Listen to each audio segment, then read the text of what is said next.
Lots of mic. Thank you, Denver. Let me say, first of all, a very big thank you to each of you who worked hard to pull this event together, to find this venue, and to have us here today. I'm happy to be here. This is a good day. And if I were in another session, I'd go into a scripture and a prayer right now, but I will spare you that. However, I must say to you that I am so grateful that we are here this morning. We have weathered bad weather and storms and tornadoes, and as far as we know, our families are all well. And even if we had a little shed in the backyard to be blown around by the storm, we can buy another shed. So I'm very grateful for life this morning, and I have high expectations of this retreat. I'm glad that you're here in this with us. It is my hope that we will not only be informed, but we will speak freely about the issues and items that we have on our agenda. I do need to back up just a moment and thank Lively under the leadership of Ms. Randolph and Dr. Gale and others. And once you start to call names, you miss some folks, so I don't mean to do that, but there are so many of you who made this possible, particularly in the outage of electricity this morning. We had chefs who were cooking on, I call them Bunsen burners, and the food was still great. So we're going to have a good day today, and again, we're fortunate. The superintendent is out and about checking on some schools that were having some power outages. I expect that he will be along shortly because we, the board and the superintendent, are in this work together to ensure the success of the district and to further make certain that each of our students will receive an optimum level of education. So this is the occasion where we're gathered to discuss the ideas of the topics surrounding the topics that we as board members listed that we wanted to have talked about. So it is my desire as we move into this year that any news we receive will be wonderful news and accomplishments that will hit the paper. I want us to continue to be proactive in what we do. Relationships are important, and it's important that we establish those as we work together in this family of the Leon County School System. We're very fortunate this morning to have with us the CEO and high-level executive of the Florida School Boards Association, Ms. Andrea Messina. Andrea and I go way back. She has served as a school board member down in Charlotte County and has worked her way up to the CEO position of Florida School Boards Association, which is the voice of education. And as I'm thinking about this, we're holding this retreat in January. If I had my way, and with only one vote, you never have your way, this retreat would have been held in December. And I know that that is a short month because we have the Christmas vacation coming up and staff and everybody is ready to go home. And I tell you why I want to recommend holding this retreat in December. I think it would give us time to have worked into place any resolutions, any other policy changes, and by February or in January of the next year, we could be actualizing some of the thoughts and suggestions as a result of a December retreat. That's for future thought. It could work us a little hard, but since we know December is the last month in every year, I think we could start to do that. So I offer that. I want us to know that as family, I'd like for us to just pause for a second. The leader of Lively Vocational Technical Center, Lively Technical Center, is experiencing some illness in her family. And so I hope that you will send her well wishes and thoughts. Her husband is hospitalized out of the city, and it's necessary for her to be there with him. but her capable staff has done an outstanding job in making sure that we have everything that we need. You will note in your packets that there will be materials for your review, and it will be called to your attention at the appropriate times. But one of the things that I asked Dr. Gale to make certain in place in your packet, simply for sake of historical reference, were the retreat programs, if you would, agendas for the last few years. I think sometimes it's kind of good to have some history of where we've been so we'll know where we're going.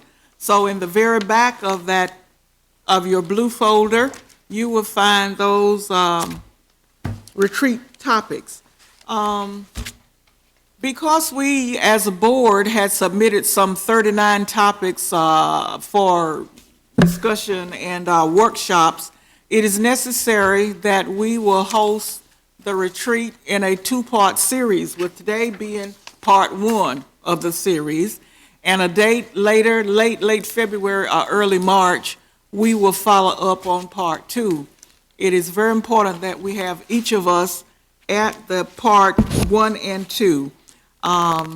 So Dr. Gale will be surveying you for times that we can continue to work toward the discussion of the remaining topics. We might take a look at some of them and decide, well, it might be more of a workshop that we need to do rather than host a topic discussion at a retreat. As we further take care of housekeeping chores, you probably know by now that there are restrooms in back of this podium here and that there are some outside the door. So for your comfort, we ask again that we engage in a most sincere discussion, that we keep an open mind, and that we're very forthright in what we're going to do today. So I am excited. With that stated, Ms. Messina, would you please join us at the podium and say whatever to us you feel you need to say? Tell us a little bit about you. I mean, I know that you're qualified and certified and you're going to do an outstanding job, but what is it you want us to know about you right now? Okay, well, first I'd like to welcome you all this morning and thank you for having me here. I have a map of the state of Florida, and when I started working with the Florida School Boards Association, I started coloring in the districts that I had physically been to and worked with. And while I've been to almost all of them, Leon had a white spot there that needed to be colored in. So today I get to color in my Leon County, and that brings me closer to having visited all of them. I know the board members. I've at least met your newer ones, but I don't know your staff. And so for their purposes, I will give you all a background. I'm a former high school English teacher, taught for about 8 years before I had my children, then stayed home with my children, and open seat for the school board came up. I had no desire to be on the school board, but the person that was running was someone I couldn't support and kept saying somebody needs to run against him and somebody needs to run against him, and nobody did. So I finally had to throw my name in the hat, and then ended up serving for 3 terms on the Charlotte County School Board. And during that time, I did some work federally, and I did a lot of work in the state of Florida with advocacy and with training, that sort of stuff. And then I came to work at the Florida School Boards Association as the Director of Development for new school board members and for board superintendent leadership teams. And then I became the Executive Director. So that's where I am today. I've worked with elected, appointed, all sorts of superintendents, interim, although the law doesn't recognize interim, it's just a superintendent. But I've worked with districts all the way from Escambia to Miami, so all sizes, all shapes, all issues. And the single factor that is common among all of them is that the working relationship between the board and the superintendent really does drive the district. And when you have any change on the, we call it the governance team, the board superintendent team, when you have any change, whether it's a new school board member, a new superintendent, or both, there are changes to the group. And one thing I tell boards, because growing up, you may have heard the phrase, it takes 2 to tango. Well, from my position, I will tell you, it only takes 1 to disrupt a school district. It does not take 2 to tango, because you can choose not to engage. That doesn't matter. When someone's throwing arrows, it distracts the district from the work of the students. And so by having the conversation about operating protocols, mutual expectations, how you're going to work together, there's no more important conversation for a board to have with each other and for a board and a superintendent to have together. So I really want to commend you for acknowledging the need to do it and following through and doing it. Now, I realize that, Chairman, you would have wanted to do this a month ago, but there are other districts who won't be doing it for another year and a half after problems have already ensued. So you're far ahead of the curve, and I just want to make sure you know that. I am going to try to make up a little bit of time here because one of the things the chair asked me to do was to keep everyone on time. So as a facilitator, it's important to me to keep moving on time, so we're just going to go and I'm going to keep things rolling. But what I'd like to discuss with the board today and the superintendent really is about protocols, prioritizing your most important outcomes, and talking about what's next. I actually have some, I don't want to call it homework for you between now and our next session, but I do have 5 or 6 examples of some protocols that other districts have used and adopted. And so I'm going to give you those, and I have them in paper form to give you to take home, so you can write all over them, you can scribble, you can compare, and then when we come back at the next session, you'll have some of your thoughts sort of codified as to how to move forward. The first thing I want to make clear is that we recognize the board superintendent, as I said, as the governance team. Now, the superintendent probably has something that he calls a leadership team, a cabinet. I don't know what in this district he calls it, but that's the superintendent and his staff. But for our purposes, when we talk about the leadership team, the governance team, we're talking about the people sitting around this table. Now, the attorney has inserted himself as attorneys do, but I didn't ask to be put up. I'm giving you a hard time, sir. I don't know you, but I'm giving you a hard time. Anybody with a bow tie this morning is fair game. How's that? I'm going to ask you to agree and commit as we work through this process on how you're going to work together and how you're going to operate. And we're going to kind of codify those things. Because I will tell you that, especially when somebody comes onto a board that has been functioning together for quite some time. When Ms. Striplin first came on 2 years ago, she entered on a board that had 4 people who'd worked together for quite some time and a superintendent that had worked for quite some time. My suspicion is, and I haven't even spoken with her about it, but my suspicion is that sometimes she was kind of like, what's going on? Because she thought she knew a process or she thought she knew what she was supposed to do, but somehow she either didn't get information, and there may have been some frustration on her part. And we see that every 2 years we see this process. And so now Ms. Wood, who's the newest member of the board, may be finding that. And what's interesting, when you have someone who's worked in the district and who has relationships with people in the district, once you're on the board, the relationships change. They have to change because the dynamic between her role has changed. And actually, the research shows that it is more difficult for teachers and other district employees to transition to the role of board member than it is for outside people to come in. Because what you have to do is unlearn what you already knew to see it now from a different perspective. And that it's a little bit larger of a learning curve than someone coming in straight from the outside, totally learning new processes. So I just want to kind of put that out there. We also believe that the single most important thing that the board and the superintendent can do together is to increase student achievement. And the only way to do that is to focus on student achievement. And the only way to do that is to stop focus, and I don't mean this against you guys, but statewide, is to not focus on the issues of the adults. This county doesn't have the headlines that some other counties have. And I've been in those counties when those headlines are out there. And what I always try to put out there for the board and superintendent to be mindful of is that when the conversation's about the adults, it's not about the kids.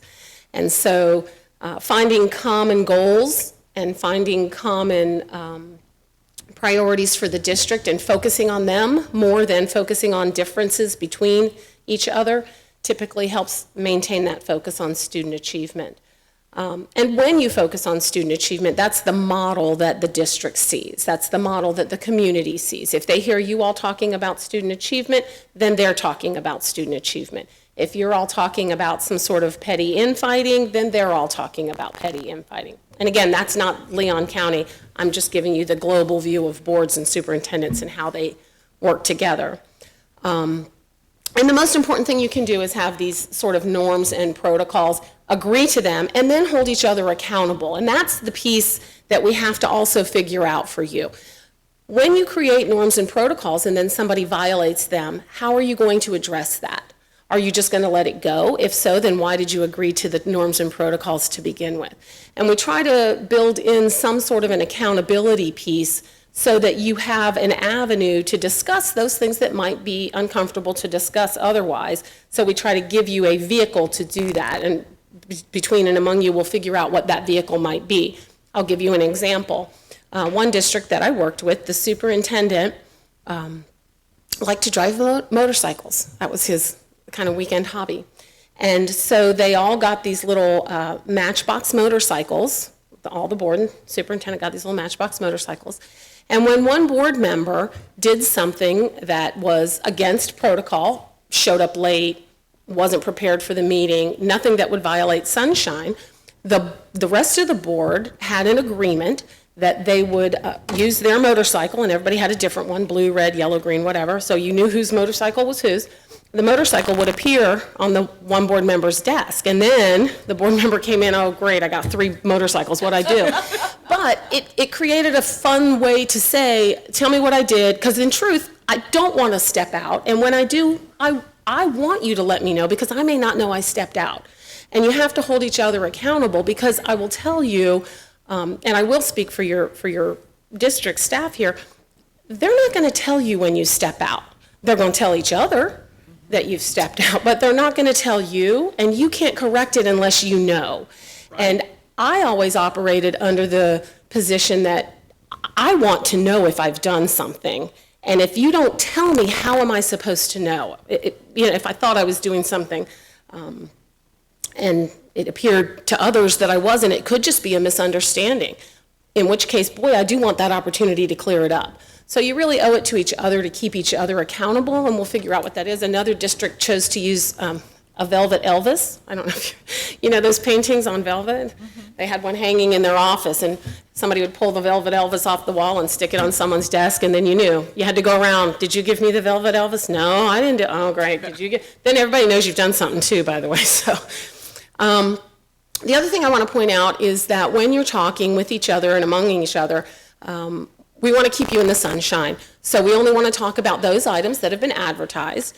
And so if, as you're going through the retreat here today, something comes up that is going to be on an agenda at a later workshop that you feel like, well, we didn't really advertise, we were talking about that, one or another of you just needs to say, yeah, let's push this one over to the parking lot and we'll get to it later, because we really want to recognize the spirit of the Sunshine Law. I do want to share with you and your staff, in case they're not aware, this is the Florida School Boards Association governance model. What you have there is the older version. I had sent a draft and I hadn't had a chance to update it, but this is our newer governance model. Still has student achievement in the center, which is the same as the old one, but this one has 5 planks instead of 4, and you'll notice the plank, they're slightly worded differently, but these are the areas that board members should be spending their time focusing on. Vision for the district. If you all have and adopt a clear vision and share that with the superintendent, it's the superintendent's job to say, here's where we are, here's where you want us to be, gap analysis, create a plan to move through that gap. That's the vision part. Accountability is where whenever you do something, whenever you adopt a new program, you're asking for accountability to be built in. How do we know it's working? And when do we expect reports?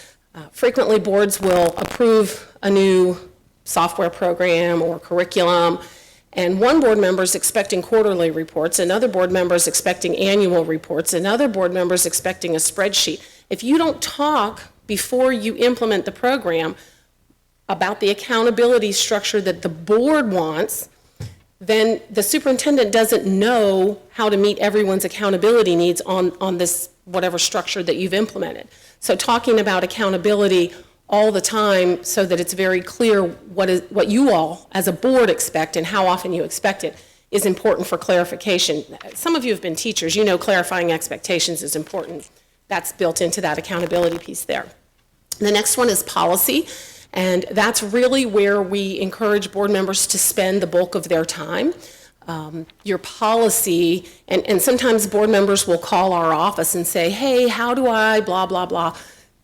And the first question we have is, what does your policy say? What does your policy say? What we find is that many times boards have policies that are very vague and that are nondescript in what board members are looking to have some direction on. So first look at policy, then determine, do you need policy, or can it be a process, procedure, that sort of stuff. But following policy, focusing on policy, the goal being that when the 5 of you are no longer in these seats and other people have chosen to serve their community by being elected to the school board, the policies that you put in place will live long after you. That's where you make the change. That's where you have the systemic codification of your priorities and what you want this district to do. I'm constantly amazed when board members say the superintendent didn't include us in formulating the budget. And I say, well, what does your budget formulation policy require? If you want the superintendent to include you in the conversation on the budget at a certain point in the conversations about the budget, you should have a policy that says budget development. The board and the superintendent will meet in informal meeting or blah, blah, blah, blah at this point. You put it in policy and then it happens. If you don't put it in policy, we say it's just a good idea. Community leadership, I think you all have a full and complete understanding of that.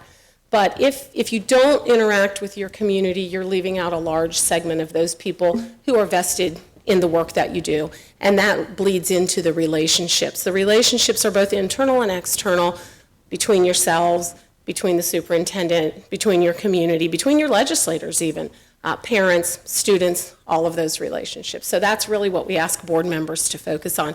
You'll notice I didn't say anything about personnel, because that's really not the venue for the board. Other than job descriptions and salary schedule, that's the venue of the superintendent. So sometimes board members get lost and kind of find themselves drifting over there, and we try to pull you back over here into policy. If you've got a good hiring policy, then all the personnel issues should be taken care of themselves. And I say that because Leon's sort of a medium-sized district, but personnel is typically the one area that board members get involved in more frequently than they should, especially in smaller districts, because everybody knows everyone. And it's hard when you've got family members and neighbors and that sort of thing. But it really is not the venue for the board. That doesn't mean you can't share your opinion with the superintendent, but the superintendent hires as long as you've created a job description and you have qualifications and the person meets those qualifications. You'll consult with your attorney if you ever decide that somebody is not qualified to hold the job, and your attorney will tell you whether or not you have good cause, because if you don't have good cause, then, well, we've seen court cases where boards have lost in court because they denied a superintendent's appointment without good cause. Right, Mr. Attorney? Correct. With me there. There's a lot of research out there about what good boards do. You can read all of these books. Thankfully for you, we've done that for you. And so we can summarize what good boards do very easily. And boards that are in high-achieving districts are very different from boards in low-achieving districts. That's what the research shows. The boards act differently. So you want to know, good, well, what do those boards do? Well, in high-achieving districts, these are the things that we have found are relevant and make a difference. A stable board. That doesn't necessarily mean the same 5 people. It does mean stable vision, stable focus, stable commitment.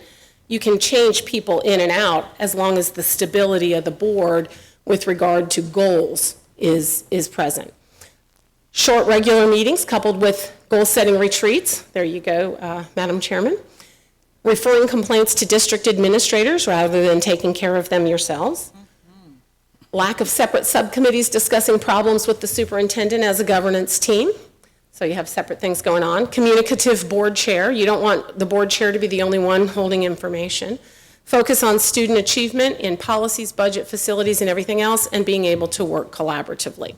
So that's what the research shows, and that's what we want to keep you guys focused on and doing. Student achievement. Yes, Dee Dee. Will you elaborate a little bit on the middle bullet, lack of separate subcommittees discussing problems with the superintendent as a governance team?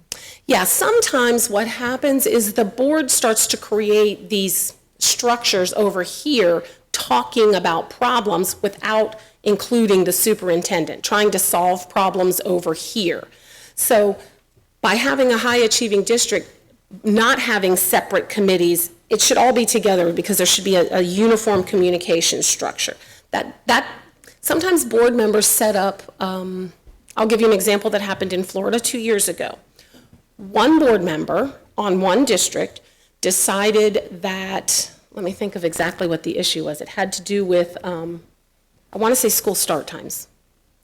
Now, the rest of the board said they weren't changing school start times, but one board member said, I think we need to change start times. So that board member went out in the community, created study groups, created all of these vehicles for the conversation to remain out there in the community when the board had voted no.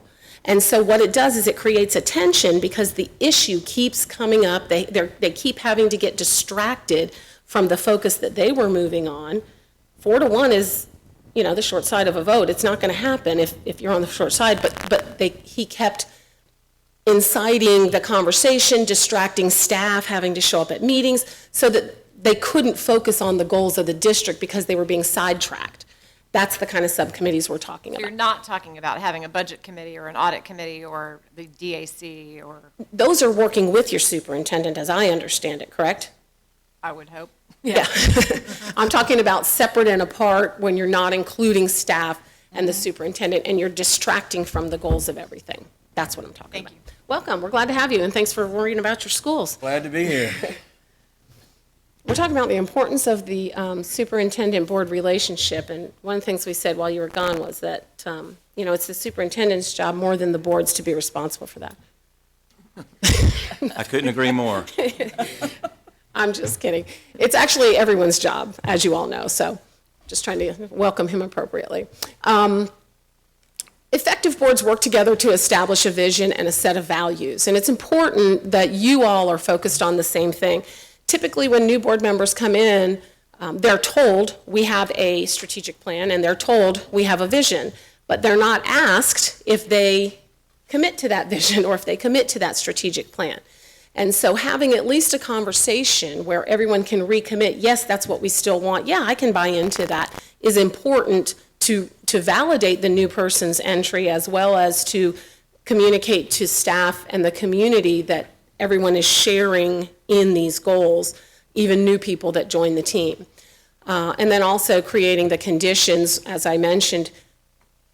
Creating conditions is really making sure that you have healthy structures that do the job you want them to do. So you have healthy structures for creation of policy, how you're going to use resources, how the community is going to be engaged. Again, I'm constantly marveled when board members say that the superintendent's not engaging the community, and I say, well, what's your community engagement policy look like? Does it say superintendent and staff should do X, Y, Z? And if it doesn't, it's just a good idea, but the superintendent is trying to, or at least the superintendents I know, they're trying to achieve the goals based on the policies that you have. So if you want different policies, it's your obligation to create the policies that you want, to create the structures and have the conditions so that you'll have collaborative relationships with each other, union negotiations that are effective, community engagement, those sorts of things. Madam Chair, did you have a question? No, I was just looking at improvement of what you're saying, that's all. Okay. Okay, so let's talk just sort of generally right now. Parents of a kindergartner moves to town. They watch one of your meetings on cable or the internet or however they access it. Think about what they saw. What do you want them to say? If you've got parents of a new kindergartner and they're over there at the first watch, what do you want them to say about how your board meetings are being conducted? Are you asking us as a question? Yeah. Oh, okay. They want to see a professional Okay. board meeting, Civil. civil. We're talking about the needs of students. Okay. We've done the necessary homework to know what we're talking about. I think they want to see substance over procedure and protocol. I mean, they want to see substantive conversation. What else? How would you want them to describe it? Any other way?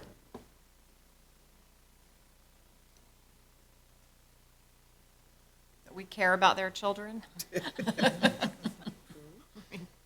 Yeah, I agree with that, that it's a welcoming, school culture or climate that they can see that there's a lot of caring and compassion, that it's not a lot of arguing and fussing and fighting, and that they say, this is a place we can't wait to send our kindergartner to school here.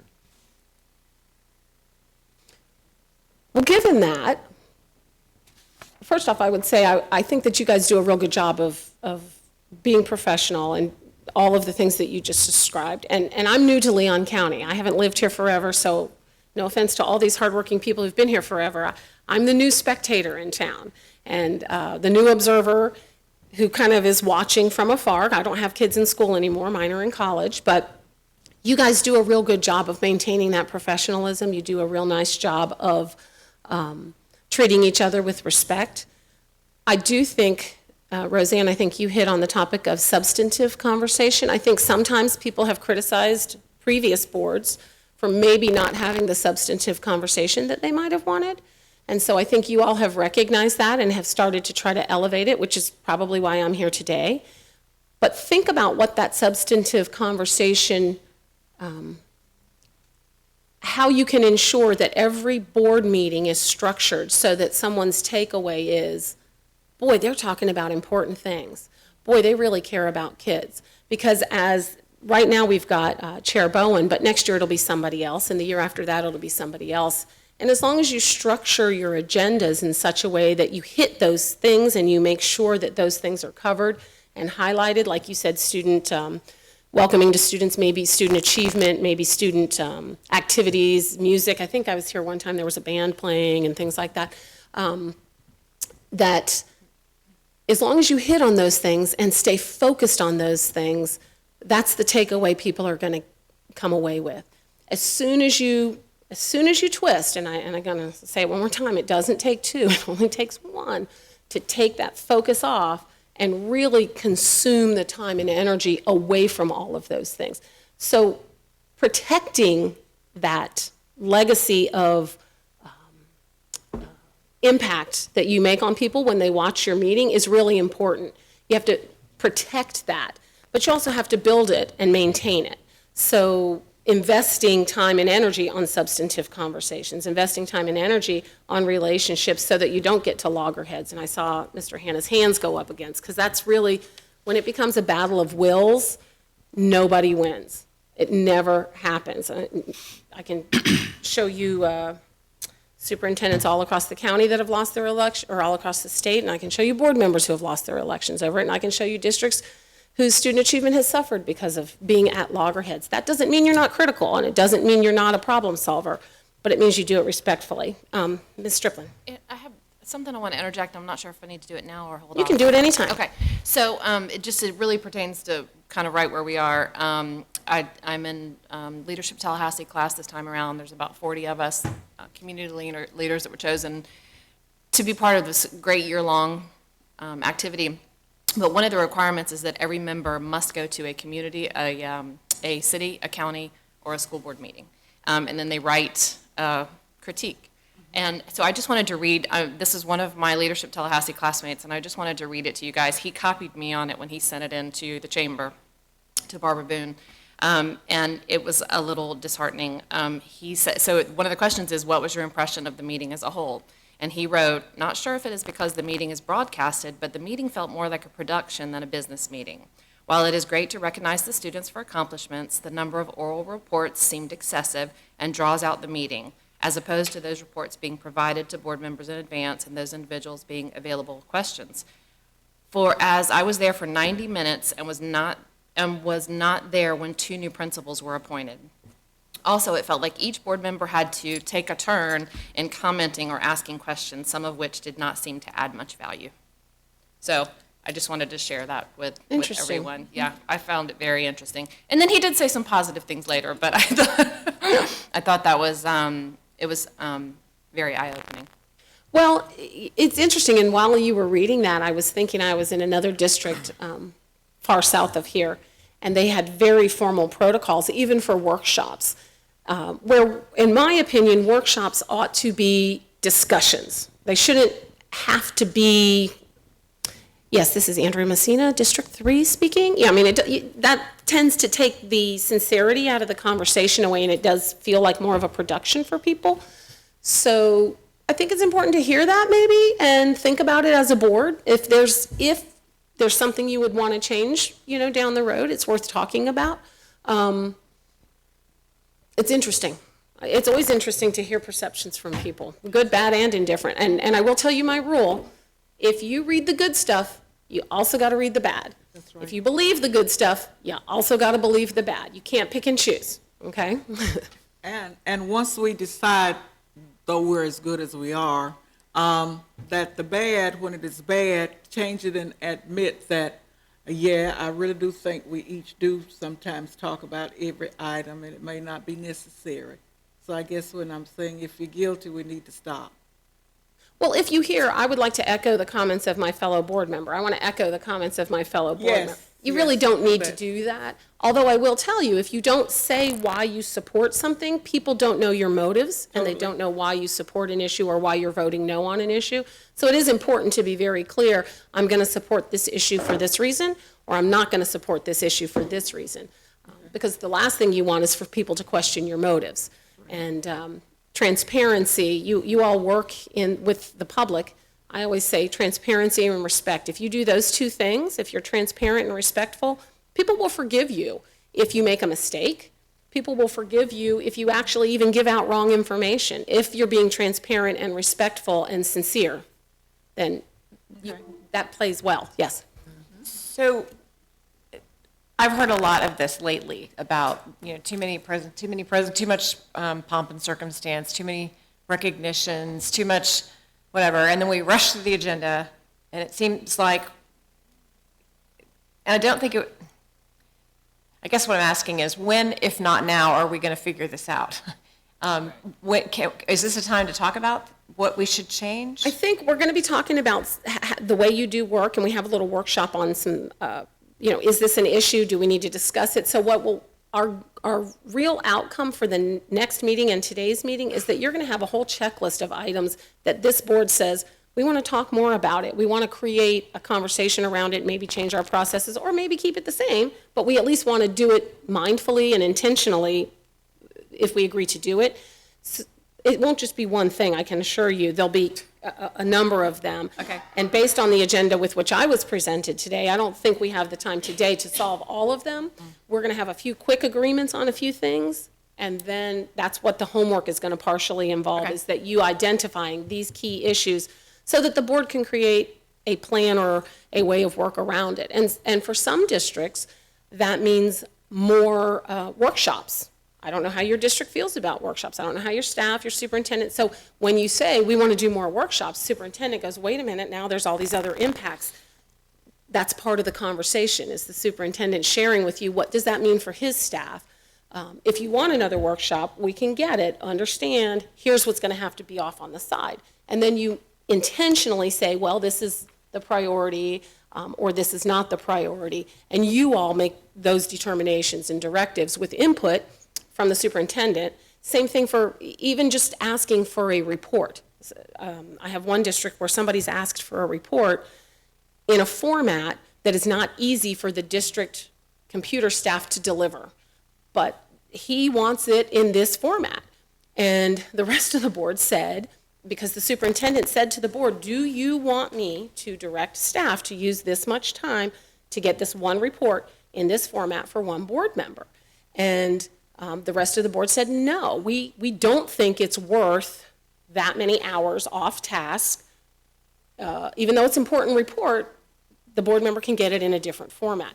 But if you don't have that conversation sometimes, what happens is a superintendent will let staff do that, then staff gets behind, then there's resentment, the rest of the board says, why didn't you ask us?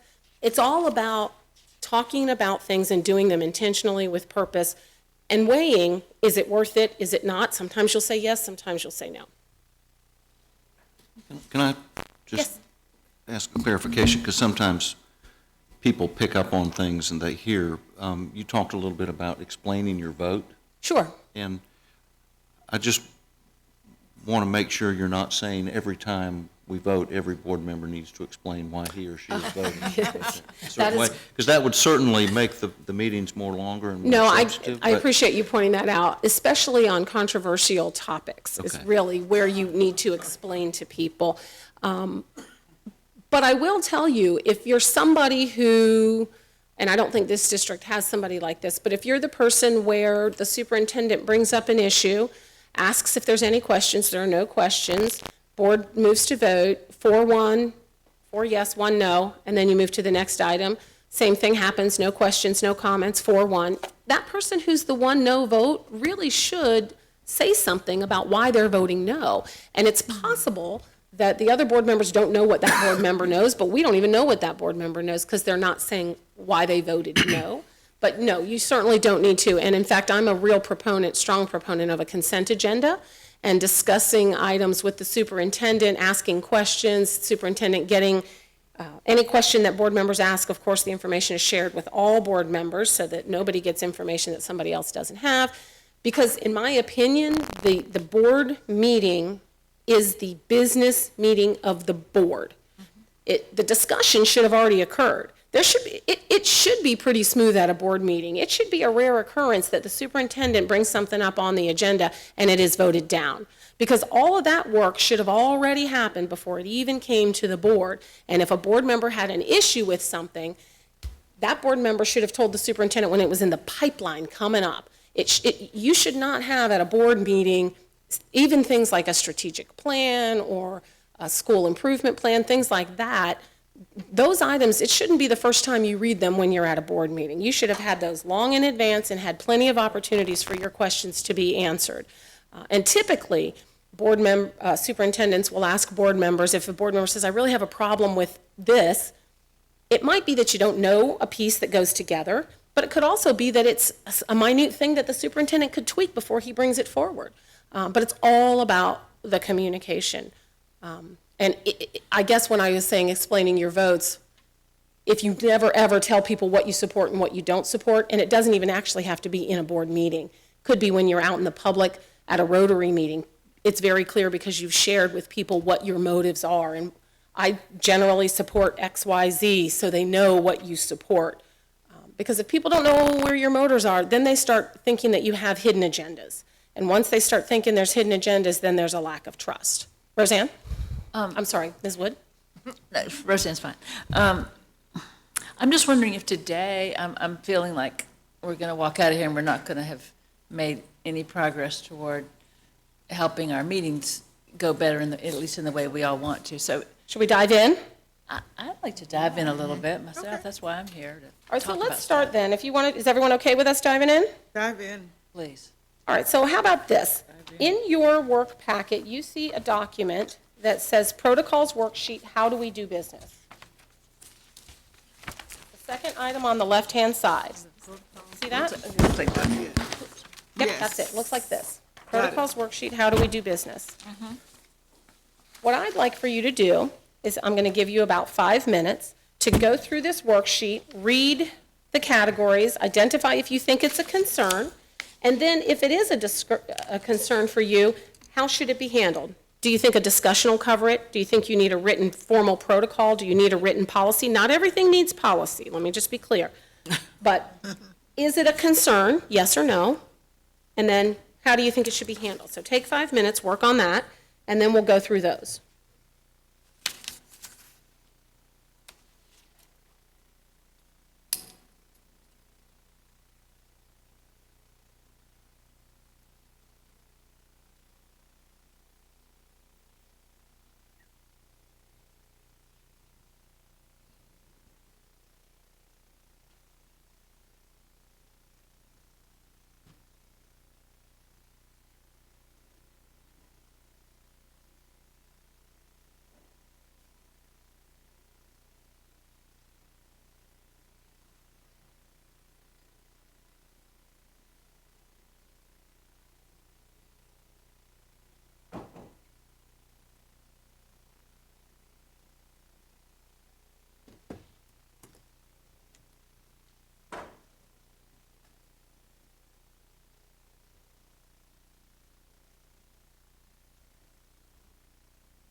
is absolutely true. That's funny and true.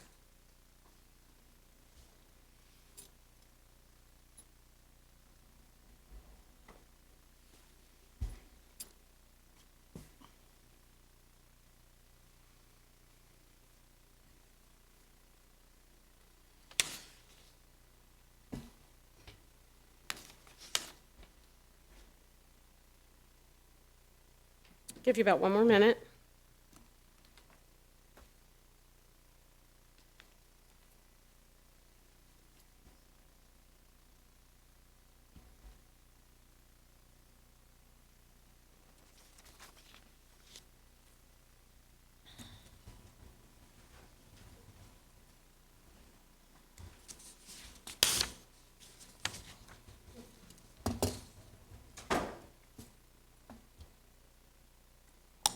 Do you ever ask staff to fill these out? No, but you could. It might be interesting to get their It responses. might be interesting. I typically, Probably wouldn't like it. I but typically probably gotta hear don't it. go, I don't bypass the board. I would ask the board to do those things. Because if, some people might want that information, and some people might not. I don't think we like it, but we ought to hear it. I mean, exactly. Could be Excuse me, interesting. we might not like all of it. But it would be helpful, and it would help you determine how you want to move forward. It would be valuable input. Well, because part of the issue, part of these things, I don't know the answer to yet because we've not worked together with the new superintendent long enough to know if there could be an issue or not. But I think what we're anxious to do now is to jump in on the part we do know, which is Okay. the board meetings, right? Right. Right. Waiting for your chairman to come back. Okay, here we go. Here's what I'm going to suggest. If one person thinks it's an issue, it's an issue. Because if one person has an issue and it doesn't get addressed, they feel marginalized. Now, if only one person has an issue, that doesn't mean you spend a lot of time on it, but it does mean that you at least acknowledge the issue, okay? So what we're going to do is just run through, I'm just going to do number of people who think it's a concern, and then we'll come back to, we'll start, when we start working through, we'll start with the ones that everyone says is an issue first, because clearly, let's get something together moving forward on that, and then we'll work backwards from that. So if you thought it was a concern, just give me your hand so I know. Boardroom layout. Seating arrangement at the board table. You know, some boards have these very special assigned seats and nobody can get them. It becomes quite a resented situation. Placement of superintendent and staff in the boardroom. Developing the board meeting agenda. Okay? Time management during the meeting, starting or ending time. Okay. Are we gonna talk about these as they start raising their hands or come back to them? We're going to come back to the ones that are the highest issues of contention first. So we're going to see if 5 people think So one you're of them's an keeping the issue. track, who's keeping track of how many hands are She raised? is. Me. Got it, okay. Yeah. Structure of the board meeting agenda. Structure of the board workshop agenda. Placing something on the board agenda. Getting questions answered about items on the agenda before a meeting. Public input at board meetings. Deliberation at board meetings. Informal board reports at board meetings. Allowing the majority vote to set the direction for the school district. Reaction when not in the majority. Bringing agenda items back for further discussion. Beating a dead horse issue here, okay? Explaining no votes. Length of meetings. Sharing expertise on issues. Sharing information gathered. Bringing up new ideas.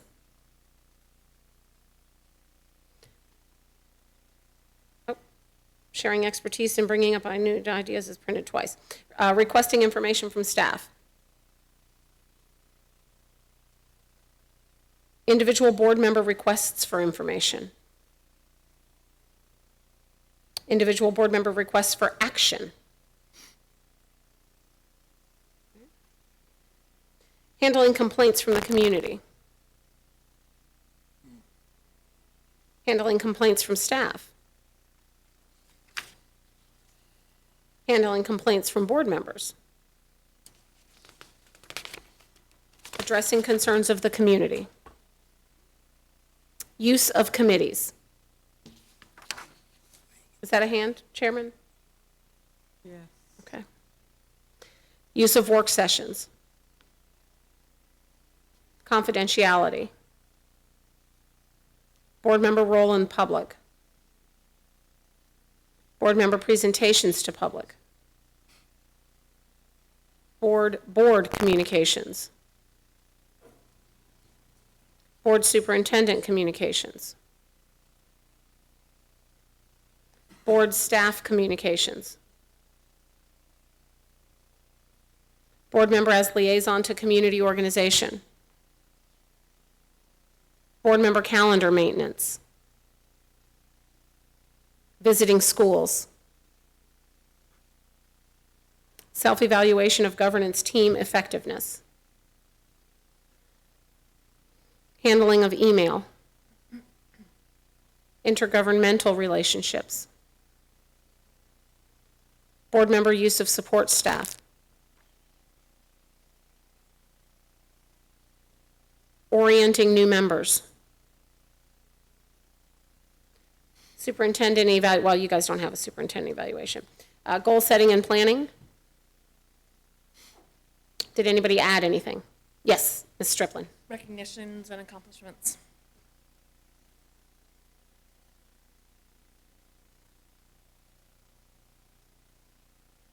Are you talking about students, staff, all of the above? The section of the agenda that is recognitions and accomplishments. I think it's called that. Okay. Did you have anything else, Ms. Striplin? All right, Ms. Wood. Couple things. Processing meetings, you mentioned that earlier. Processing our meetings. Evaluating, however, you had several examples. I just read this because I don't know, maybe it goes under one of these things. How to set the order of priorities, the things that were discussed at the board meetings, how to propose new policies, a legal way for board members to have on the agenda when they want to discuss something and possibly have a vote on it. That's it, really. Okay, anything else? Ms. Rasmussen? This, I'm not sure, I didn't initially raise my hand under board-to-board communication, board-to-superintendent communication, but when it comes to mass communication, it seems to me we hit, sometimes we're in the loop, other times we're not. And that's a So that would be board superintendent communications. and/or board staff, but just for example, last night with the schools, are we open tomorrow? Some people got texts, some people got emails, some people got, I was getting Facebook messages from people, I can't get up, I can't get my car out of my driveway, is the school closed, do I still have, Okay. Mass communication shared with board. Yeah. Ms. Butler? At the beginning of the school board meeting, the vision of the Leon County District should be stated. Okay, anything else? Madam Chair, did you want to add anything? No, I didn't want to add anything, but I did want to put my hand up with the board superintendent communications. since Okay. we're Newly getting into this right now. Mr. Superintendent, did you want to add anything? No, I would like to discuss the lines of communication and, because I think we need to definitely improve that process. Okay. Based on what I see here, the single most, the area that is of most concern is how you get items on an agenda. So tell me what well, let's ask the newest member. How do you think you're supposed to get something on the agenda? I'm not really sure. There's this little thing we have on the end of the agenda that says board member concerns, and I think you're allowed to raise something there. We can ask for a workshop. But then I found out last week that if you have a workshop, if you want to just make a motion to do something about whatever you heard at the workshop, then that's not the correct way to advertise it, so you can't do that. Which is okay, sometimes things can wait, but if there was something important that needed to be done, I don't know, it felt sort of stifling. I wish there could be some other way to do that. And just, I think Ms. Triplin has said, everybody's issues are important, and so I'm the new kid on the block, and I understand I have this, you know, I want all these things done, and everybody else wants things done too. How do you not be a pest? Because you want to hear your issue, that's something real important to you, and allow everyone to have issues discussed. So how do we get that order going so that we have those substantive conversations at the board meetings, hopefully minimizing some of the other things that take up a lot of time, so everybody's not looking at their watch when you go to discuss the thing that's the most important to you. So I just want to figure out how we reorder and reprioritize things to get things on the agenda without, as an individual board member, you know, hogging the show or anything. I want everybody to have that time, and I'd like to know when my issue's coming up, so I don't say my issue, but something that I'm concerned about. Just that, how we do get to all these priorities that we had 34 on the list, so how are we going to get to those in an orderly way? Mr. Superintendent, you look like you had a thought when she was speaking. Do you have, as far as... No, because I'm still trying to figure out how I get an item on the agenda, so. I had the same question. They just seem to appear on the agenda. I'm like, how'd that get on there? You know, can I put something on there? It's all No, so and it's good, and this is healthy. This is really good. And I see Dr. Gale's taking notes because, I mean, I have some similar questions. How do you get an item on the agenda? Typically, I would say, what does your board's policy say? And boards, if you were to go and look online at different school districts and pull down their policy manual, you would see. I have our policy. Pardon? I have our policy right here. About Yeah, what does it say? Does it tell how you? we do it. Meetings, agendas. The superintendent shall establish the agenda for school board meetings in consultation with the board chairman.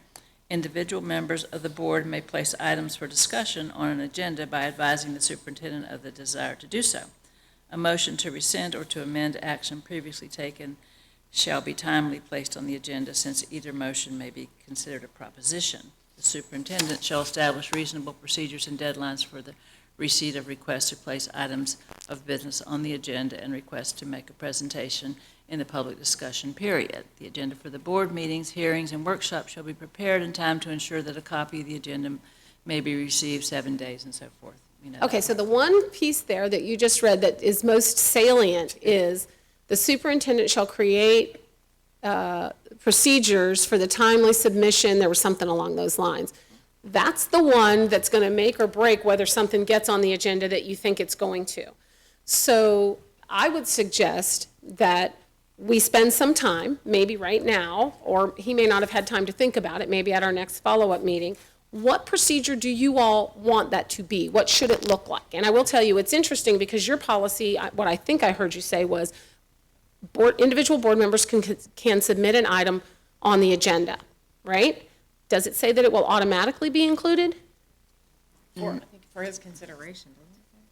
Superintendent shall establish the agenda for school board meetings in consultation with the board chairman. Individual members of the board may place items for discussion on an agenda by advising the superintendent of their desire to do so. All right, that's pretty definitive, which basically means, according to policy, if you tell the superintendent you want something on the agenda, it appears on the agenda. Now, I'm going to tell you, not every district has something like that, because some districts would say the majority of the board must agree in order for it to be on the agenda. Other districts might have you submit that item maybe to the attorney or the secretary or anything like that. Some boards, what happens is similar to what you just said at the end of a board meeting when it's, I don't know what you all call it, but board member comments at the end. Are there any other issues? Then as a board member, you can say, you know, I really think that we don't have a full understanding of this ESSA change. And I think as a board, fellow board members, don't you think we need to have a little bit, maybe a workshop, whatever, get some agreement at the board meeting that we need to talk about ESSA at a later date? Now, part of what, and you have a new superintendent, so we're going to be a little bit gentle with him, but part of what staff does for him and why things just appear on the agenda is because staff has run through this cycle time and time again. And they know when they look at a calendar year, there are certain things that will come every October, certain things will come every March, certain grants, certain interlocal agreements with health departments, and certain contracts come up. All those things sort of have a life of their own if you were to sketch out months, there are certain things that appear in every month because that's the cycle that they need to appear. Approval of your pupil progression plan, approval of any changes to your student handbooks, those sorts of things have to come before school starts and have to get to printing, and so they back, and February is their deadline to get it in. So that's how things just appear. But overlay on top of that, board goals and priorities. And I think what you said was really interesting, Ms. Wood, because you do have an issue, let's say, that as the new person you'd like for the board to talk about. But without knowing the full year's scope of what's coming up, it's possible that the one issue you want is actually something that they would get to in August for some really good reason. Do you know what I'm saying? Right. Rather than taking staff's time here, which pulls them out of what they're working on to focus on that issue. So some of it is having the conversation, maybe not in this meeting here today, but an agenda, the board's agenda for the year, which is, as board members, you say, I'd like for us to map out our topics for the year, which doesn't necessarily match up with all of the staff members' topics for the year, but board members may want to sometimes board members get elected, they want it, and I don't know if press is in the room or not, I'm just throwing something out there, not because anyone has suggested they want to do this, but one board member might say, I think we should talk about uniforms. I think we should talk about, pick something. We have 34 of those things. Right. Yeah, we already have our list. We Well, so you have to look at them, and then as a board, you sort of vote, yes, we want to capture these 15, and we understand, because the superintendent's going to look at those 15 and say, well, it makes sense to kind of group this one with these items that we're already working on with staff, so we'll put that in October, and we'll do this. And then you come out with like an annual calendar of those things, and you know your topic's coming up, you know when it's coming up. It works in conjunction with how staff is functioning, because they have their jobs too.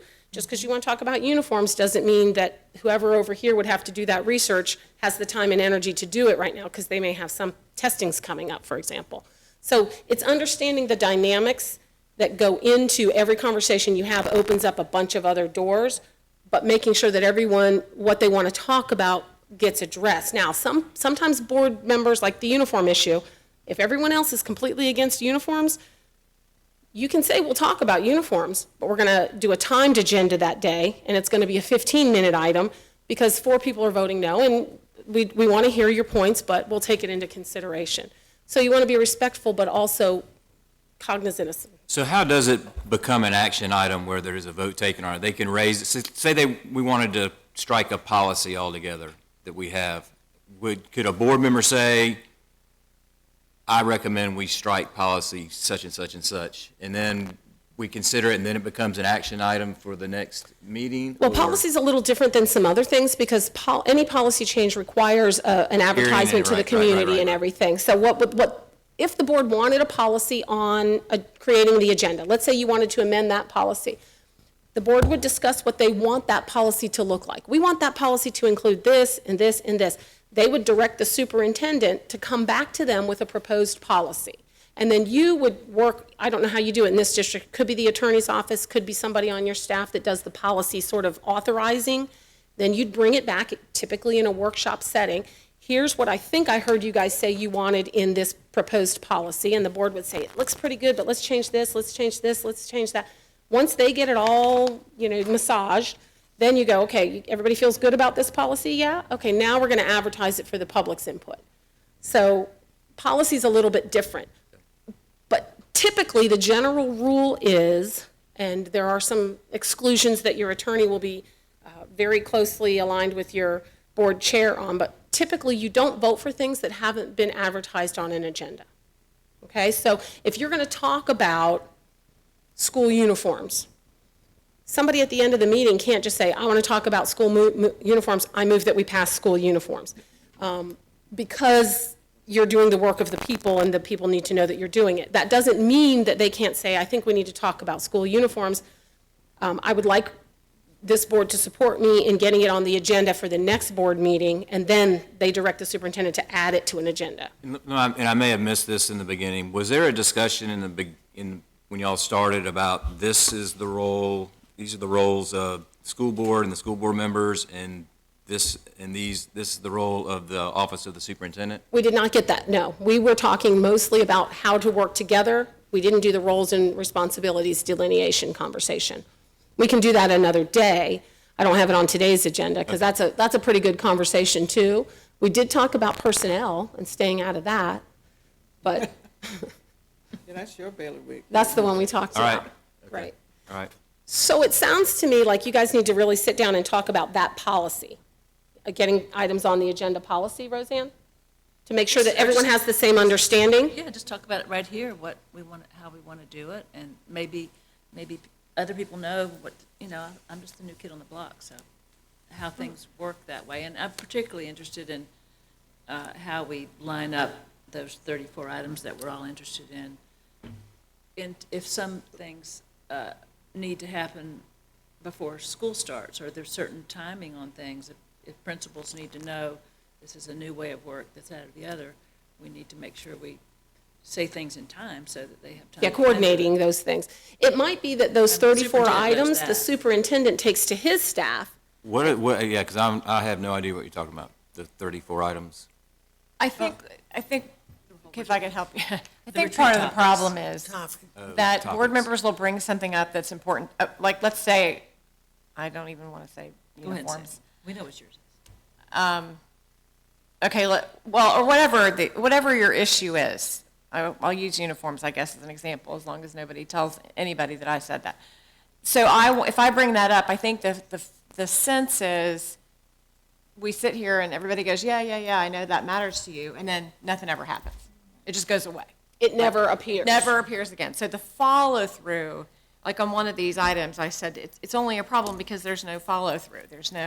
And then there's no one to, I'm not blaming you because you're brand new. So I guess what is important, what I'm hearing from board members is, if we raise an issue, how can we ensure that you're going to, if you sense if there seems to be a consensus that it's, it's okay to put this on the agenda. I'm open Then- to putting anything on there if you want to consider it, as long as we know this is, I'm fine with it. Then I think in the question I have, I think I need to hear from board members that have been on the school board for a number of years, other staff members, but, how has the process been before? Has it not worked, and what was the process before? And, because, I wouldn't worry about the process before. I would just, let's create our own. It's a new day. okay, that's fine. No, and I'm open to anything. Well, I guess my overall thought, in a way of kind of summarizing this, it wasn't so much the process as it was in making sure that the process worked. So it has to be managed by somebody. That's what I'm hearing, and that's, I think, what I hear you all saying in a very cute way. And so we want to be open and very, what's the word, forthright, in that once the policy, the item is out there, that it is managed so that it comes back and we can get from it the outcomes that we want. That's what I'm hearing. So we're kind of dancing around that, I think. Would I be about right? What I'm hearing is a communication concern, and it's a communication concern. Are we waiting for the direction of the superintendent to let the board know what staff member will be given to the school board members to always contact when we have a concern or we want to put something on the agenda? I will tell you, some districts have sort of like a tracking document, where it's a spreadsheet of some sort, and typically it would be either the superintendent's support staff or the board support staff would sort of maintain it. Board members would submit an issue, it would land on this tracking document, and then sort of monthly, the tracking document is updated, and it's like, got the different columns, maybe workshops scheduled with a date, staff investigating, who's doing it, issue resolved, you know, so that you can kind of see where it is in the process. Is that what I'm hearing? You That don't would have be anything like that? Immensely helpful, and no, I'm not aware of anything like that, except for, I did ask for exactly that when we had a slew of audit findings. We had a spreadsheet, and we had, what's the status? When was the corrective action taken? When was it resolved? Was it a repeat finding? That kind of thing. So I think we could do the same thing with issues that people want. Because you want to know where your issue is in the queue. Yeah, You're not saying I want it today, but you're saying I just want to know that it hasn't fallen off the radar, right? Right. So some sort of a tracking, You know, I've had this conversation with other superintendents, but as far as lines of communication, Andrea, is there usually a point person on my leadership team that the board members work through, and that point person would then find out from other staff members to gather that information, or is it, because right now we're just kind of all over the board? it depends on how the superintendent wants to do it. Yeah. Sometimes the superintendent wants everything through him or her. Sometimes the superintendent has someone who functions, maybe a deputy or an assistant superintendent, who functions sort of as a chief of staff role, and that person might be the point person that would do it. Or sometimes it would be whoever you have on your staff that actually creates board agendas. So so for instance, if I wanted to say to the board members, let's use Dr. Gale as that person, she creates that spreadsheet, and then that would be the one person, instead of you going to this person and me going to that person, that she would be the person with the spreadsheet that says this board member, this concern, then she would get information from this staff member or these staff members and then report back to that board person? Normally, We in actually essence, have- yes. We actually have a policy, though, that talks about board members being able to communicate directly with, but at the time, the conversation was the head, like, I'm not going to go call somebody, it would be like your assistant superintendents Does it say that you can or cannot? can. Can, yes? Yes. So like, if I have a finance question, I'm going to go to the CFO. Sure. I don't want to have to funnel it through somebody else. No offense, Dr. Gale. That's different than getting something on an agenda. Right. That's true, that's different. That's a different concern. Yeah, one Well, is, but there's, so if we have a policy, she answered that question. So what she's saying is we have a policy that allows board members to go, and I'm not sure where that line is, whether it's the CFO or, I guess I need to do some more research on what the policy says and exactly who by policy can go to what level of our staff. yeah, because you definitely, A, want to follow policy, but B, if the policy doesn't meet your needs, you can always change the policy. But then in your example, using Dr. Gale, there was one thing that you didn't include that I would recommend you consider, which is board member Rasmussen tells Dr. Gale she wants something on an agenda or wants some information on something, so it lands on the spreadsheet. And then she gets all these items from the different board members. You may have complete faith that she's doing the right thing, but sometimes that person would consult with the superintendent and say, how do you want me to handle this one? How do you want me to handle this one? How do you want me to handle this one? Create the game plan, then she goes out and executes with all the staff. Because you need to know these items are on the agenda as well. Well, I think there's two different pieces here. One is getting items on the agenda, and two is them just getting information for Right. themselves. Right. So Right. like if I had a question about charter schools, I'm going to go to Bev, right? I mean, because she's the one with the expertise that's able to explain it to me rather than, I prefer a direct line of Just straight- communication yeah. with issues. But to keep track of things on the agenda, she's already doing that really well, by the way. She's been our liaison for a while, and she collects the questions and gets the Yes. answers, and so I think that piece, More of a codified formality to it. but the spreadsheet, yeah, would be, That way you know it's listed, you know it's on there, and the chairman could actually monthly, it could be an attachment at a workshop. Do you guys do workshops every month?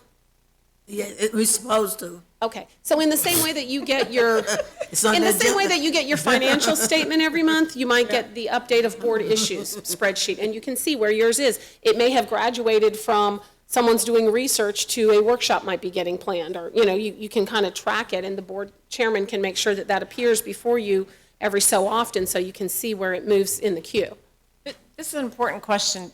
if I might, Madam Chair. 4 years ago, I believe, we changed something to say we're going to have a business meeting and then a workshop. And then, we've been voting. I don't know if we put that in policy. I think we might have. But we tend to vote, we have a consent agenda on at every meeting. So Sure. we sort of reverted back to 2 board meetings a month, which is fine. Right. Because if they need to put something on there, but we can still have a workshop topic within a standard agenda, right? You can, but that's probably what the one person was commenting that Ms. Striplin quoted. Typically, a workshop would be separate because it really is the conversation of the board and has a different tenor to it than a board meeting. So it's almost a different, We've been using a morphed combination of that, I think, because maybe because of the timing of things they need to have approved in that cycle, we tend to have a business component at every meeting. But what we're asking for is we'd rather get the business done, but have more substantive conversations on issues. Madam Chair? Sure. Yeah, what happened is, the reason why we have the business meeting, because there are certain deadlines for DOE and other deadlines that we have to meet. So we always have to have the business Sure. meeting, get it out of the way. But workshops are called as needed. right. As a board member, we can call a workshop, and sometimes we do. Anything that we do not understand and want more information from the superintendent and his staff, we request a workshop. How many workshops do you have a month? Well, I don't know that we can say we have a workshop every month because we don't. We have been requesting workshops as we have felt we have needed them. And so in the past few months, we have not requested any workshops, have we? And so since we have not requested any, we've not had any. But I suspect that if we request some and tell the superintendent and staff what we want to talk about, we could have some.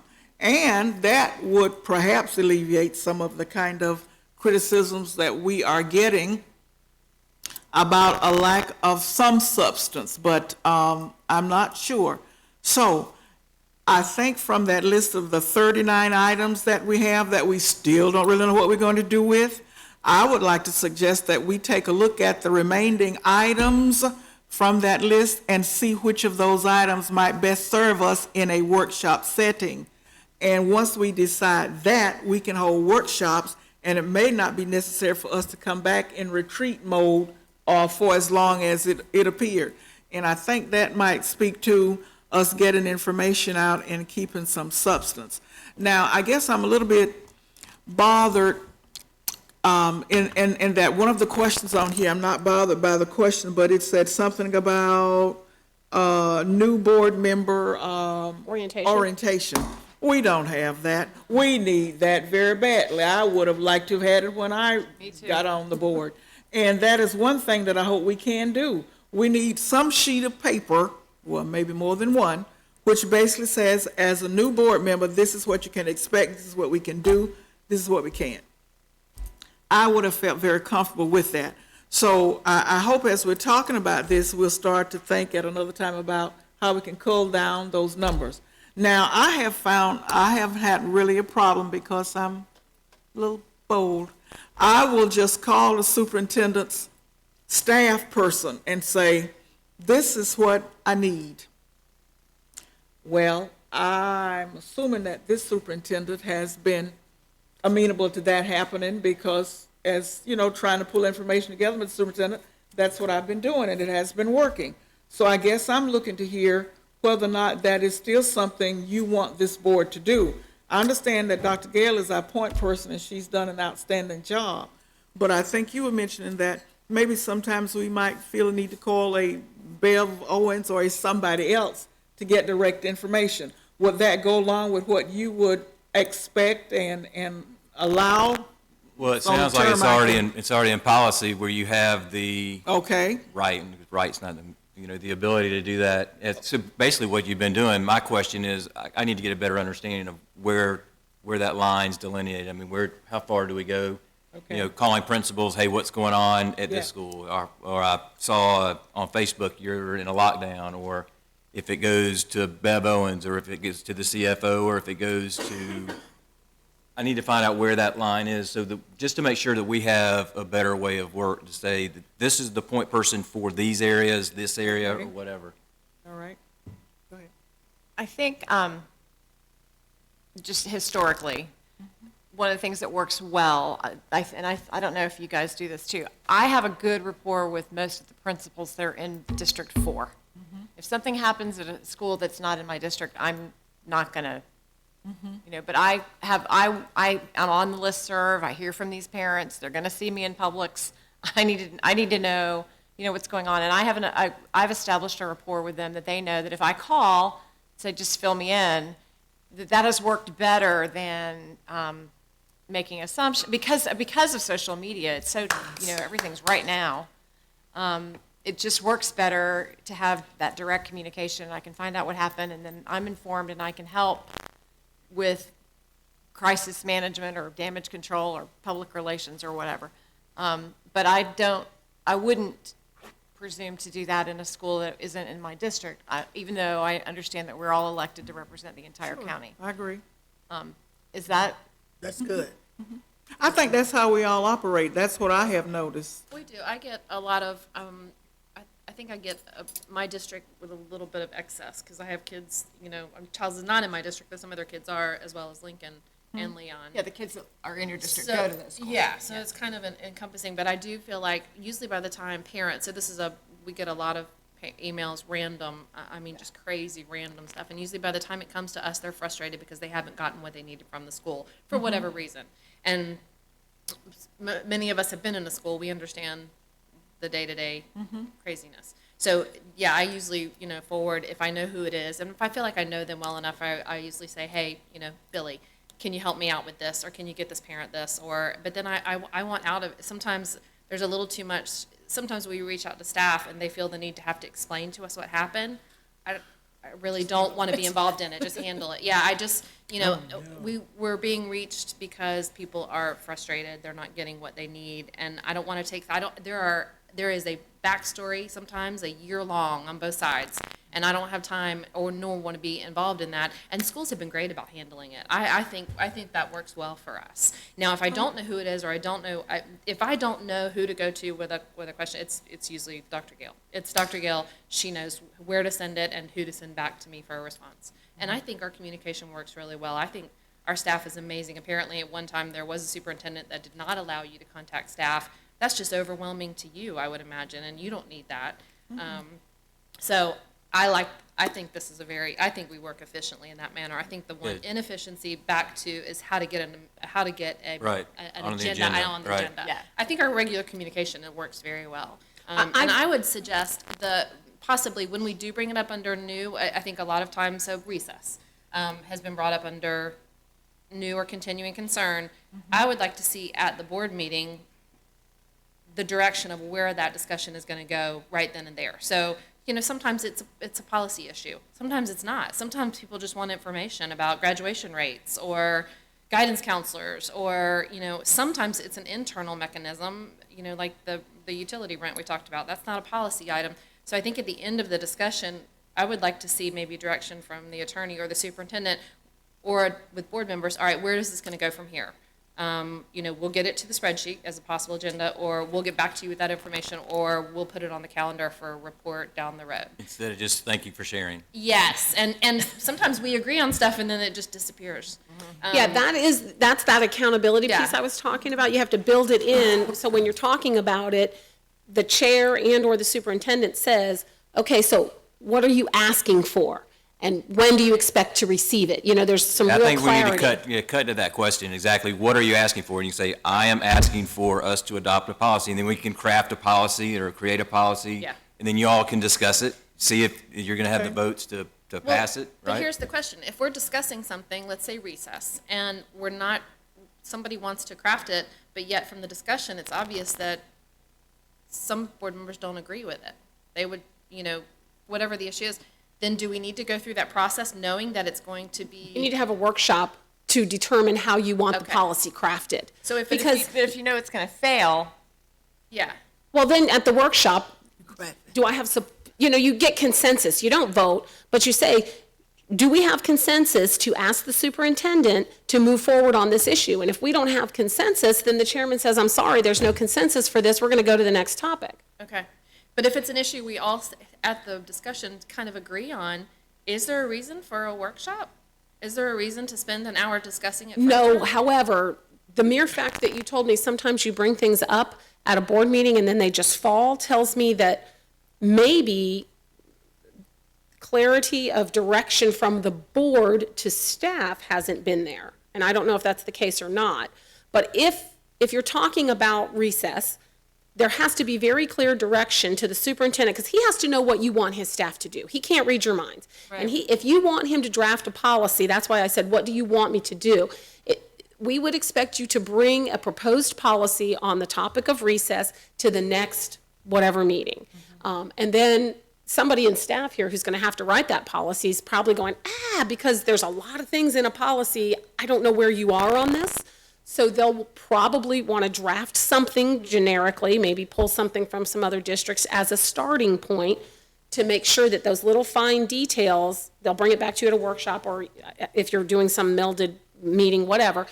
And you'll look at this proposed policy and you'll go, that's not at all what I was hoping for. I was hoping for this. And Ms. Wood will say, and how about this language? And how about this language? And then staff will go back. Policy development is not a quick and easy thing. And I don't know who writes policy in this district, but that person needs very clear direction from the board, what you want that policy to look like. Is it you, Mr. Attorney? No, ma'am. Okay. Sometimes. And the superintendent needs to know clearly what you want so he can direct staff to develop that policy. You don't want staff spending an extra day developing a policy that doesn't meet what you wanted. They've just wasted time. So Right. clarity from you guys why you had that to the workshop. superintendent so he can direct staff is part of the incumbency on that process. How would it work in reverse if I wanted to open the discussion for a policy to be deleted, edited, changed? Okay, we can get into a whole policy Okay, all right, let's- thing. all right. No, I'm not trying to dismiss you. I'm just saying, Okay. we recommend that boards and superintendents review policies every 2 years, and the reason we recommend it is because that's what the law says you're supposed to do. And typically, what that means is a policy review, where you look at this section of policy 1 month, this section that month, and you and staff might come back with, here are a bunch of recommendations for changes. Perfect. Does that answer your question? Plus, we have Neola after every I think they're Yeah, still on they update contract, stuff. but after every legislative session, when there are changes that have to be made because of statutes. Right. But if you see a policy you think needs being up, or staff, sometimes staff will tell you, this policy doesn't work. And then they recommend a change. You can bring policy changes at any time and share them with the board. I think we need to look at this policy. Mr. Attorney had a question. Have been listening, and we always get these questions. How do I get something on the agenda? And I think some of what is going on here is a little bit of a expression of frustration about how things were in the past, and I'm glad we're not focusing on that. But the key to all of this, to me, is just communication. If board members during a meeting will articulate in new issues or continuing issues or whatever, I'm concerned about this, I'd like more information about it, I'd like us to either see a policy or go to workshop and have some confidence that it's not going to just, Dissipate. drop into a black hole somewhere and never be considered. It will work. It will absolutely work. What happens is board members get frustrated that they have raised an issue, and they have raised an issue again, and they've raised it a third time, and the promised workshop didn't happen, the policy didn't, get presented, and they get frustrated, and then I start getting the questions like, well, can we just put this on the agenda? Right. Can we vote and put it on the agenda and vote on it that night? Well, there's so much behind the scenes that goes into doing these things, and the other thing that's going here is we have a new superintendent who has got 1,000 things on his plate to do, and he's trying to figure out what his priorities are and how to weave into those board priorities. And it's a really complicated enterprise. So as long as there's good communications, I think board members, if an issue is brought up and they're told, yes, we can get to that, and we're going to do it in March, or we're going to do it in February, or we're going to do it at the next meeting, and then we stick to that, it'll go. But when they just sort of fall away on the wayside, that's when people start getting frustrated. And I prefer, this is just me, having board members articulate their issues and concerns in the board meeting at the end, so that all the other board meetings members can hear it. A process where people just call Dr. Gale and say, I want this, I want that, blah, blah, blah. You get 5 board members calling a staff person. She's going to have difficulty prioritizing those. And so it's probably a good idea to call her before the board meeting and say, hey, I just want you to know I'm going to bring up, a prohibition on, zebras at schools. Just as a courtesy, I'm going to bring it up as a new issue. That's good, but I think it ought to come up at the board meeting and let people Well, I talk think about it. the list that Dr. Gale compiles, the chairman can at a board meeting say, Yeah, here are the items that have come in this week. Do we need a workshop on this? Do we need a workshop on this? Do we have consensus that we want to spend a half an hour discussing That this? would work too, as long Yeah. as long as there's some collaboration in working through these Exactly. things.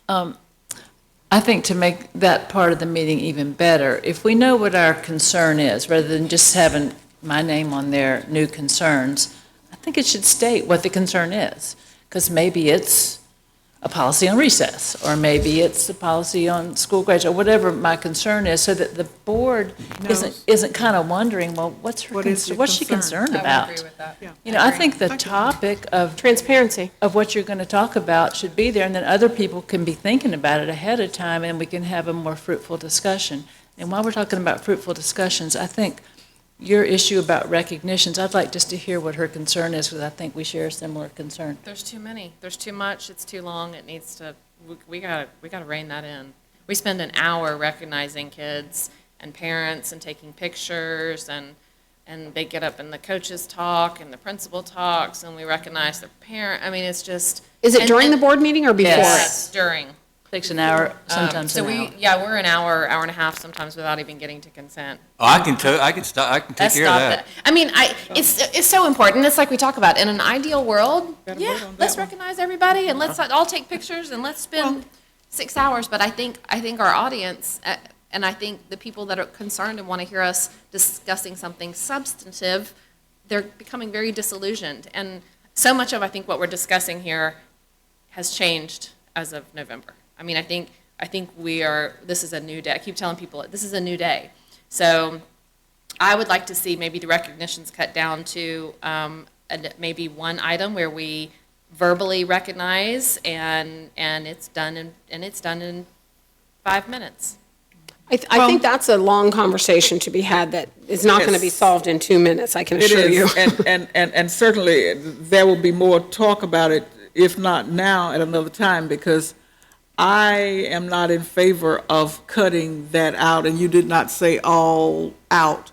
But in my mind, I think it's pretty important still to spotlight our students and their achievements. So at the appropriate time, when there's more time to talk about it and we eventually vote on that, my vote would be to carefully consider not doing away with that altogether. But I hear how some folk might feel that that is not important, and I guess I'd be wanting to think, well, what is important? Well, I would say we decide children. now what to do with that. 'Cause Okay, let's talk about I it think then. this is a really, really, a very valid concern, and I've heard it from many, many people, not just, it was nice that I had one actually in writing that I could, Yeah. but this has been a concern that I've heard since I've been there. Mm-hmm. I agree with you, it is very important, and all of our opinion is, I think we've beaten how to get something on agenda to death. I think we're good there. I think we need to move on to what do we do about recognition. I have a question about the recognitions for you. Is the issue the board being in there recognizing the students, or is the issue that people are expecting the business meeting to start? I think it's the length of time, the amount of time that you can eat an hour and 15 or an hour and 20 minutes of the board. It'll be 7:15 before we start actually discussing the action item. Maybe I'm Yeah, misreading. I mean, we'll But recommend, for but I think instance, there's a, But 1 hour. Charles and Cross 15 minutes. Country, and then the diving team. Well, some districts have a pre-meeting spotlight. So it might be an hour before, let's say your board meeting starts at 5:30. So from 4:45 to 5:30 is spotlight. And everybody knows that the student recognition, the board will be there, the staff will be there to recognize the students, but people who are there for the business meeting know that that business meeting is going to start at 5:30. So sometimes you can just structure it a little differently. That's what I would like, is a time certain. 5:30 to 6. Or, you know. Yeah, I like that. A 15-minute time certain for recognitions, and then we among ourselves say, not all of us have to comment. We can let the chair say, you know, we're all so proud of you, but we don't each need to say something each time, because that takes a lot of time. Well, it doesn't and- even have to be the chair. In some boards, Or you they could would take turns. rotate. You Yes, could take exactly. turns. And this is Ms. Wood's week to recognize But everyone. one and this person is can Ms. speak on Rasmussen's behalf week. of the board, and everyone doesn't Yes. have to say anything. And also, you know, hopping up and taking pictures, that's very disruptive. I think we should completely cut that out. If people want to take pictures, maybe you could have a time before the board meeting to have the people who are going to be recognized, if they want to have a picture in front of the Leon County Schools, and the superintendent can be in the picture. But I just think that appears to the public as sort of fluff. Overkill? Yeah, And, that could be that part. You know, I think that we just need to do that important recognition, but have a time certain when the business meeting starts. And Okay. if we can move, and I'll just say this again, I know I don't have the history of being, I don't know, it was a very difficult time for the board during all the construction questions, and so y'all moved all those items that used to be on the consent agenda to the action items, but I'm just wondering if we couldn't use some of our time, if we're going to do the pre-agenda workshop, which I guess is another discussion, to say that we pull off any items that we do want to discuss at the board meeting, but then put the rest of them on the consent agenda after we've heard about them. Because again, that's another 10, 15-minute, and in general, at least my 3 little board meetings I've been to, it's, you know, approve, consent, go on. And it you know, it seems very rubber stampy, which I think is the thing you were trying to get away from. So I'd like to see them explained, but somehow the ones that we don't have any questions about to be moved to the consent agenda so we can vote on them as a block. Well, I wanted to say, and on this, been on the board as long as I have, I think it's very important that we continue to recognize our achievements from the schools. And when the students come from a school or districts, we represent different districts. I think that school board member, if they know that school and want to say something about the principal or the students, I think they should have that right to do that and just not all give it all to the chair. I think that that board member should recognize the students from their district and the accomplishments of those students, especially when they know what's going on in their district. If you don't know what's going on in your district, don't say nothing. But if you do, I think it should be shared with the community. I also think that we should continue to recognize students in their performance. It's very important. I'm getting feedback. They like to see their pictures taken. And as I look at the meeting and sitting here, with the consent agenda is moved. And if you want to pull something from the consent agenda, we pull it and put it in the Action. Consideration. consideration agenda part. Now, when we get to the consideration part, here recently it's been going real fast because Mr. Connor comes up and he does all the construction part, and that takes, I've been timing it, no time at all. And then the biggest part of the business meeting, I only hear maybe a few board members saying something about their issue or their concern.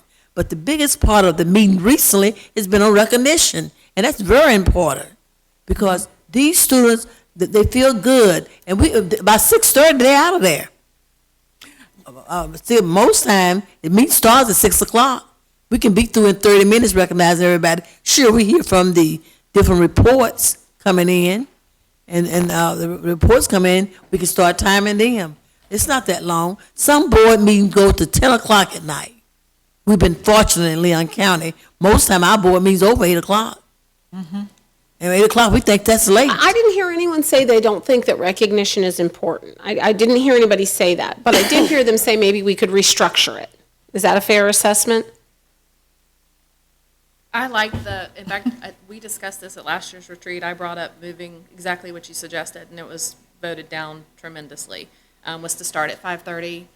Let's do recognitions and be done by 6. That was exactly, I thought that was a great compromise for those that want to spend time and do pictures. And, but we, a very wise advisor of mine said, you are there for policy and budget and issues dealing with education. That is what you're there for.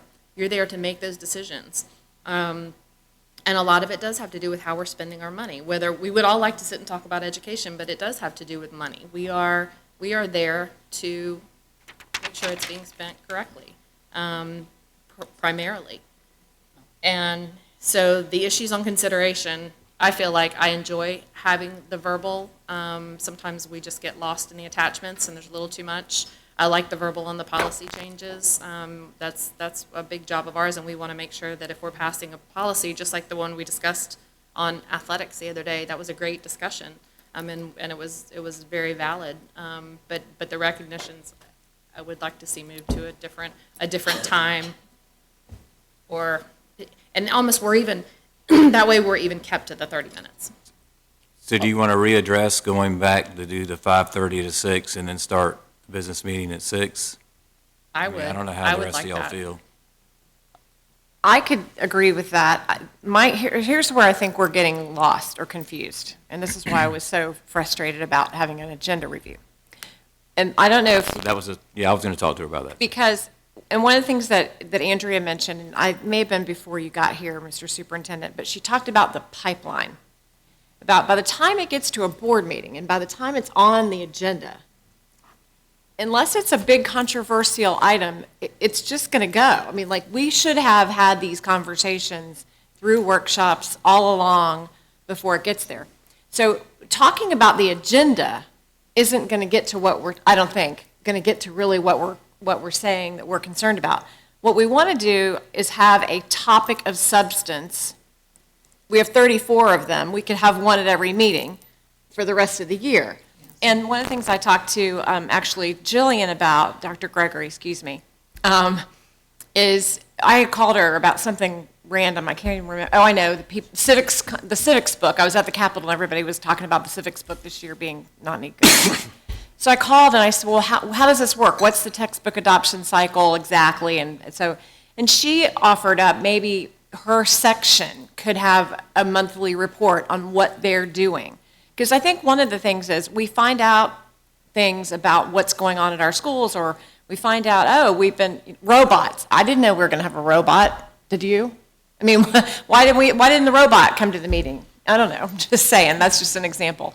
When you guys are doing great things at the staff level and you know it's eventually going to get to us, give us a heads up ahead of time. Let us know, hey, guess what? We're going to go test lead in the water. So what about this? So if you were, just think about it, if we did the recognitions from 5:30 to 6, still, and we just structured, these are the number of recognitions we're going to do in that 30-minute window, whether we take a picture with the kids or not. And then at 6 o'clock, we start the business meeting. Part of that business meeting can be a workshop or a report from either Jillian's shop or the construction facilities department, or however we want that to look. That to me, and because I sat at board meetings for 3.5 years, just watching that we did that 5:30 to 6, but then also our people, their reports don't need to last 45 minutes. No, they don't. To me, they're way too long. And they're Which reports? the reports that our staff gives you, to me, they're like, just give me not necessarily the Reader's Digest version, but we don't have to take 45 minutes to discuss one topic.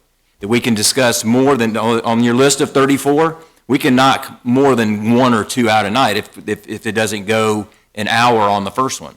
You follow what I'm saying? So our people need to do not a better job, they're doing wonderful things, but just be get to the point, let's talk about the issue, now let's go to the next one, now let's go to the next one. That we can have that time set aside for that, then you go to consent, then you go to consideration, then you start raising any issues that are front-loaded, like you said, that, so it's on there what the issue is, instead of, oh, I didn't know you wanted to talk about that, I didn't know it was a concern. So you know for a week or more, this is the concern that's going to be raised. If you direct staff that the presentations are going to be 15 minutes with 5 minutes of questioning, and you have a chair that has a timer, I have a little square timer that has 15 minutes, you just set it up, it's like, Yeah, and that's- turn it, boom, ready, go, thank you for your And time. that's on us. Yeah. Well, and it's going to save staff time, too. If they've been preparing 45-minute presentations, that's been taking up a lot of their time. And then if there's questions from individual board members that would need to go beyond that time period, they can follow up I one-on-one think with we can do a those better job questions. of that. Can we go, I'm sorry. Just the whole 5:30 thing, all you're doing is just extending the board meeting another half an hour. I mean. Well, I don't care if because you go from everybody's 6 gonna to have 6:30. Whatever time you're there, everybody's going to have to be there. So it doesn't matter to me if the board meeting starts at 5:30, that's fine. I like the idea though, whatever we say, if it's recognitions, and I agree, those are important, we need to showcase that in a timely way. We just set a time. It's going to be a 15-minute or a 20-minute. It's a time certain. It's a time certain. Timed And then agenda. the board chair says, well, this is great, it's time, our business meeting starts now. Whether it's at 6:20 or whether it's at 5:30, I don't care. So we'll just structure it in a way, whether it's from, that window is 6 to 6:30 or 5:30 to 6. Or and then 20 it minutes. will not be longer than 30 Why don't minutes. you say 20? Yeah, 20, yeah. say 20 is 20 plenty. minutes. Yeah, 20 minutes is You just good. tell me how many Yeah, 20 minutes. minutes. 20 is plenty. Superintendent, Hannah, I'm thinking in the past, since I've been on the board, some of those parents, students have trouble getting here at 6 o'clock. And I said, what? And we've had, over the years I've been on the board, we probably had 2 students, about 3 have been late and didn't make it at all. Came after the fact, because they couldn't get here at 6 o'clock. And because of the traffic, So, but if y'all 6 want to 6:20. okay, I like it. All right. But it's very clear, everybody who's coming for the business meeting knows the business meeting starts at 6:30. 6:20. So, Okay. Time certain. so who's in charge of telling, and making sure that that stops at 6:20? The chair and the superintendent are the ones who are going to be responsible for that. Okay, Well, just checking. can I, The superintendent gonna communicate to the divisions over the principals to make sure it happens. Yeah, the superintendent, I'm guessing, would have a list of, here are the ones, you have 5 minutes, 5 minutes, 5 minutes, 5 minutes, and then the chair's going to say, okay, our time has elapsed and we're, but if you have students there that haven't gotten in those 5 minutes, it may take a little bit of a transition time. Don't expect the Occasionally, first sure. month to go completely smoothly, because people who are used to having longer times have to be coached and supported into, keep it short and get them recognized. Is that fair, Mr. Superintendent? Yes, but I think I would probably hesitate on, I think can't we go ahead and start the meeting since it's noticed?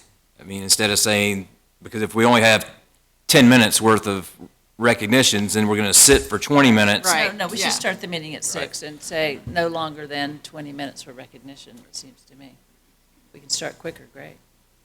I mean, there are other ways, long-term, if you have a bunch, I mean, putting together, Denver does great videos. I mean, have a PowerPoint of photos of kids We that can, pop up. we'll figure it out. No, we'll figure it out. And just like our staff, if they have a 15-minute, if they're doing a presentation, it's 15 minutes, that's it. You ask questions and we're done. It's not 45 or 50 minutes. You're going, we had 3 other things we wanted to talk about, but it's, we can do a better job of presenting. I think we're all in agreement that we just need to cut down and make sure the business starts by 6:30, whatever that looks like. Some nights there may be 6 recognitions and no report, and some night there may be 1 recognition and 2 reports to be heard. I mean, I think of, sometimes we have outside groups that come, so the foundation did a presentation. They did a presentation on the study, member of kids' obesity here a while back.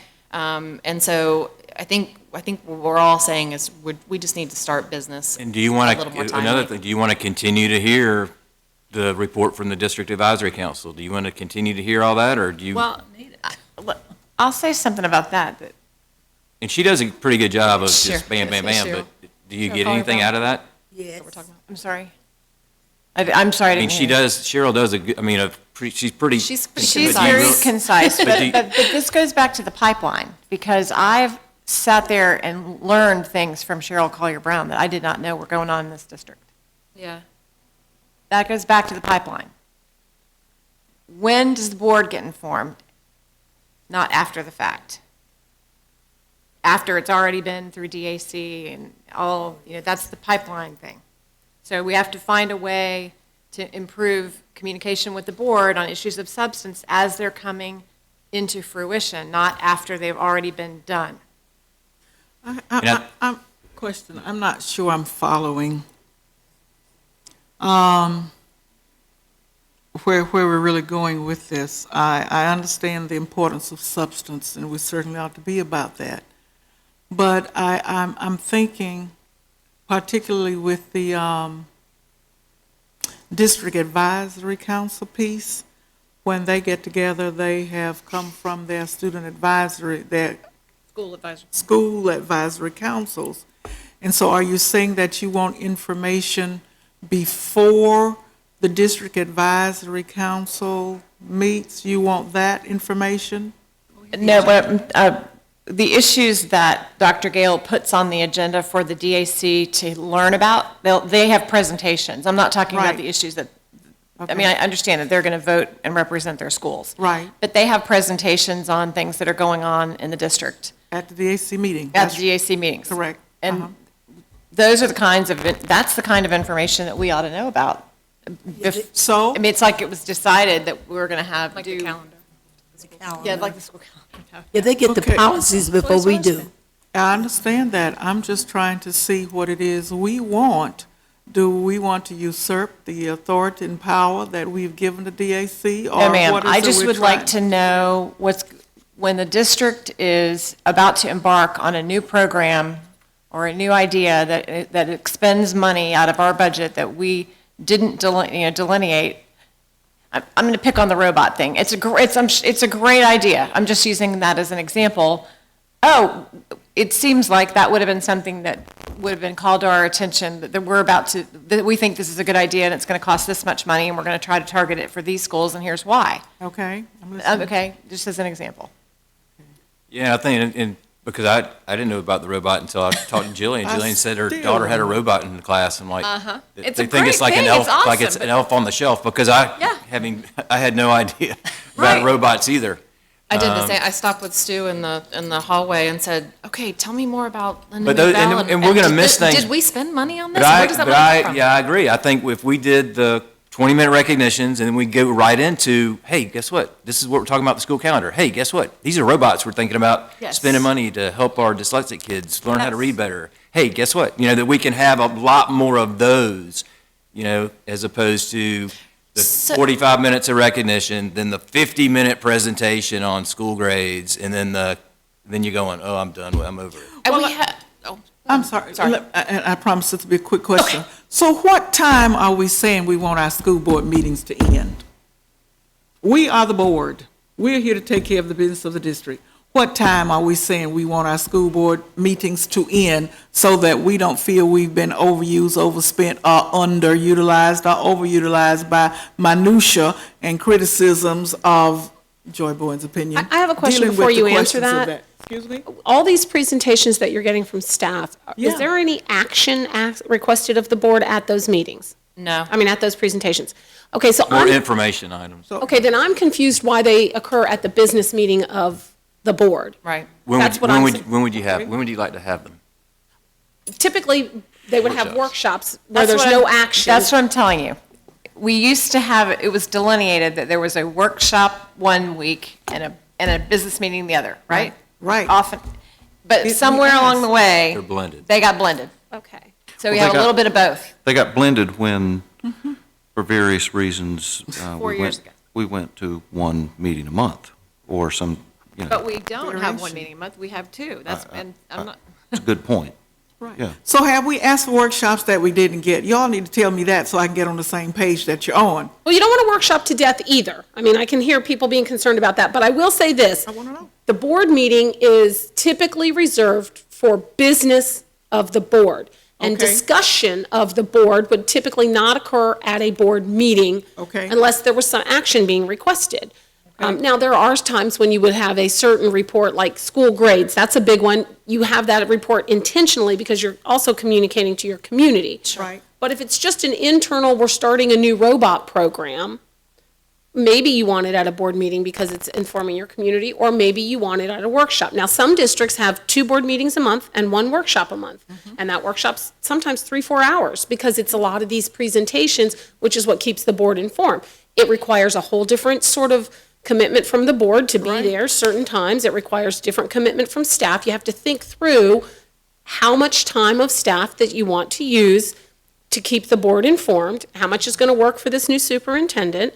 It's not, I mean, it really is, and this is, just so you know, these are like growing pains is what I would call them. When you have new dynamics on a board, you got to figure out how you're going to work together.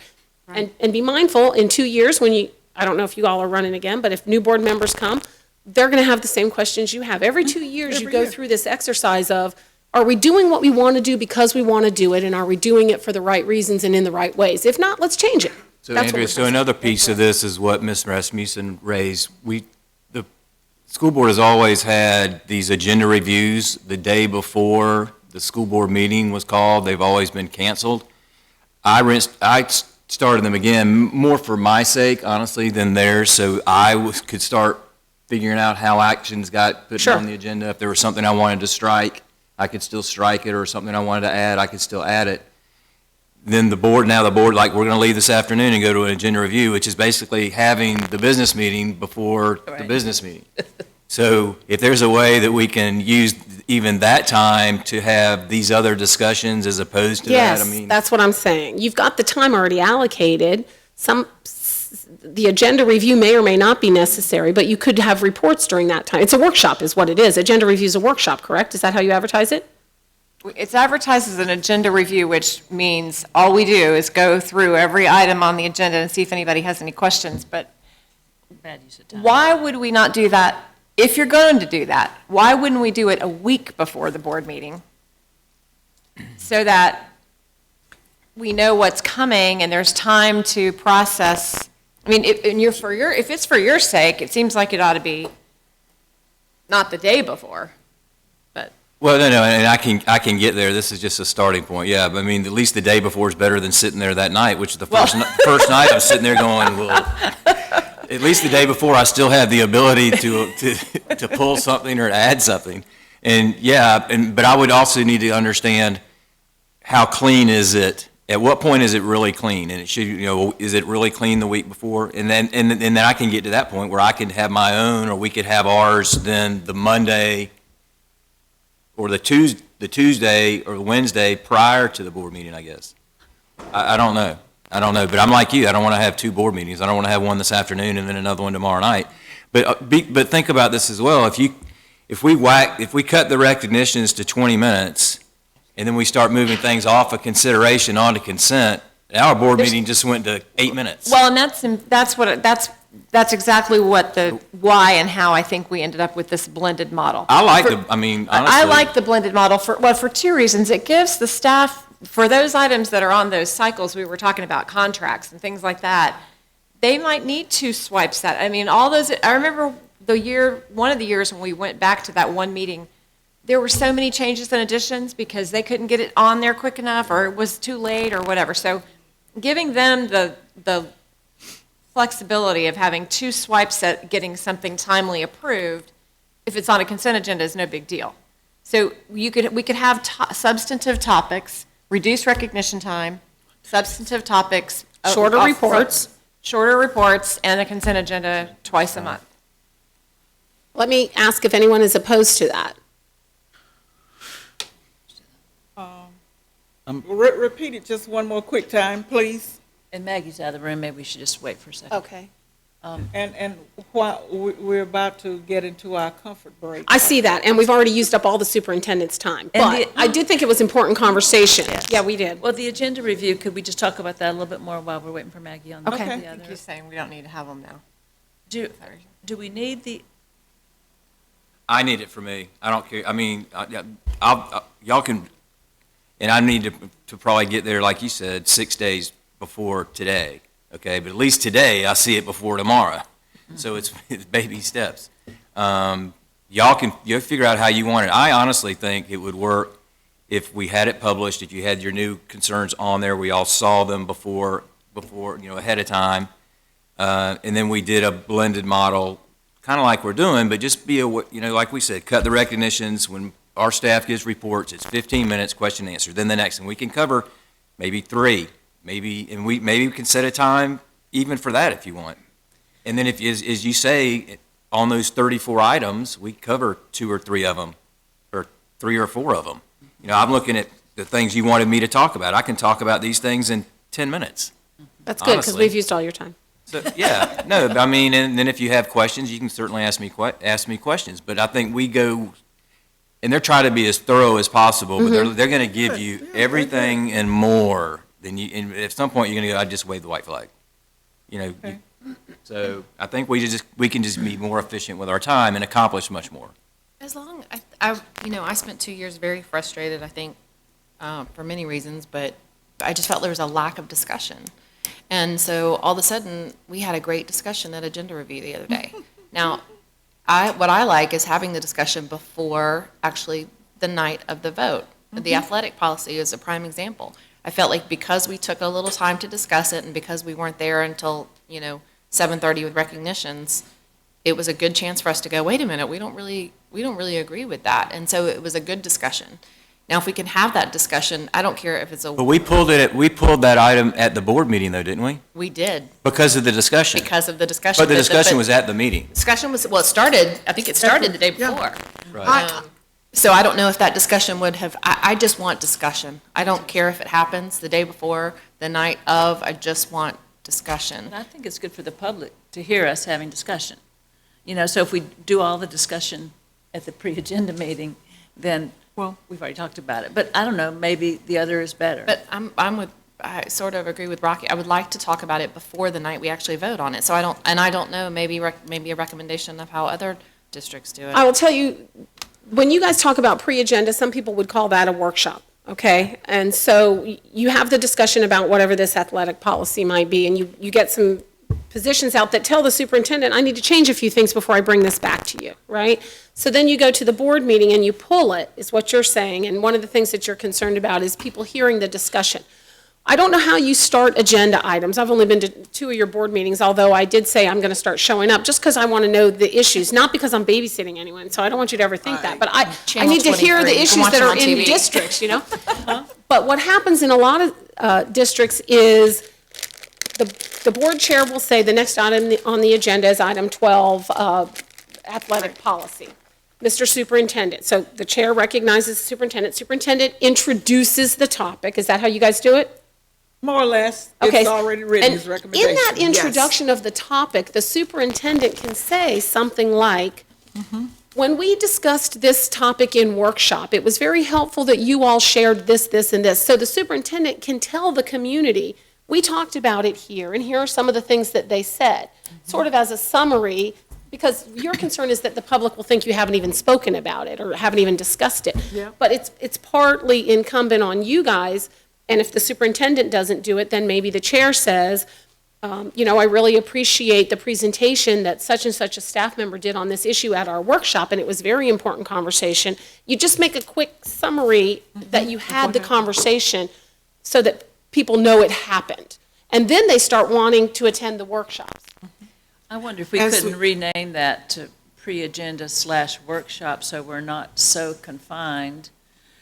Last time, it was like, that's not on the agenda, you can't talk about it. I'd like to have that a little more, that's one of those things that isn't televised, it can be a little more freeform if we have permission legally to say, I really want to start talking about this, and not be told, that's not on the agenda, you can't talk about it at the pre-agenda workshop. Maybe we can broaden the title. Could we? But I think that's what new concerns is for. Miss Facilitator? Yes. May I invoke right now our comfort break and come back to this, please? Yes, So- but when we yeah. come back, we have to discuss That's what right. Dee Dee said about, That's here's right. how we'd like to run the meeting, because I think we need to move on. Okay. Is that Okay. all right with y'all? Okay.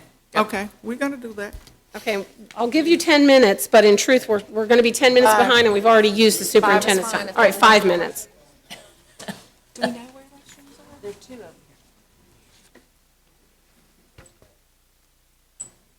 Yeah, hey, how are you?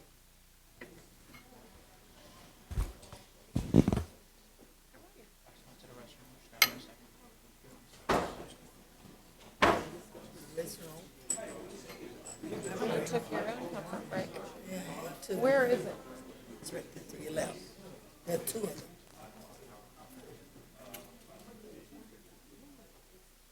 There's some up here. If you right, the curve right here. Right out on the body.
review where I think you are, first, you're going to have a tracking mechanism on issues so that you can at least have some document where you can see that things have not fallen off, you can see the process of where they are. You're going to be a little bit more selective in your recognitions and have your business meetings start no later than 6:30 on board meeting nights. Your reports at the end of the action part of the agenda are going to be more summarized reports in about 15 minutes, and if there's follow-up questions, board members can go and talk to those staff members. And is there anything I missed, Ms. Rasmussen? Well, we agreed that we were going to keep the blended, we're going to have two board Two meetings meetings. a month, A yeah. month, the second and fourth Tuesday at 6 o'clock. The blended agenda / workshop. As long as the meeting, the Approach. presentations are a little bit shorter. Can everyone agree to that? I think so, but I want to make certain I understand. So we're not saying we're starting anything at 5:30 now? That's not what I heard. I heard Okay. 6 to 6:30. 6, The recognitions have to be wrapped up by no later than 6:30. Preferably 6:20. all right. That's what I wanted to make sure that I heard. There were a Don't have couple a other problem. things, I think. We said that when we put a concern, a board member, is that what it's called, continuing concerns? Yes. Or concerns, that we would state what that concern is on Right. the agenda? The topic, Yes. not a big thing, but at least the topic. Right? And something that was suggested to me in the back by Commissioner Nick Maddox was in the county commission, they have something on their agenda called status report. So that if a board member wants to know what's the status of this, they can ask that report to be made at the meeting, and that might help some of us who are Status, wanting to okay. know what's the status on a certain thing. Does And would that be like a continuing concern? We have continuing concerns now? It would be like just a status update. I think the status update could go with the spreadsheet, right? Well, they probably would go together among some other things that you may have brought up. Okay. And I would see that if you're going to add the status report piece in there, typically the superintendent would be the one giving you the status of things. So Yes. it might appear as either part of his report. I mean, does the superintendent have a place on your agenda to give a Yes. report? Okay, so it might be a part of his report. And the other thing that I would encourage board members to do is to say, at the next board meeting under the status report, could you please bring us XYZ? So that it's real clear what you're looking for. And I think that's what staff and the superintendent needs. The other thing I wanted to make note of is I was talking to your attorney during the break, and one of the things that we were talking about was the very first thing that Ms. Striplin said was that people don't think you have substance in your meeting sometimes. And so if you have items that are under consideration, which I would consider your action agenda, those items typically would have some professional comment connected to them. So for example, if you were doing the PE, whatever you guys were talking about, athletic. Recess. Thank you. Well, no, it wasn't recess, it was an Athletic athletic policy. something issue.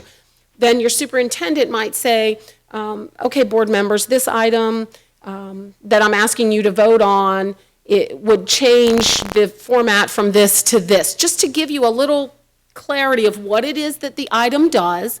And if the superintendent, if it's a little more complex, then the superintendent could call up whoever's in charge of athletics for your district.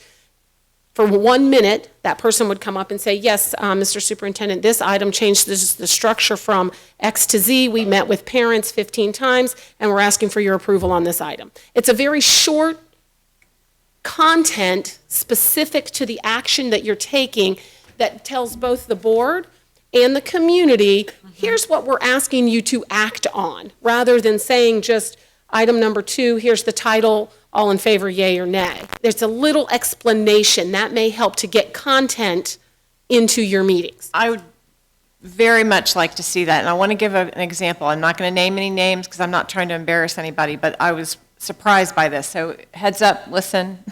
There was an item that we approved without any conversation or question, and then later, we'd been distracted with other things, and I realized we had done this, and I went back and looked and said, why didn't we discuss this? And it was already placed on the following agenda. It was after the fact for an explanation. And in the meantime, I found out that the experts that were there to talk about the item were in the audience the night we voted on it. But because none of us raised a question, nothing was said about it. So I would really like to see that piece that she just said, where anything that we're taking an action on, if the superintendent or the chair can summarize briefly what the topic is. But if you're a staff member and you have people Experts in the room. experts in the room, Right, I remember that. night. please come to the podium, or, right? Say How to would Remind they- us. Without being called to the podium? Well, presumably that staff member would have talked to you ahead of time and said, I think the people that care about this issue are going to be here tonight. Do you want them to talk or Can you- be- can at you least be more specific? recognized? Can you be more specific, or? I don't want to, I'm not trying to embarrass Okay. anybody. No, I'm just trying to figure out if they don't, if it's on consent, the item is No, on no, consent. no, no, no, this was on consideration. Oh, it was on consideration. No one had a question. Right, so it just went, boom. Right. And the people were there who knew. Just in case you had a question, like they're all there that night in case. But that's the mentality I think we have to get away from, just in case you had a question. But how- I think what she's saying is we have to, for the benefit of the public, but also for us, to say out loud what we're about to do. I mean, this was brought up in our ethics training, that it's important as a part of the record to articulate, in this item, we are about to do X, Y, Z, right?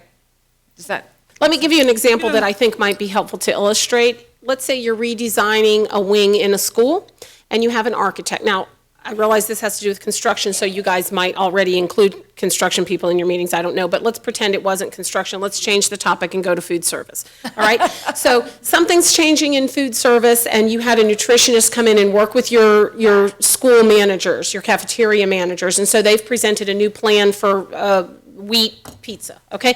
So what you're approving on the consideration is food service approval, request approval for this new wheat pizza, whatever it is. Then the food service manager can come up and say, thank you, what we're asking, I want you to know that we've worked with all your food service managers. Here's your consultant, Mr. and Mrs. Brown. They came in from the University of Arkansas, who are experts in this area, and we've worked with your food service directors, and we've come up with this plan for this new wheat pizza. That's all that needs to be said, so you're acknowledging that they're here. Exactly. Is that And what you're saying? yes, exactly. And because if we had known that the nutritionist was in the audience, we might have had a question about the wheat pizza, right? That would have prompted a question that otherwise went off the radar. I'm so glad you're here, nutritionist, because Right, I was unsure how that would work with the people who are gluten-free. Can you help Right. me understand that? But to your point, it doesn't have to take a very long time. I think just a brief statement about exactly if it's a change, what's the effect, why are we doing it, and this is what you're about to vote on, and I know, here's why. I'm just unclear of how would I know when to do that and when not to do that unless we did it for every item. You would do it for every, that's what she's saying, but it's just a brief statement. Either you, because it's a quick, easy thing, as the superintendent could say, here's what we're doing, we've gotten a new wheat pizza, or in advance, you've talked with your staff, maybe you've met with staff, and staff says, hey, we're going to have the nutritionist at that meeting, and you go, oh, let me take a note of that, the nutritionist is here, so that's when I definitely want to bring in my food service person on. That's just what you did last meeting with Ricky Bell. I mean, he came up. Or, Because you had questions. If you didn't have any questions, then he wouldn't have come up. I mean, so I'm trying to figure out when I know to bring It somebody up. wasn't We'll figure it out. Okay. well, But ma- that is exactly a piece of what we're getting to about making the meeting seem more substantive. So as I look in my review a day, a week in advance to say whether they ask a question about this or not, why don't we say something? Yes, Okay. exactly. Or in your agenda request form or something, you have a place, who's going to be presenting this item? If it's on an action consideration and not on consent, there might be an expectation that somebody's going to be in the audience that will either say, yes, I'm here if you have questions. There is, those people are there. Yeah. They're there every meeting, but the question is, when do I know if I need to have something explained if there's no questions? well, Mr. Superintendent, I'm going to offer just a kindergarten level suggestion, in as much as we're human and sometimes we're trying to run meetings and we miss some stuff. If somebody could just pass the note, Right. they're here. Yep. Just want to remind you, maybe we need to acknowledge them. I forgot, they certainly are here. Now let us do that. And that would get us past some of this, because I don't think, and I know the exact meeting, I think you were referencing, and it would help us to just pull those folk back in and provide them with an opportunity to say how much we appreciate their services. That's it. Now, I Okay? do want to say this. If you have staff members come up to the podium and introduce an item or comment on an item, a very short comment, exactly what I just said, what we're asking is for your approval to get the rubberized thing at the playground at the elementary school. It used to be grass, we're bringing in the rubber. Boom, that's all they're really saying. It's not extended, it's just a quick, here's what it is. Everyone in the world knows what it is. And I'm just saying this as a cautionary tale, not because I think in this district it would happen. But if board members start to personally attack the person at the podium, if I'm the superintendent, we're cutting that short. It's not going to happen anymore. And you're shaking your heads, and as I said, I'm giving a cautionary tale. I've seen it in other districts where board members take opportunities sometimes. You guys hear from your peers, I know you do, that sometimes board members are not friendly to staff members when they get to the podium, and they look for opportunities to, especially if they're angry with one of them or something. If that starts to happen, you have to have this conversation over again, and the rest of you board members have to protect your staff and say, we're not going to do that to staff. I just want to be very clear. I mean, I've never seen that happen. I mean, I think there was one time we asked an expert in the field to come up, and the expert kind of got out of line, and board He got members. out of line, though. But no, and rightfully so. He But wasn't that staff. one was kind of on us. Yeah. But we're very respectful of each other. I mean, I've never seen that happen. I'm just putting it out there because I've seen it in many, many other districts. Andrea, in your Yeah, I've seen summary, that. you were saying what we had made some decisions on. Did I also hear a decision in the group that we're going to have our list of topics and that we're going to agenda them as little, either mini workshops or discussion pieces at each meeting so that, again, we're talking substance, we're I talking the see issues that the concern chair and the us. superintendent shaking their heads on that. That's what I understood, yes. That is exactly the statement that I made, and I thought I saw head nods, and that's what we wanted to do. So after this meeting, sometimes this week, Dr. Gale and I will look at these topics and suggest to you some that we can workshop and go from there. And, Good, thank you. Is that right? Yes, That's what thank I'm. you. and to add to that, I don't know if this exists, but I think I heard Andrea suggest, I don't know if there's a huge master calendar that lives in your world where and like, for example, I know in finance, we have statutes that drive the trim dates, right? So we know when those meetings have to happen.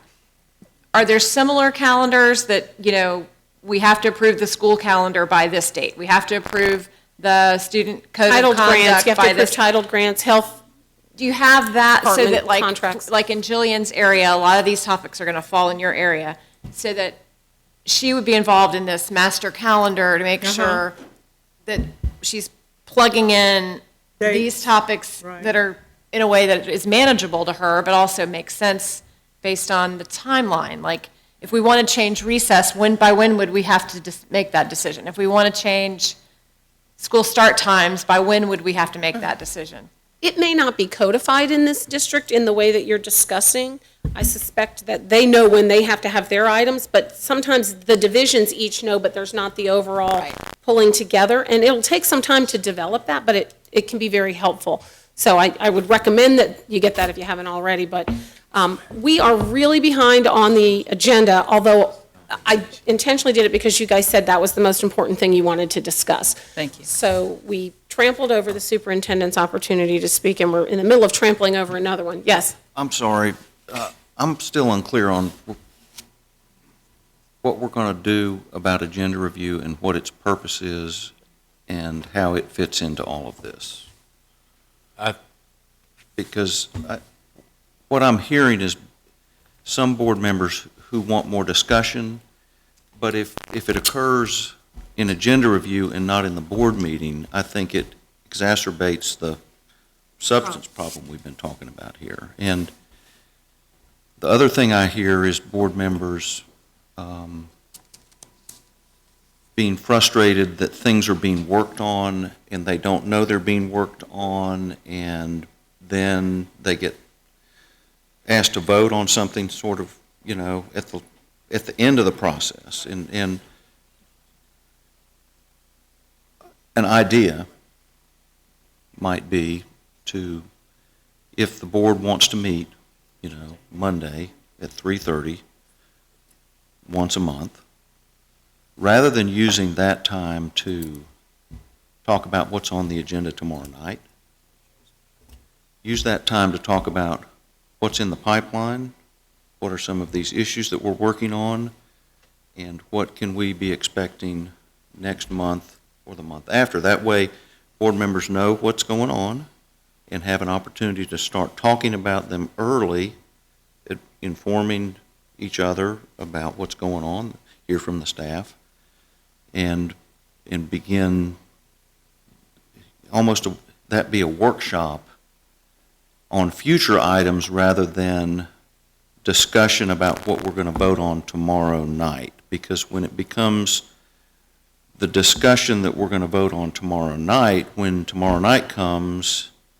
it's move staff or move the superintendent's recommendation, and the public has not seen that discussion. So I'm not sure if that's the right way to go, but I do get concerned that as we're trying to make sure that our meetings show more substance, if agenda review becomes the place where people talk about things, we're counterproductive. That's my point. So I don't know what the balance is there, but I don't either, and I don't know I don't know if they ever actually had agenda reviews, or how it came to be that they were put on there, or what was even said at the agenda. That's probably why they just started being canceled. They were on the calendar every Monday, but The email question and answer became the substitute for that. If you had a specific question, you raised it, Dr. Gale gets answers, she emails them out. Which I think works very well. There's people around here who have a much better history with this than I do, but my perception is that the agenda review evolved because during board meetings, board members would have questions, and the staff didn't have the information available right then, and they didn't know the question was coming, and sometimes the question might have been a little game of gotcha, maybe not always, but the idea was to get the questions out early so that the staff and the superintendent would be prepared in the meeting for the discussion. After email became popular, questions were submitted and answers were given, and there was no perceived need to have that meeting. Now, the meeting's back, and instead of just answering questions, it's starting to evolve into the time when we're really talking about stuff. And that, I don't think, was ever the intent of the agenda review. And if that's what it is, it's going to take away from the perception of substance in the board meeting. So I don't know what the So as a starting, I know we have the one today, but after today, then we go to a new way of work at our board meetings with the 6 to 6:20, then the 3 or 4 of the topics on your 34, and then getting to consent and consideration, et cetera, et cetera. And then if we want to go back and revisit the Monday, that we can put something together, however that evolves, then go back and revisit Mondays. I think that sounds great, and after we see how it goes, I think Jeff's idea about what he called a pipeline meeting, maybe once a month, where we just sit around and talk about what's coming, what can we expect, that gets to your status report too. But we don't have to go there yet. Maybe you want to just, Yeah, let's just put a pin in that, and I just need to make sure our people are, again, giving you just what you need to know, but not, oh my God. So we can cover multiple items, and then if you have questions, then we can go a little deeper as the questions come. Well, I just want to say, a lot of us already have our Monday afternoons blocked out for, some time. I'd like to keep something on the calendar similar to what Jeff said, and it can be like a mini workshop, or just, I'd like to go ahead and say we're Start kicking out some of those topics. We're going to commit to that. If it's once a month or in place of the agenda review, doesn't matter to me, but I'd like to stick a pin in it a little deeper to say, let's go ahead and schedule it so we can start developing how we want to use that time. All depend on what Jeff was saying was about it. And I remember we always kept Tuesday available because Tuesday, every other Tuesday, we have school board meeting. So Tuesday was a day that we always kept available for emergency call workshop meetings or meetings. So, and that's something maybe we need to consider again, making sure that Tuesdays are available for emergency meeting or workshops. Remember, we did that once before. But you don't have to do that again. We can think on that, as my colleague is saying, we do need to designate a time that we can have emergency meeting or call meeting. And Tuesday used to be the day, but it does not have to stay the same. We can change it if you need to. All right, it's 11:23. Yeah. And how do we want to proceed from here? I mean, I can push through my couple issues and then bring our people up and then and break from 12 to 12:30 for lunch? Or, They're on schedule to serve at 11:30. yeah, well, that's in 7 minutes. I know. Yeah. So We need to I'm stick to trying to that. figure out how we're going to get through at least what we have on here for today. I know what their schedule said, but we're going to either have to adjust the schedule or drop something. So, Can we eat and work at the same time? We could, if we agreed to do that, could we agree? Is anybody opposed to eating lunch, working lunch? I do it all the time. Me too. Fine with me. Mr. Wallen, we can eat. even I though can we- eat and listen at the same No, I time. know, but we noticed it. Do we have to take a break because that's how we noticed it, or we can keep going? They have an area set up there, I'm not trying to, they spent a lot of time preparing for this, and I wouldn't do what you want to do. They got an area set up back there. they decorated tables Oh, and, well, we can eat fast then. right. Do you want to say 11:30 to 12 and at least gain 15 minutes? Yeah. Yeah, do you want me to go ahead and cover these issues now? Get started. All right. In these minutes, yeah, go ahead. And I'll let you know when the time has expired. Seventh period day, yes, all for it, but with kids having the option, not mandatory. I think the way we're doing it now is awesome, where kids have, if they want the seventh class, they can take it. If they don't, we aren't cramming a seventh class down their throat. Beautiful.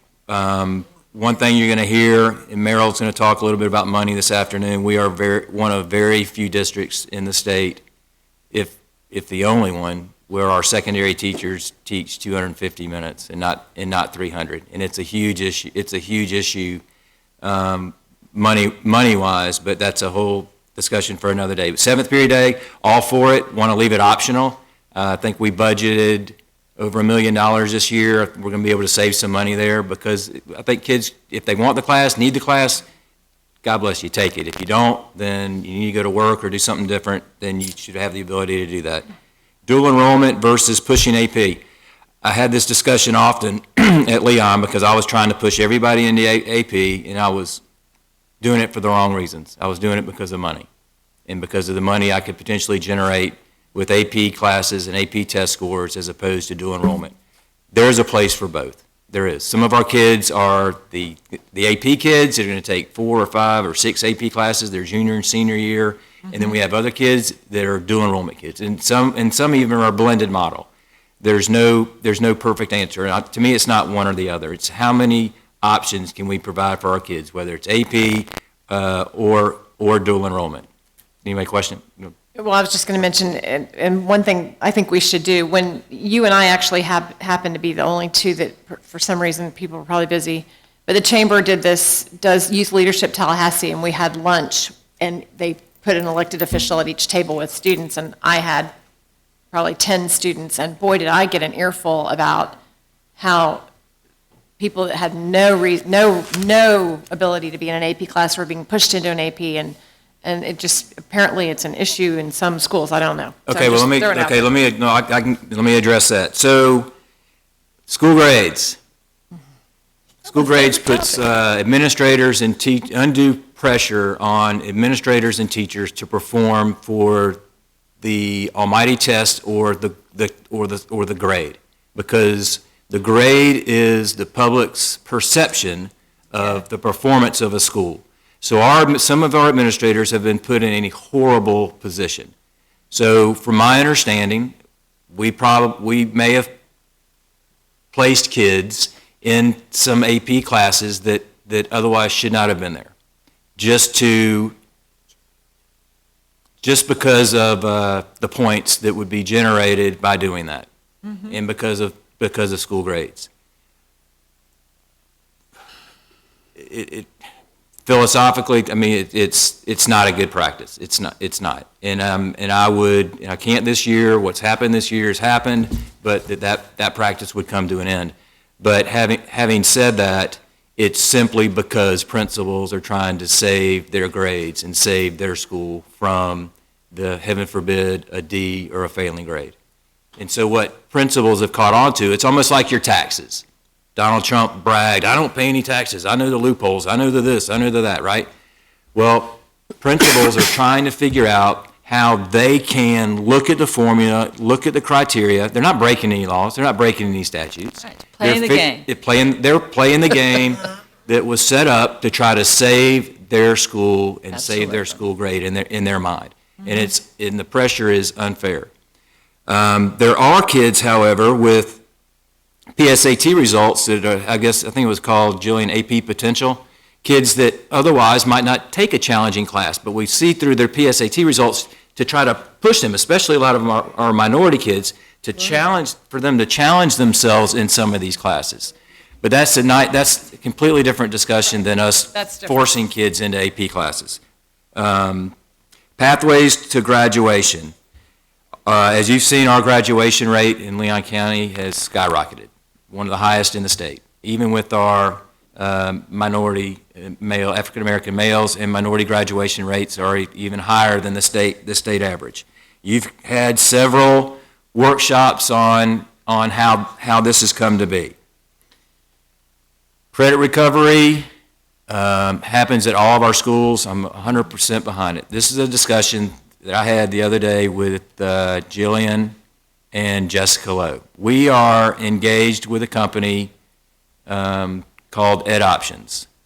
And Ed Options is a for-profit charter school, basically, that we channel X number of our students to during their senior year if we see they are not going to earn a diploma from the state of Florida or from Leon County Schools in the state of Florida. Philosophically, I really, really struggle with this, and would love to, and I need you to help me through this. I really do. The Teachers Association is suing against tax credit scholarships, where corporations can give money as for tax credits. That money goes to give scholarships to kids that go to for-profit charter and or private schools that are not held to the same standards or accountability as our public schools. One of our top platform items in this legislative session is addressing just that, is not allowing, if tax dollars are going to these companies and these schools, they should be held to the same level of accountability. Well, we, as a school district, are sending our tax dollars to a private company, not in the state of Florida, in order to help these kids earn some type of high school diploma. It is a really, really tough one for me, and I've struggled with it. As far as this year, I've instructed our staff, our principals, to continue their way of work. The money had already been earmarked for these kids. Jillian, we can give you some more information about how many kids this affects. And a lot of times it's held for students who do not pass the FSA, or the Algebra EOC.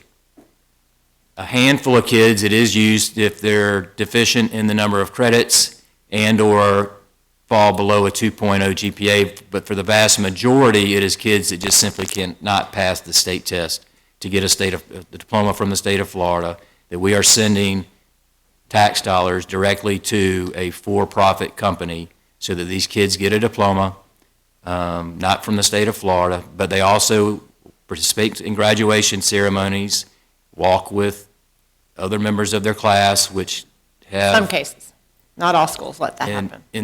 in some cases, and it may be, as you said, school by school. We are where we are for this year, but this is one that I honestly struggle with. May I speak to that? Yeah, let me hit the rest of them real quick, and then we can. Quick.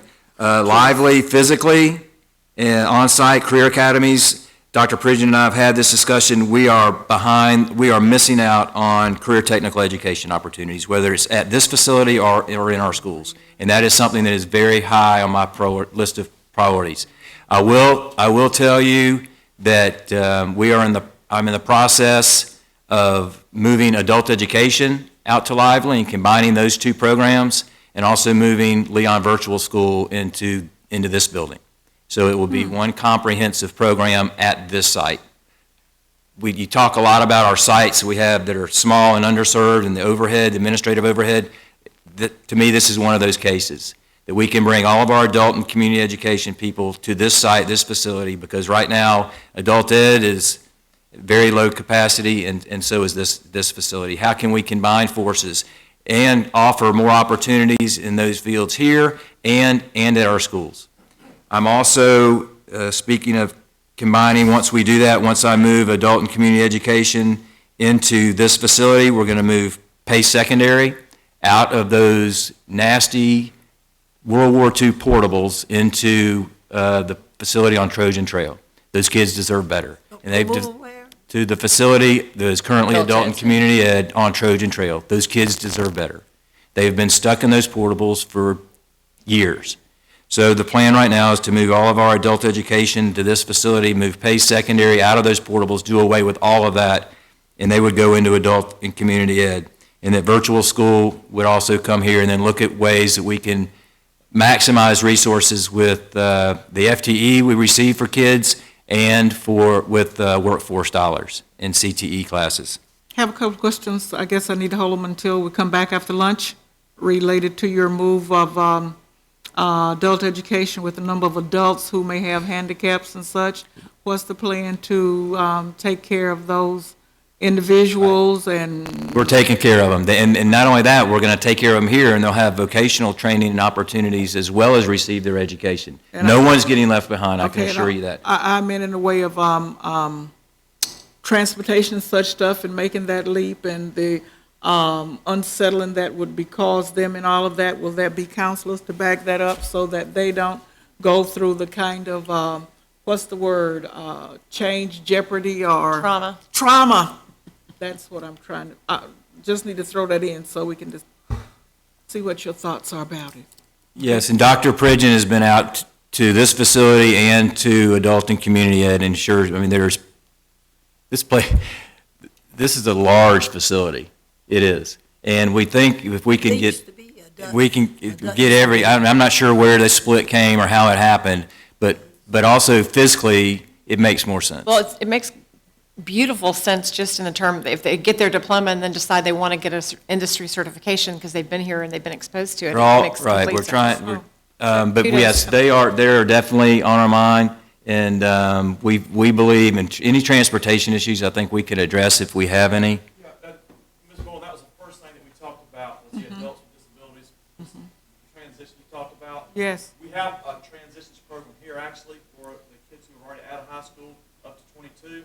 And so we're trying to get the programs pretty much next to each other, and so there is a transition there. That's why we got to get it started pretty quick, because it does take time to do that for those individuals. But they are forefront on this move, believe me. Okay. But one of the good things about moving this is, we lost grant funding, remember that? Part of that was we couldn't offer the vocational training for those individuals at that site. That's why this makes better sense to have them out here, because we have every vocational program you can think of. Not whether they could all go into that, but at least it's here on that same site. So adult education would lose its selfness and become part of Lively? There will no longer be adult ed, it would just be Lively? No, it'll still be adult ed, but it'll be on this side of campus over here. On this side, they'll have a storefront, just like a regular school, where you can still get in and out. I'm listening. On the left, on building one, on this side of it here. All right. You know what I'm familiar with, where the Yes. buses come in? Yes. Because they have a lot of kids that use bus transportation to adult ed, so they would have that bus loop right. So yeah, for the first year, we would continue to run them as two separate entities, but at one facility, at one site. The first year. Ms. Randolph retires, the current director at Lively retires next year, so maybe next year we would have more discussions of how even to make that more of a merge and then expand what we're doing. Look, let's be clear, TCC is chomping at the bit. Oh, yeah. For this facility. Well, that was the point I was trying to get to. It's really going to be a merger eventually. And so, all right. Okay, I'm listening. No. For this year, it'll be 3 entities, right? Yes, Virtual it'll be school, virtual, Lively. lively, adult ed. And then when Ms. Randolph transitions out, we will then have some more discussions as how can we blend even further to enhance what we're doing. You know, and we've had a lot of discussions about these small schools and the amount of costs. Another transition we're going to make, I'm going to merge Second Chance into Success Academy. And instead of having 2 different schools and having some kids sitting out in portables outside of the fence and other kids are inside of the fence, and you have all these administrators and principals, we can combine, there will be one Success Academy for kids that need help, that need our attention. And what about Second Chance? There'll be a house Second there. Chance would merge into Success. Okay. So Isn't there a big division, though, with Yeah. metal detectors and, Yeah, no? No. You've been out there a lot. are you planning on all these transitions happening beginning 17, Wow. 18 school year? Yeah, as far as adult ed moving here, Pace moving to the adult ed facility, and Second Chance moving into Success to have one Success program, hopefully that will happen by the big start of next fall, yes.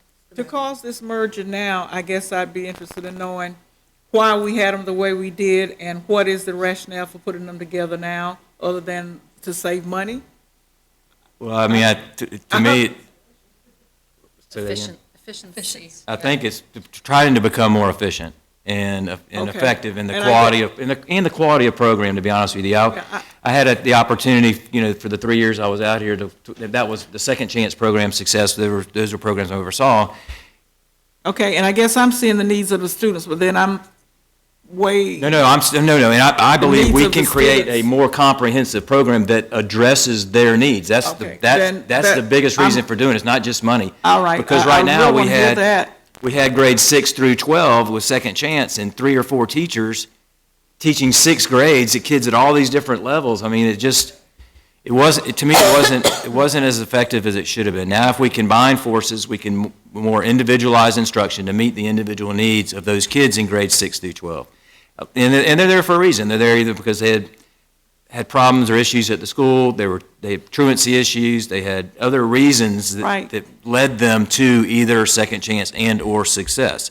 But it would be one comprehensive place that we could, I'm not sure what the right word is, help these kids return back to a mainstream school.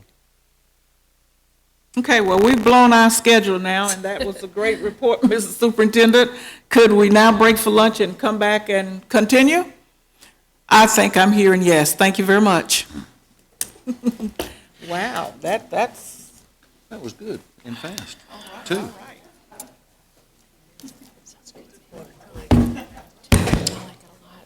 And so how long did we decide we were going to do lunch? As quickly as we can. As quickly? Do we want to try to be back here? Let's be back here at what? We were shooting for 12:20. Minutes.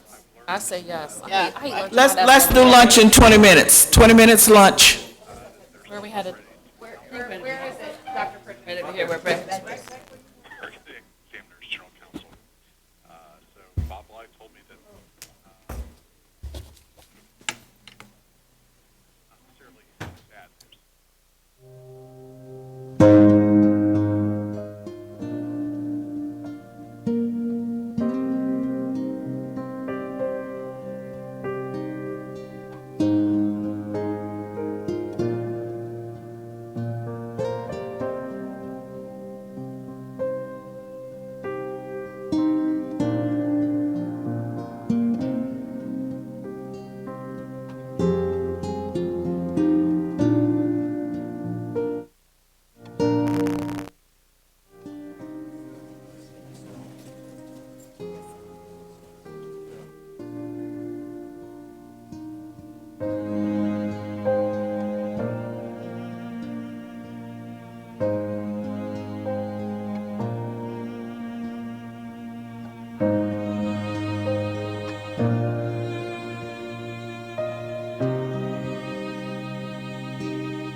That was good. Thank you. All right. Chair.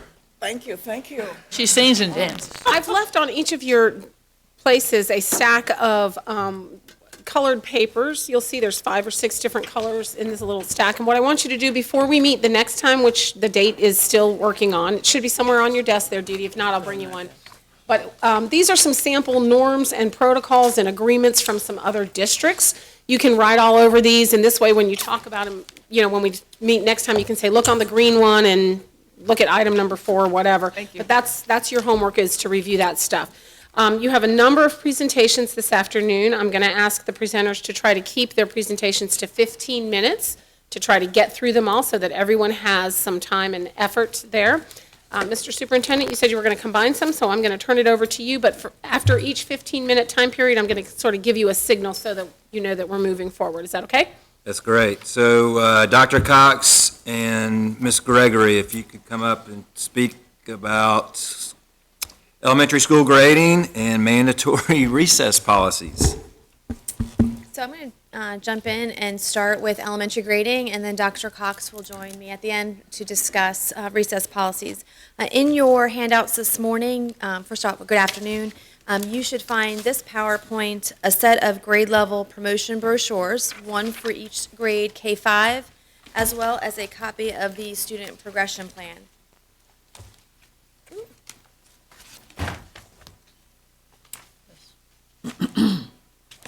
Sorry, guys. As a point of reference, briefly, this is the elementary program of study.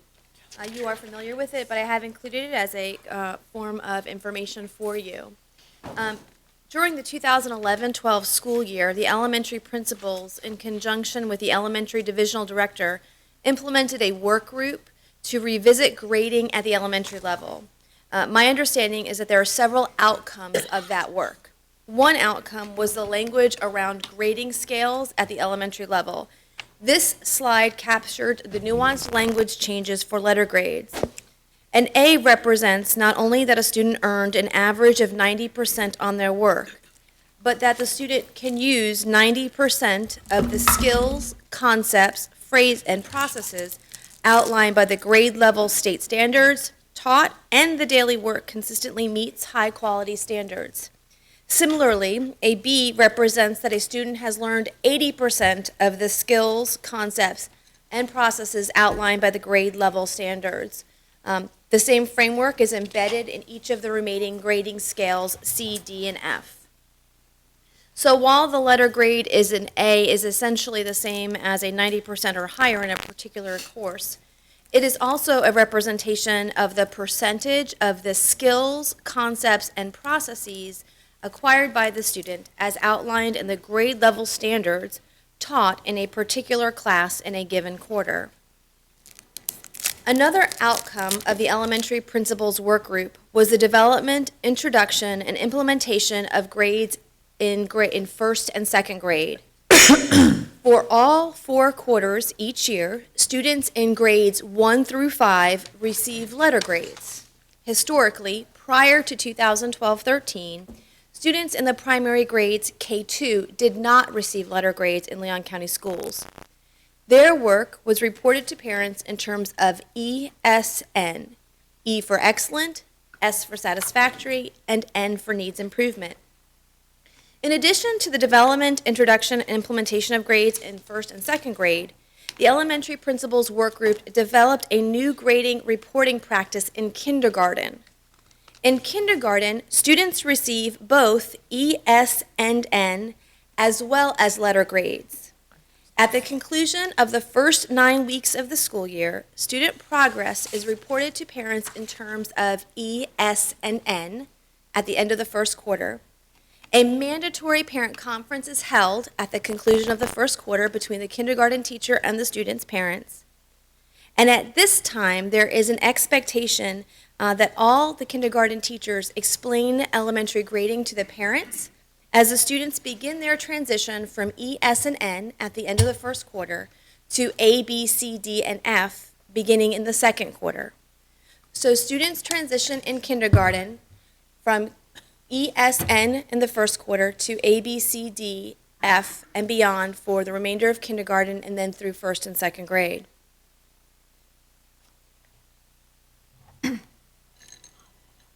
The grades students earn in these courses are used then to make determinations for promotion.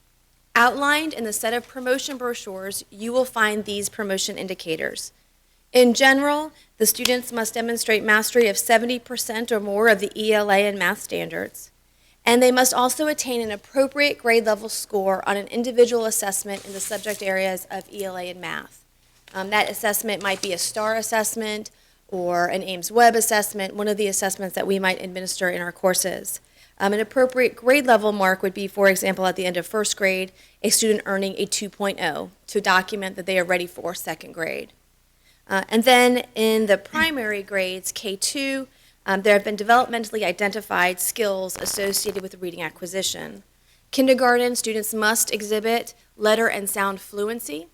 In first and second grades, they must exhibit fluency appropriate with their grade level equivalency. And then for students in grades 3 through 5, they must score appropriately on the state level assessments to be promoted. And then we move into the different types of promotion and retention. We have multiple in Leon County Schools. We have promotion with interventions, retention, and then a mid-year promotion. So those new grade scales inform the type of promotion a student would qualify for. Essentially, promotion that we consider the standard traditional promotion is that first bullet. We do offer students promotion with interventions. Promotion with interventions essentially means that the student has demonstrated some mastery. There are concerns, and that the school will be working with the student as they enter into the next grade to intervene, remediate, and support the student's success in the following grade level. We do also have retention policies. Those are provided to you as part of your packet in the student progression plan related to elementary education. It is considered an absolute policy of absolute last resort. Students should be in the multi-tiered system of support process, and we are required to document remediation prior to retention. Students who are retained in third grade because of the statutorily required third grade retention are eligible for what's considered a mid-year promotion. As soon as the student demonstrates, and just for the good of the group, we do offer multiple good cause attempts at promotion prior to a student being retained in third grade. But if a student is unable to be promoted through good cause in third grade, at the end of third grade, those students are then are eligible for a mid-year promotion. And as soon as they are able to demonstrate mastery of the fourth grade content, 4.0, then those students may be promoted anytime between August and December. In general, we do not do a mid-year promotion beyond the first and second quarters. As I mentioned earlier, all of this information in the PowerPoint is captured in your handouts. They include the elementary student progression plan handout, as well as the promotion brochures. Thank you. Madam Chair? Madam Chair. Yes. I guess I want to be really clear that I want to take this up as a school board issue, to really talk about it in depth. I really understand, I think, where the principals were coming from when they did this. They don't want parents to be surprised when their kid gets to the third grade and suddenly they're not going to be promoted. They want to have early warning signals all along the way, and I really understand that. But I think that as a school district, that for us to ever give a kindergarten child an F is practically immoral, and that we need to really rethink how we're going to give this feedback to parents in a way that doesn't label a child with a letter grade. Because we all know, and I don't need to make a big speech here, but this is really important to me, and I really want us to take some time thinking about it. I understand that the principals need to be involved in this, and I really believe we need to look at something that has a sort of a scale, a sliding scale, a standards-based scale perhaps, that says not yet, something that tells the parent, no, your child isn't here yet, but we still expect him or her to be there. They're just, because kids are so developmentally different, particularly at those ages. And I think, just as the superintendent was talking about the pressure on school grades, I think this is the elementary version of the AP thing that we were talking about earlier. And I think it has bled down to our pre-kindergartens, where there is so much pressure on testing our pre-kindergarten children for readiness that we've thrown away our PlayStations and all the kinds of things that we used to have that were developmentally appropriate. So this is a really big conversation, and I'm very, very concerned about it, and I hope we can workshop and talk about this issue. I know today we don't really have the time, but I just had to get that off my chest, so thank you. All right. To be workshop, Ms. Rasmussen. I too, I don't want to just make decisive action that undoes something that a thoughtful group of experts took a lot of time to put together. But I will tell you that the first and second day of kindergarten for one of my 3 children is indelibly etched in stone in my brain as one of the most traumatic days of my life. Because after I spent hours filling out that teacher's questionnaire about how does your child work, explaining that he thrives with praise and he's devastated by criticism, he came home on day 2 with red marks all over his paper. And thank God they started a new class, and I will forever shout out to Jennifer Ricardo, who ended up teaching Will, and he thrived. And one of the reasons I was shaking my head, a parent came to me with a report card for a brand new kindergartner at Kate Sullivan Elementary with grades this quarter. That is correct, the second quarter. Are we already in the second quarter? Yes, ma'am. Yes. So Time flies. Yeah, that's right. Sorry, we're in the third it's quarter. confusing because Yeah, I I'm often just, think in terms of semesters. you're right. I am thinking in semesters. But my concern there was this particular child got straight A's but a B in science. And that starts that whole stereotype about girls aren't good in science and math. And so I really hope that we can think really carefully with the expertise. I want to know why. Why did they? I understand that we need to ease them into grades, certainly by high stakes third grade. But isn't there a way to ease through kindergarten into the first grade, first kindergarten, and then first grade? So we start grades then somehow. I don't know, but I'll leave that to the experts, but I do really hope that we can have a thoughtful and careful consideration in time for the next academic year. Me too. So if we could put that on a workshop topic at some point, that's what I'm hearing, Mr. Superintendent. Okay? Yeah, I hear you loud and clear, and this is something I spoke out against for the last year, because I'm also concerned, but don't want to do the rush to judgment. What you're saying is, because a lot of people spend a lot of time talking about this issue. Tell us, okay, how did we get where we are now, and is there any room? And I've had conversations with some elementary principals who say, yeah, maybe we went too far when we started with kindergarten. Maybe that was too far. Maybe there's some room there or wherever. But just know, and the other piece, from what I understand, I need to that we have different, Jillian, of their A, B, C, D, F grades. In elementary school, from what I gather, district-wide is 80% of that grade based on assessment? And is there a reason for that? So in our grading program, we have 2 categories. We have what we call homework and what we call assessment. And it is an 80-20 split. But it's very important to thread the needle that assessment is not quizzes and tests in all grade levels. Assessment is an observation of what students do. So it can be anything. So even though it's assessment, perhaps the worst category name ever, as the director of testing, I'm telling you this, but it really isn't. It can be a reflection of a portfolio, a project, classwork.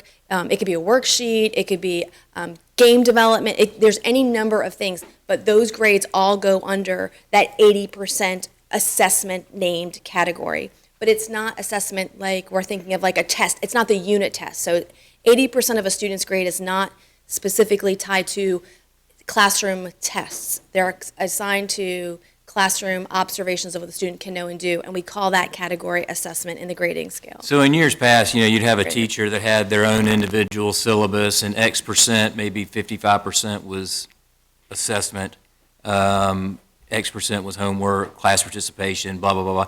We left that discretion up to each individual teacher.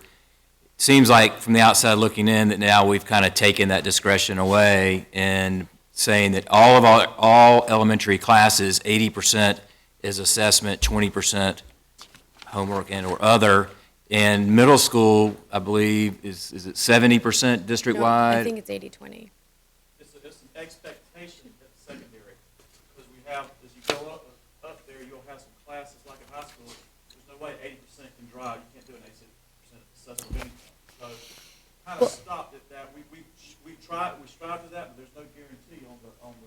And I think it's important that elementary and secondary folks consider assessment differently. So when we're talking about assessment at the secondary level, that we are truly talking about assessments like quizzes, chapter tests, those kinds of things. At the Right. elementary level, it's a much more nebulous. But I think at some schools, it's been interpreted that 80% comes from the little Pearson assessments and so forth. I mean, that's I've an heard teachers say that opportunity, their yeah. principal says it has to come from there, so we That's just an need a opportunity for big. So we need to, like you said, to workshop this, Big ol' let's workshop look on to make, this. if we're going to make a change for the next school year. Is that good? Can I ask a question real quick? This Section 2 document, is that out of what? What That's out doc- of the student progression plan. It can be found online. Right. And does the board adopt that every year? Yes, sir. Okay. So this is, if we were going to make some policy change, it would go through the people progression plan, is that what you're saying, Jeff? Yeah, and I just wanted to Yes, thank you. start thinking about how we get to where the board wants to go, Okay. dotting the i's and crossing the t's. Thank you. Okay, so right now, the board wants to go to workshop this, and do we need to put a date on this, since we've been talking about it, by March or April, or as soon as possible, which is not a date, but is I think it needs to subset be time? soon if we're going to ask. Soon. Any kind of change for next year. The sooner the better. All We're going right. to implement a change for next year. Okay, good. And if the student progression plan is on, does it come to us every year? If I remember correctly, I'm trying, Yes, so the student progression plan comes out of my shop, and it comes to the board in general on a consent item in September. Okay, So it's so- one of those things that, when we were talking about calendaring, that's part of the September. and if there are substantial changes, substantive changes like this, you would put it on consideration and give us a briefing on it, right? Yes, and so, and every year when we submit the student progression plan to you, on the first page of the submission is a summary of every change and the correlated page. So it'll say page 2, elementary grade changes, page 7, high school graduation changes, page 15. So there'll be a summary sheet on the first page of your board docs during that meeting that has all of the changes. So I would like to ask now that from now on, that be put on consideration with an explanation and not in But consent. the other issue, why, it comes, Jillian, September for this current year? But the year's Yes. already started. Okay. It's because it's just the way the timing works. We get the enacting legislation July 1, right? So we get the information from the state in June and the beginning of July. We don't get the guiding docs from DOE until the end of July.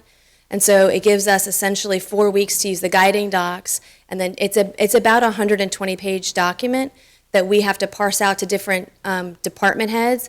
They have to take the documents from the Department of Education or Career and Tech Ed, wherever, and they have to review all of it, make the necessary changes as the owners of their section, and then return it to me for processing and cleanup and kind of formatting and all that kind of stuff. And so that takes about 4 weeks. And then the way the Labor Day holiday falls to the beginning of September, it winds up being the we make it by the second Monday of September, which usually pushes it to the last board meeting in September. But this issue in and of itself will not be affected by anything coming out of the state. This is a local decision, correct? That is correct. So you could probably do this before September. We'd have to do it before September. We Right. need to do it before the Well, end of the and school year. when you get the guidance from, Right. during the legislative session or at the end, in July, we can have a workshop on it. I mean, we need to do this, we want to talk about the parts we were talking about separately. But as a standard protocol, maybe as soon as you get the information from DOE, as soon as you feel like you have a handle on how you can describe it, Sure. So what I'm hearing you say is that in the August board meeting, you would like perhaps the updates, the legislative updates that we find affecting our student progression plan to the Right. school board. Yes, I can have that. August, early August, if that's. Sure, sure. Thank you. That's 1 month early. Okay. So where the presentation will be in August, are we saying, Superintendent, am I getting direction to have the progression plan ready? Okay. I think this piece needs to be pulled out separately and needs to happen before August. I mean, yeah, the parts we were talking about, Yeah. right? Yeah. But as a ongoing, as just a normal protocol, if they can get it turned around, I don't know if You they have to can do get what it. you can do. I yeah, mean, do it, yeah, I'm not trying to put extra pressure on timing. I just want to make sure that we're articulating to the public what changes are made. The other thing I would suggest is we look at this and see about the normal policy adoption process. This is a pretty important document for the public, and, given all the notice and everything that goes with it would be a really good idea. In general, I think there are a number of things that have typically been put on consent that probably warrant at least a public statement. And that's where I'm headed. Thank you. Thank you. Thank you. Okay, recess. Very quickly, let me tell you what's the pervasive thought on this right now. What are the lawmakers telling us, and what are we actually doing in Leon County, okay? Real quick, because I know I only got 5 minutes here. My sister's a doctor. I went to her, said I have tendonitis in my left foot. It hurts to run. So Cynthia comes to me, says she gave me an activity to do some core exercises and to work on stretching my calf. I said, Cynthia, the problem is in my foot. She says, it's all related, Alan. It's all tied together. All the research says that exact same thing about recess. Okay, you cannot take the physical component, separate it from the mental component. I think we're preaching to the choir with that. If you look in your folders and turn to the left of your folders, you'll see two documents. One says physical activity and education on the top of it. The other one's a quick survey that we did. If you find that and you turn to page 2, in the procedures of our wellness policy, and I had a large group develop the policy. This is in the procedures. It just simply says at the elementary level, recess periods are highly encouraged daily for students, and students will not be denied recess as a form of discipline. So that's all it says. It's very general. It's very vague. It left a lot of discretion up to the schools. So that's in our procedures, in our policy right now. Who's supporting recess? Just to let you know, there's 13 states that currently require it. New Jersey just passed a 20-minute per day minimum required. Georgia just passed current legislation. I didn't get the wording on that. And Rhode Island also just passed a 20-minute per day requirement. This is supported by the Florida PTA, the Florida American Academy of Pediatrics, American Diabetes Association, Alliance for Public Schools, Coordinated School Health Partnership, Florida Psychological Association, on and on and on and on with this, the people that are supporting recess in the schools. Recess should not be confused with physical education, nor should it be a component. They're two separate entities. As you know, right now, state requires us to have 150 minutes of physical education activity at the elementary level. National data. So I went and researched some of our national data. Our predominantly white schools have a high correlation with the amount of time they get for recess. What that's just simply saying, our predominantly white schools get a lot of recess. Our predominantly free and reduced schools tend to get less recess. That's a national trend, okay? There's a lot of reasons for that, and I don't have all the exact reasons, but that's just data that's out there. Wow. There's two bills, if you turn to the last 2 pages in this. Senator Flores is Senate Bill 78, and Representative Placencia has House Bill 67. They are the exact same language, and both of them say 100 minutes a week, 20 minutes a day. And then there's some other stuff that talks about this should not be involved with physical education. You cannot count that as a piece of it. All right, so I've checked with my state association, which is called SHAPE, School Health and Physical Education, and their concern is that it's going to be tied into physical education, but they feel they have a lobbyist from American Heart Association. They feel pretty certain that it may go through this year. It was defeated last year. Talking to some of like the PTA, I've talked to that person. They're hoping it goes through because they're not going to. If it dies this year, it may be dead. That's what I've been told. Let's look at your. Let's see where we are. So where are we? So that's the survey I gave you. I'm just going to read you a couple of. 100% of our schools. So these were 22 schools. So 22 of our 24 elementaries answered this survey. 100% of them provide recess. Now, about 86% of them provide recess daily.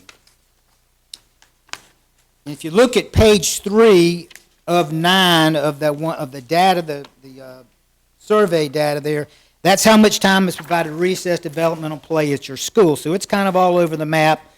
Some 0 to 20 minutes, 21 to 30 minutes, 31 to 45 minutes. So you can see that on that page. You know, vast majority of them find that 0 to 20 minute time frame.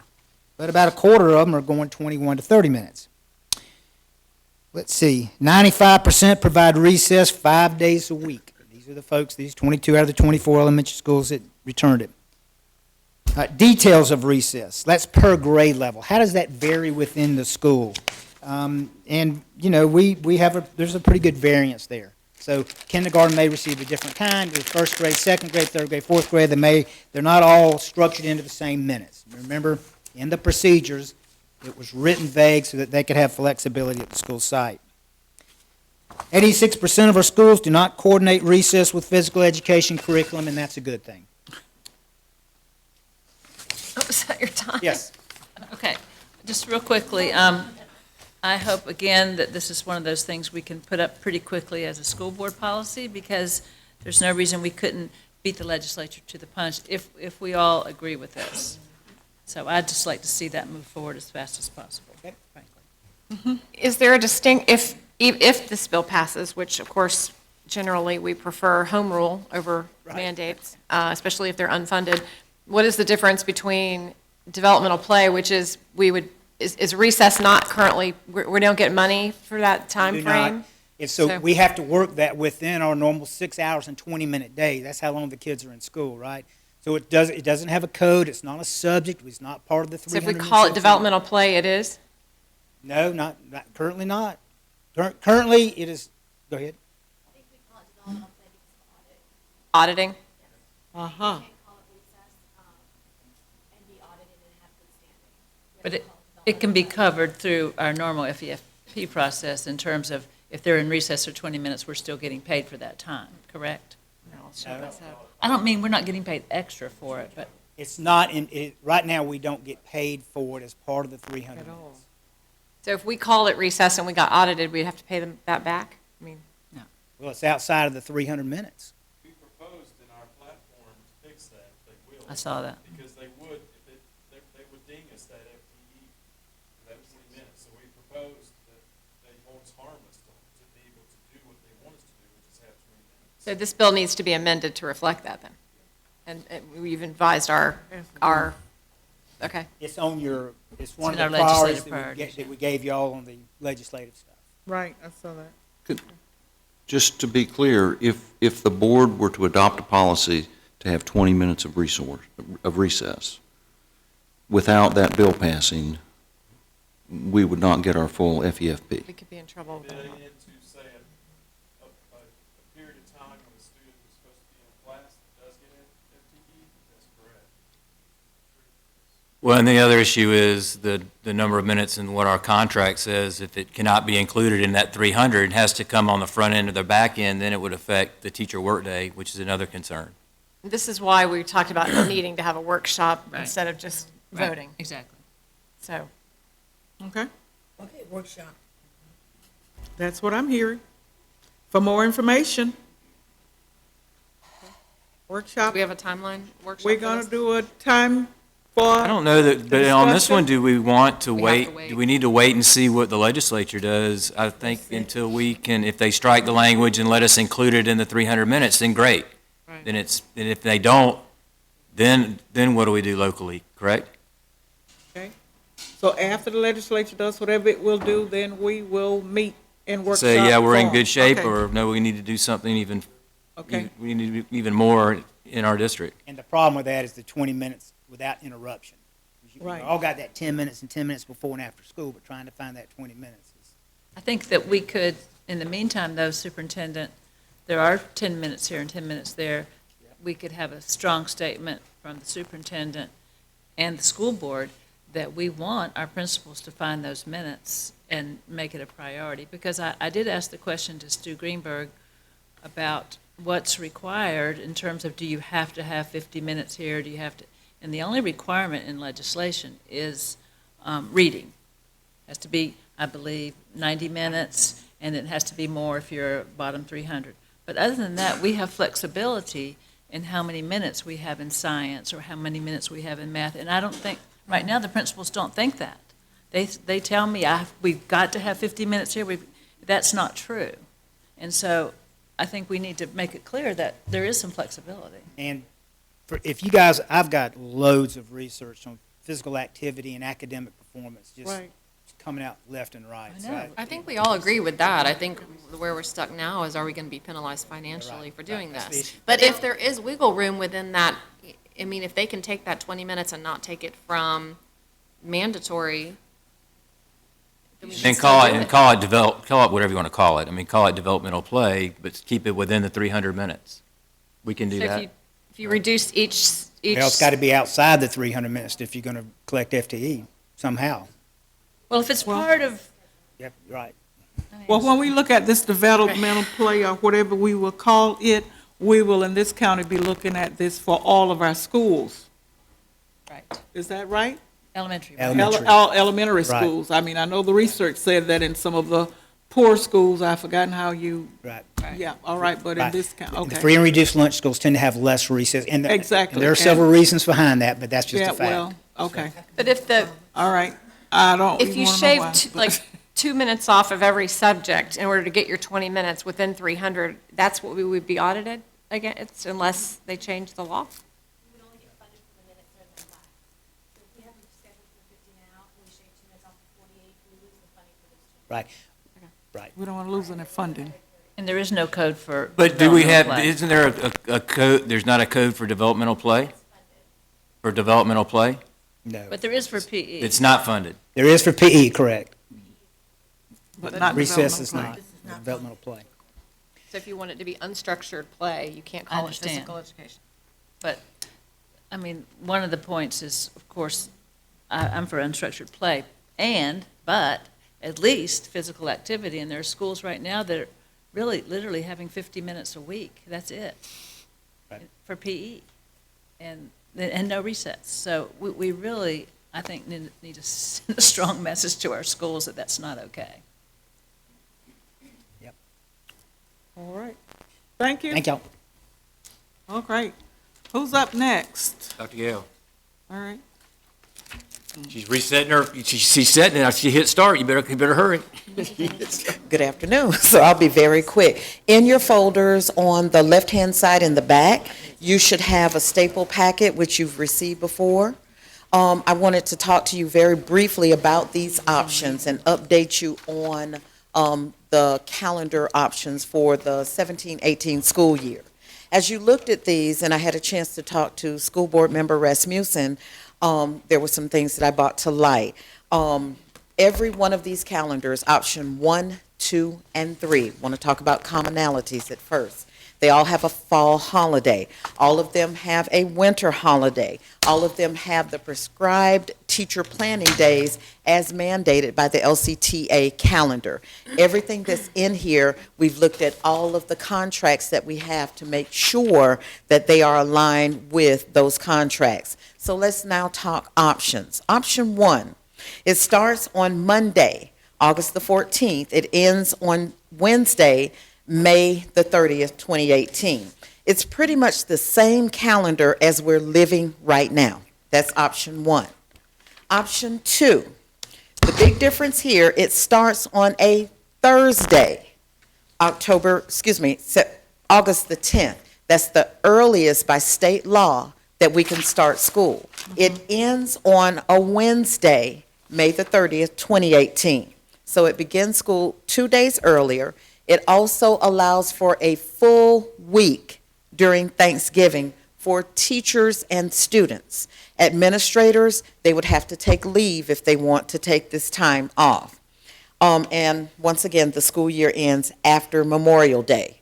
Option 3 is almost like a merge of option 1 and 2, wherein it starts on a Monday, August the 14th, 2017. It ends on a Friday, June the 1st, 2018. And like I said, it's a blend of option 1 and 2. There's a full week of Thanksgiving in option 3. And school starts on a Monday. For those who like school starting on Monday, it starts on Monday and it ends on a Friday. So the process with this entire calendar, we had a committee, a district committee, who looked at policies, procedures, contracts, different things of that nature. We had testing sitting down with us, payroll. benefits, because all of that, when we start school, comes into play with the decisions that we have to make. After that time, it went to our DAC so that we could talk about it. It also went out to school principals so that they can send it out to their staff, and it went out to district staff so that district staff could send it out to their staff. There was a Survey Monkey that was open for a period of 2 weeks. It closed last Friday, where people could go in and say, I want option 1, option 2, option 3. They also had an open-ended question window where they can write down why they wanted something and maybe offer some other ideas. We've had ideas such as, let's cut winter break to just 1 week. We know we can't do that by contract. So, long story short, we have a committee that's made up of DAC representation, parents, teachers, administrators, that is going to convene on Wednesday afternoon. So we'll talk about what's in the survey, what's going to be best for our students, and that decision will be brought to DAC on February the 9th for a final approval, and then what DAC decides on will come before you on February the 14th. So are you saying DAC will only have one choice to look at as well by the time it goes to DAC? Yes, ma'am. When you say that's not allowed by contract, you're referring to the contract that we have not yet negotiated with the union? Correct, but we have to look at what's in place. Okay, just Yes, asking. ma'am. What about spring break? Spring break is the same for all of the calendars. Do we stay like we did, I understand this year, that we mirrored the universities? Actually, the universities, they saw our calendar and mirrored us. Mirrored And they've us? all, yes, ma'am, Oh. and they've all been in touch with me because spring break is the same consistent week, whether it's option 1, option 2, or option 3. And we've been in communication with them. And all three of them have final exams kind of scrunched in around Memorial Day. So we're going to start, we can't end until after Memorial Day, no matter, even Yes, if we ma'am. start the earliest day. Yes, ma'am, which is August the 10th. You could, if you started August the 10th and then did away with the week of Thanksgiving. Thanksgiving, you could end before Memorial Day, correct? That is correct. But I'm going to tell you, just that week is a wash, honestly. I mean, Yeah. with school's in, but it's not in. 50% of the kids are not there, parents are gone, families are gone. So as far as academic, there's not a lot going on or a lot happening because there's so many kids that are absent that week. So the way to do it, you could start on the 10th, which is a Thursday, go Monday, Tuesday of Thanksgiving, and then get out before 2 days Memorial ahead. Day. Yes. I know we've had pushback in the past. We have lots of state employees who are our parents who get, and they don't get Thanksgiving week off. And they have to work Monday and Tuesday. Just saying. Right, that's a concern I have So too, you is that we said, create a new childcare situation for a lot of people who don't get to leave town with that Thanksgiving week, even though, And we get a lot of pushback on that Memorial Day. You wait till the end of school, they're going to be calling. What the heck, what are you people thinking? I'm sorry. That's right, you're right. So you're saying that Thanksgiving week, they're gonna be off that Monday and Tuesday? Yes, ma'am. They're already off that Wednesday and of course, Thursday and Friday. Well, that's right. That's That's option 2 and That's option option 2 and 3, yeah. Option 1 is not, but that starts on a Monday. And we've started midweek before, like a Thursday start, and I loved it. I mean, it was really good because you kind of ease into things, you get all your schedule changes done the first and second day.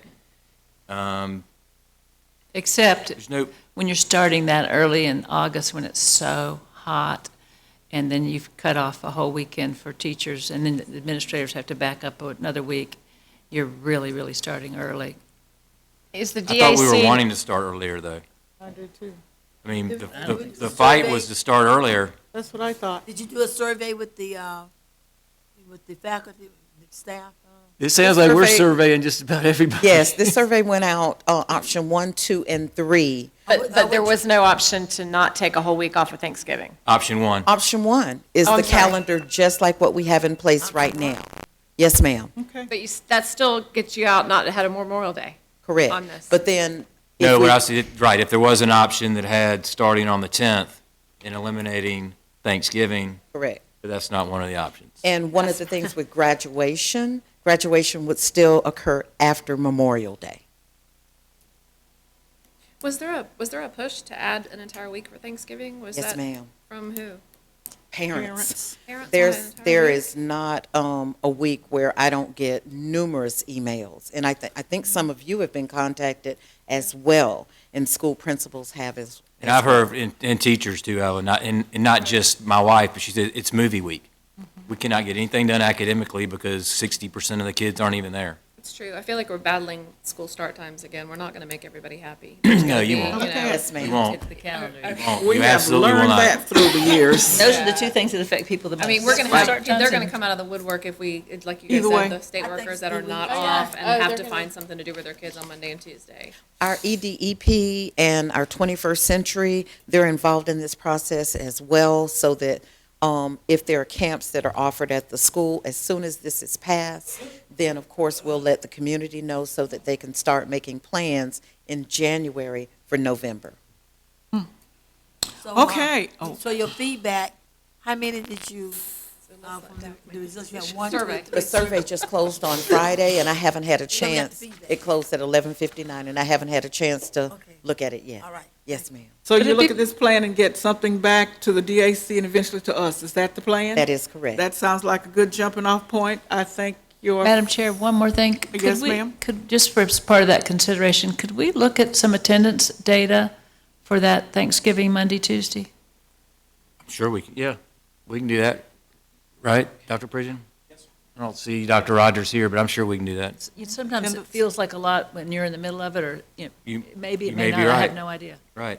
One thing too on that, McClay's doing it now, a lot of our surrounding schools are going the whole week. I don't know, I know McClay locally is doing it, and as well as a lot of them in Georgia, Thomasville, they're all going the week off. Okay. That's why a lot of parents are hearing about it. That's right, and they want it. This is what they tell me on the Right, phone. son. Well, Thank you, Dr. Gale. Thank you. Appreciate it. Thank you all. Let's roll it. Where are we now? Mr. O'Connell, I think, is up.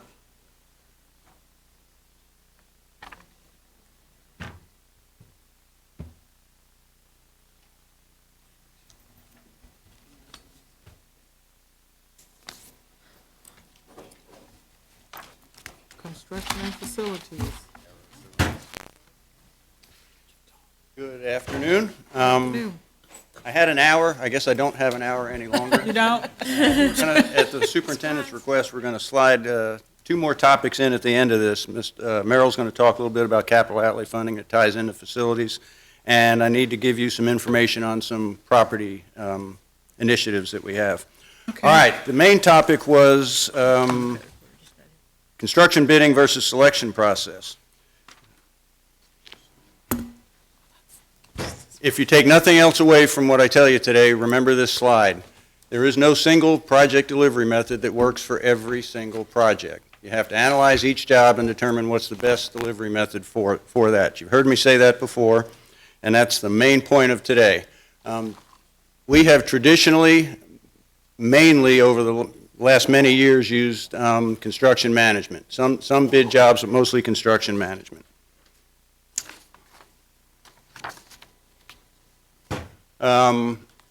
This is what to consider when choosing a project delivery method. And I'm going to cover the three methods briefly after this, but this works for all of them. Project size, the type of project, the tolerance for risk, being the owner, how sensitive is our schedule, our financing, our schedule, does it need to be accelerated, our local market knowledge, desired level of involvement by the owner, and our resources and capabilities. Does the owner have in-house project management capabilities, and what's the expertise of the staff?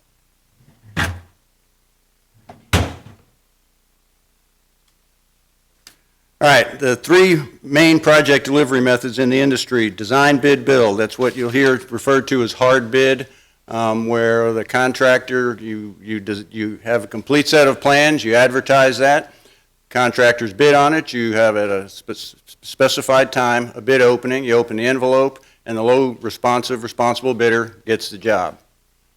Very simple, clear cut, and in our case, contractors have to be pre-qualified with the district before this, but low bidder goes to work. Next we have, wrong way, sorry. Construction management, sometimes called construction management at risk. This is the selection part of it. where it's not just a number. Again, pre-qualified contractors, we advertise. Generally, plans are not complete because we want to get the construction manager on board during the design process.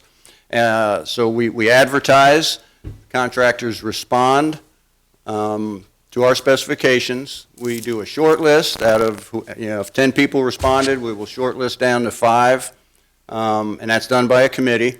And then out of that 5, they're called in for an interview, and the committee recommends to the board the top-ranked firm.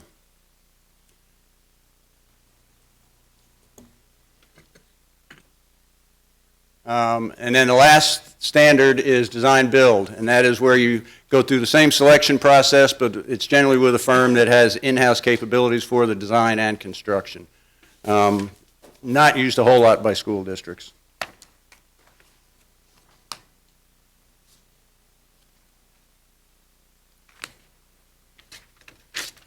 What we have been doing, and you've heard me say this before, for the last several years now, for each project, we analyze what we think will be the best method for it. And when a recommendation comes to you, it has a delivery method analysis form with it attached to the board items, where we go through some criteria to determine what we think the best delivery method is. Here are the things we look at: the schedule. Do we need to overlap design and construction? With construction management or design build, we can actually get started on a job before plans are final. You can start site work and some of the initial work while plans are being finalized. The scope of work, is it difficult to design? To define? Is it subject to change during the project? An example, an 8-classroom standalone wing. We've built them all over the county. It's nothing super hard. It's clearly definable. We know what an elementary classroom should look like. Simple work. Is it a unique project? Do we have any experience with it recently? If we were going to build a new culinary arts facility or some robotic facility that was the first of its kind in the district, do we need extra expertise for that? Owner staffing, as you're aware, we do have a construction department with project managers, project coordinators, and contracting staff. And then cost. Is cost a prime consideration? Construction management generally will cost you a little more, and there's reasons for that. You're getting more for it if you determine you need that. You can pay for the pre-construction analysis up front and hopefully save a little bit on your actual construction costs then.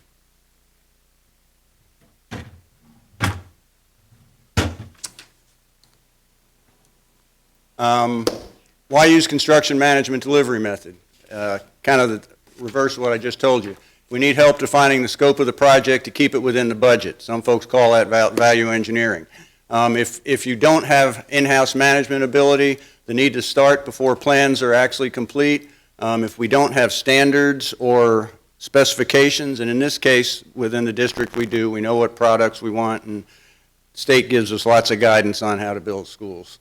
And I have a note at the bottom. Using CM process is a subjective selection. We've had issues with it here. You can look at any school district in the state. It is not as clear-cut as opening an envelope and saying, you go to work because you had the low number. It is people making a decision based on presentations and information submitted. So it is always subject for somebody questioning, why did you pick that one? Why did you pick that one? Why was this person ranked higher than the other? We have standard criteria. The folks that respond to our ads, they know that in advance. And as you're familiar, we've changed our policies in recent years. We have a variety of people on the committees that do the shortlisting and interviewing to make it as transparent and open as possible. But when you have a hard bid and you open the envelope, it's hard to question that, short of the contractor being thrown out for some non-qualifying reason.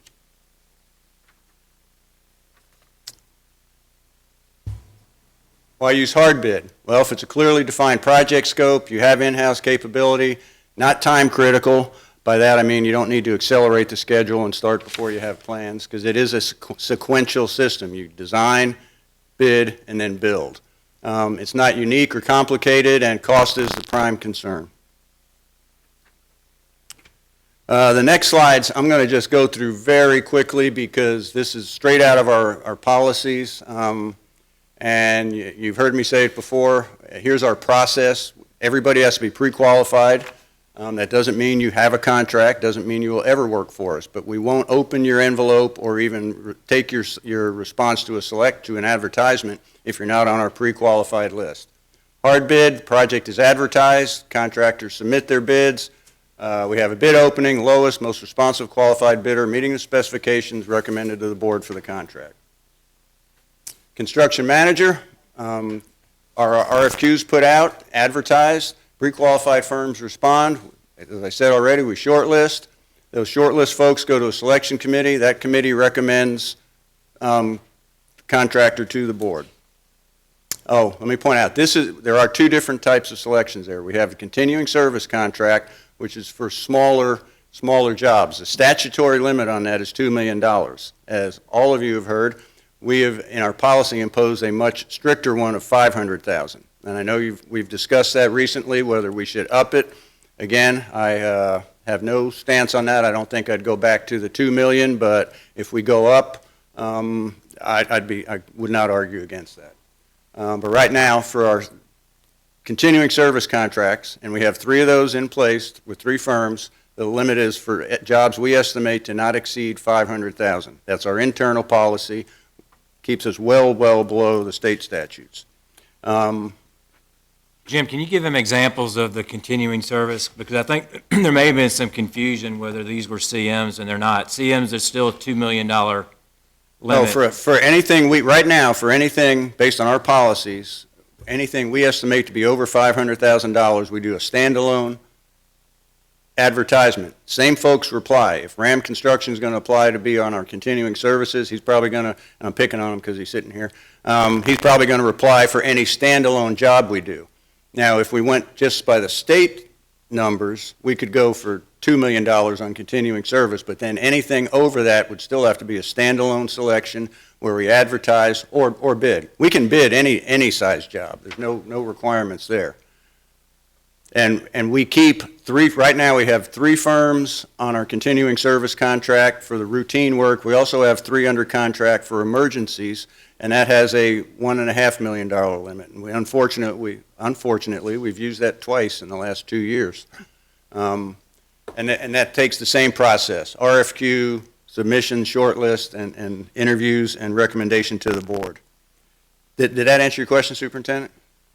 Yeah, but as far as continuing service contracts, these 3 firms would, if it was not more than 500, we could just go to them and say, we need you to do this Right, our policy states we do it in the number they were ranked. They were ranked by the committee as 1, 2, and 3. So the first job we have, regardless of what it is or the dollar amount, went to firm number 1. Next job we had ready went to number 2, next number 3. If we had 4 of them, it goes back to number 1. And what kind of projects would that, give me an example of a project that might fall into that category. Danny, give me something we got going on right now under continuing service. HVACs, smaller roof jobs. We've got roof jobs can go well over $1 million, but a lot of the work is done under these right now. And if we package them better, it would go out, we'd be over that number. I won't say package them better, but differently on campus without getting into splitting jobs or anything. The dollar amounts would be up, and then we would be doing standalone selections. We've had discussion about the cost to the contractors of doing business with us when we have such a low limit. I briefed the board a few meetings ago that I did survey folks in town here, other parts of the state, and yeah, there is an expense to submitting and getting work. And the bigger the job, generally the more that expense is, but there is an expense to it. So yes, they are having, if we have a lot of work going, with our continuing services, you have that for a year. So you get on there, that's 1 selection per year. Yes, you have to do it again the following year. For the standalone jobs right now, the difference is we're advertising for a standalone selection, anything over $500,000 as opposed to $2 million. If it was over $2 million, it's going to go out as a standalone selection anyway. The continuing service, I heard you say you had 3, so they're there for 1 year, and then next year you get 3 more? Yes. which means they go through the response and submission process again. And that can be, I'll point out quickly because of the slides detail it, but the selection process is the same for architects and engineers also, so they go through that. And there's a cost associated with it. And sometimes if we have a mechanical engineer on contract, he could go a year without getting a delivery order. So you can invest in it, get a continuing service contract, and never have a delivery order placed against it. Some folks will tell you it's just the cost of doing business. You got to go after everything. Some folks will say, I can't afford to do that and not get any work. Different schools of thought, but while I'm on that, so I don't have to read that to you, it is the same, RF for architects, engineers, response, or RFQ, response, shortlist, interviews, recommendation to the board. And we have the same dollar amounts on that. Again, let me figure out which way I'm going here. Construction manager, this is project's estimated cost over $2 million. $2 million, again, is the statutory number. Our policy says $500,000. Process is the same, just larger dollar amount. Very quickly, we do have continuing service contracts for trade-type contractors, directly to electrical, mechanical, plumbing, roofing. That's to handle the specific jobs. If we know we need to do a roof, we can go, within the capabilities of the company, we can go straight to them and not having to go to a CM for that type trade work. There are jobs where we decide to go to a CM due to the complexity of it. We have a very large roof job going on right now that is going to go CM. I mentioned architects and engineers, basically the same process for the selections. That is all I had on the bidding versus selection process. I'll be glad to answer any questions now. I know it probably takes further discussion. We've had the discussion about about our selection amounts, as I've stated before, and just did. No argument either way. It's totally up to the board, superintendent. You know where we are. That's our policy right now. So you stand alone, they rotate, they reoccur, stand alone. No, continuing service, we go through, we assign the work in the priority that they were selected. A standalone job is just it. We got a job that we estimate over $500,000. It's going to be advertised. Everybody can apply for that. One contractor gets selected. Okay. The next standalone, same process, one contractor gets selected. And with the continuing services, I think we've run through the list. We're on at least the second round now of the 3 we have. If work slowed down or our funding slowed down, our ability to fund the projects, out of those 3, there could be a year when only number 1 got a job out of it. Thank you. I know this was something that I think I could have a brief on this every 6 months, and it would still be helpful. I'd still find something new, and I did today. Again, I have requested that we look at raising the threshold back up. I know people are leery of going up to 2, but 1.5. I think we're really hurting our local construction agencies by that threshold. I think they're putting time and money into presentations, and they're becoming weary of it because it is such a low cost. Such a low Threshold. Yeah, threshold. Investment It's a smaller return. project. It's just a smaller project. So I don't think I think we would be not endangering anything by bringing it back up. $1.5 million. I would love, I don't know where we need to go with that to try to take a vote on that. The other thing that I'm leery of, just listening to your presentation, is the hard bid. You talked about it going automatically to the low bidder. And I know in the bullets there, the very last bullet on hard bid delivery method is cost is the prime concern. And while we want to be good stewards of the money, of our taxpayer money, I don't think that cost is the prime concern for us. We want to have state-of-the-art facilities for our students. We want to have long-lasting facilities. We want to have, I'm just leery that if we move in that direction in any capacity, that we might be 3 or 4 years down the road, we might have schools that are not, they're not Let me holding up. clarify that. We have standards and specifications for materials, and when we hired the design professionals, we set the standards for the quality, Sure. say that. And I'm going to come back and kill a couple of myths real quick. That hard bid, and where's Heath? He can throw something at me, is generally going to get you a lower number for the project. But it's part of that delivery method analysis. We have to determine on this job, what's our risk level? Are we willing to go, is cost the prime concern here? We know that we can bid out an 8-classroom wing at an elementary school and get the same quality because we're specifying materials. And do we need pre-construction on it? Do we need to pay a construction manager for that? No, particularly if it's a reuse, we don't.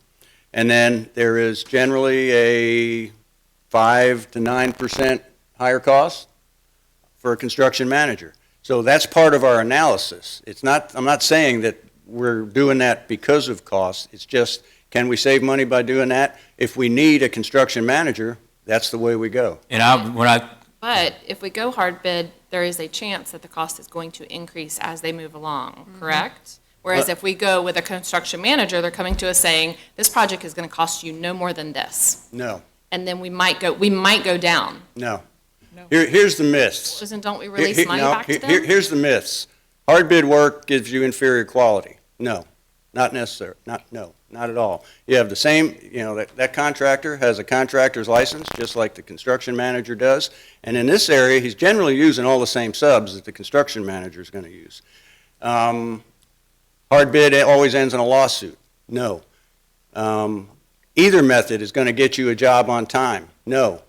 Construction management will not have any change orders. No. You don't see them in construction management because there's a contingency in there, and that's part of the system that allows us to deal with changes. I think that's what I was talking about, that they go high, and they may end up returning some of the money. Whereas Yes. if it's a hard bid, they're going low, and then we might end up with change order after change order Right, after change you have a order. hard bid with a low number, say $1 million job, and you have a change order on there for $100,000, so you end up with, an extra $100,000 on that. Construction manager has got a $1 million job with a $100,000 contingency. We get the same issue, something in the plans, latent site conditions, owner-directed changes. That money is there and it's spent. And correct me if I'm wrong, the state of Florida, which route do they go? Like state projects? Yeah. Hard bid Say or that construction again. manager? The state of Florida or Florida State University or? I couldn't tell you what they do. Okay, it's my understanding that they prefer CM and that there's very legitimate reasons for that. So that would be my, and I've urged the superintendent, we have talked about this, that this is like learning to speak German for us in, a month, or a year, 2 years for me, and I still don't understand it all. So I really encouraged him to get possibly a roundtable of people in the industry. I don't care if it's people that work with us or don't work with us or have gotten lots of work or no work, I don't care. But just get their perspective so you can get some kind of understanding from a lot of people in that industry, because this is one of the ones that I seem to get a lot of interest and a lot of comment on, and I'm just, I want to make sure that we're doing the right thing. I think our threshold is too low, and I'm leery of the hard bid. In my years of experience, and as I've stated, the threshold, totally a board decision. If somebody says, I like construction management, or I like this, or we ought to use this as a general statement, go back to slide 1. You have to analyze every job. If somebody's using something as a blanket, they're missing out somewhere. Every job that delivery method does not fit every job. So even if we had a roundtable and folks told us, you should do all construction management, we are going to analyze it and recommend to the board the delivery method. Thank you. So my question would be for the superintendent, do you agree with that philosophy, that slide 1, that the expertise of our staff should be utilized to analyze each project to decide, as opposed to what I thought I heard you maybe say one time, which was, why don't we go all hard bid? Are you rethinking it, or do we? No, I have rethought it. My instruction was, let's at least look at opportunities to hard bid. But now, I think he's right. And in listening to other people, each project is different. If there are opportunities for us to hard bid without losing any of the quality of the job or inferior products or whatever, then let's look for those opportunities to save that 5 to 9%. If there are other jobs that are more complex, then we have to be open-minded and say, we're going to have to pay a little more, but we need a little more. So, and the other, from what I understand, Jim, too, is if we go to hard bid, a lot of the onus of responsibility to prepare, whether it's in the drawings and materials, is back on us as opposed to when we Right. use contract managers. Right. So that being said, Mr. Connell, are you recommending that we stay at the 500,000?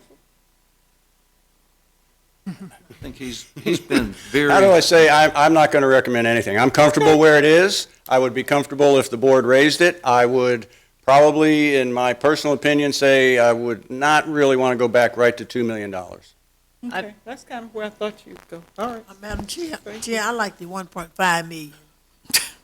Well, Maggie likes to, Ms. Lewis But Butler likes listen, to and report. still go back, and I understand with the contract managers, Jim, I'm still struggling with the continuing Okay. service contracts. I mean, if you say, here's a job, a HVAC job for half $500,000, who sets the cost and the price of that project? Is that on us to set? That's our estimates. That's our estimate. So we would set the amount, and they would come and say, yeah, we can do it for that, or no, we can't do it for that. No, we would not advertise it or go to one of our continuing service contractors if we estimate that it's going to be over 500,000. If we have a roofing job that we estimate at $600,000 right now, we're going with a standalone selection on that. Any of the work we have, when we do our in-house estimates and we say that looks like $450,000 or $475,000, or we feel comfortable it won't be 501, then we're going to go with the continuing service contract. And Ms. Stripling's point is that's too much work for them to do for a project of $600,000, that it should go. Yes. Can I, Yeah, go ahead, Mr. I was just going to Waller. say this. We all know why we went to 500, okay? We do. We may have overcorrected. But I think you have to look at both sides of this. The difference between a continuing contract or a standalone procurement is what we're talking about here. Okay, so right now, every year, the staff looks at our budget and our projects, and they say, okay, based on the number of projects we have that are under 500,000, we think we need X number of CMs on continuing contract. And they go do the process, and they recommend 3 or 4 or whatever, okay? Those come in, and as the projects go out, they're just assigned on a rotating basis, okay?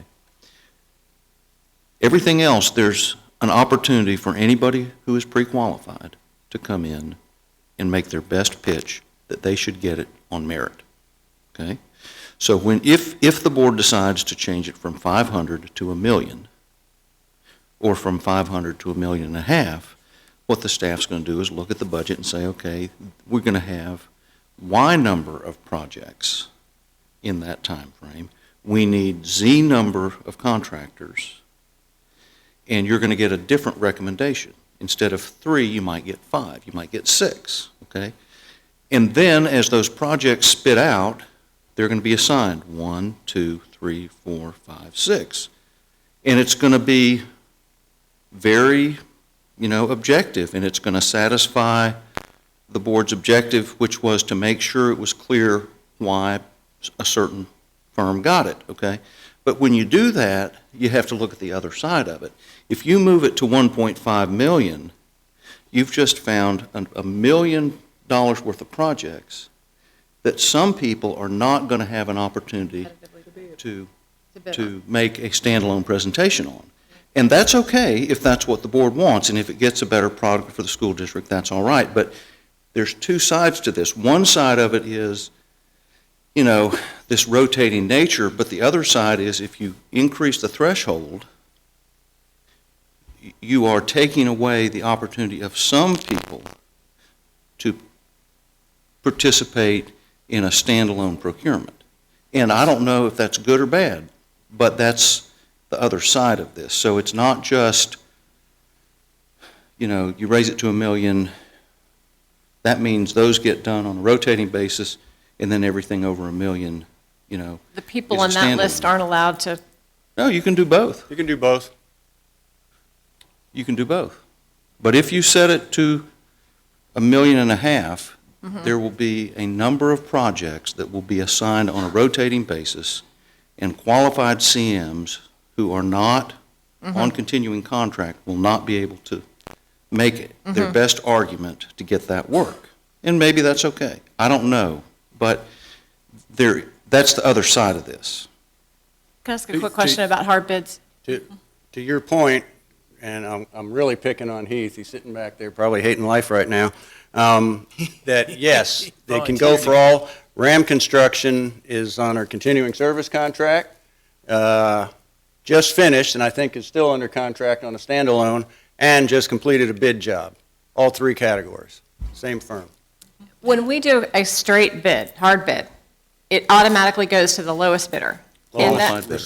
Responsible bidder, Right, okay. that's on the list that we pre-qualified. yes. So presumably, we've not pre-qualified someone or a company that has a reputation for underbidding and ramping up the change orders. Is that true? No. Pre-qualification is, it's very hard to not pre-qualify somebody. Okay, so anybody could be on that list. The statutes and SREF states what we have to do. Do you have a Okay. license? Do you have insurance? Can you bond And a they can be job? from anywhere. Yes. Now, yes, But part of our selection in a bid has to do with local correct. preference.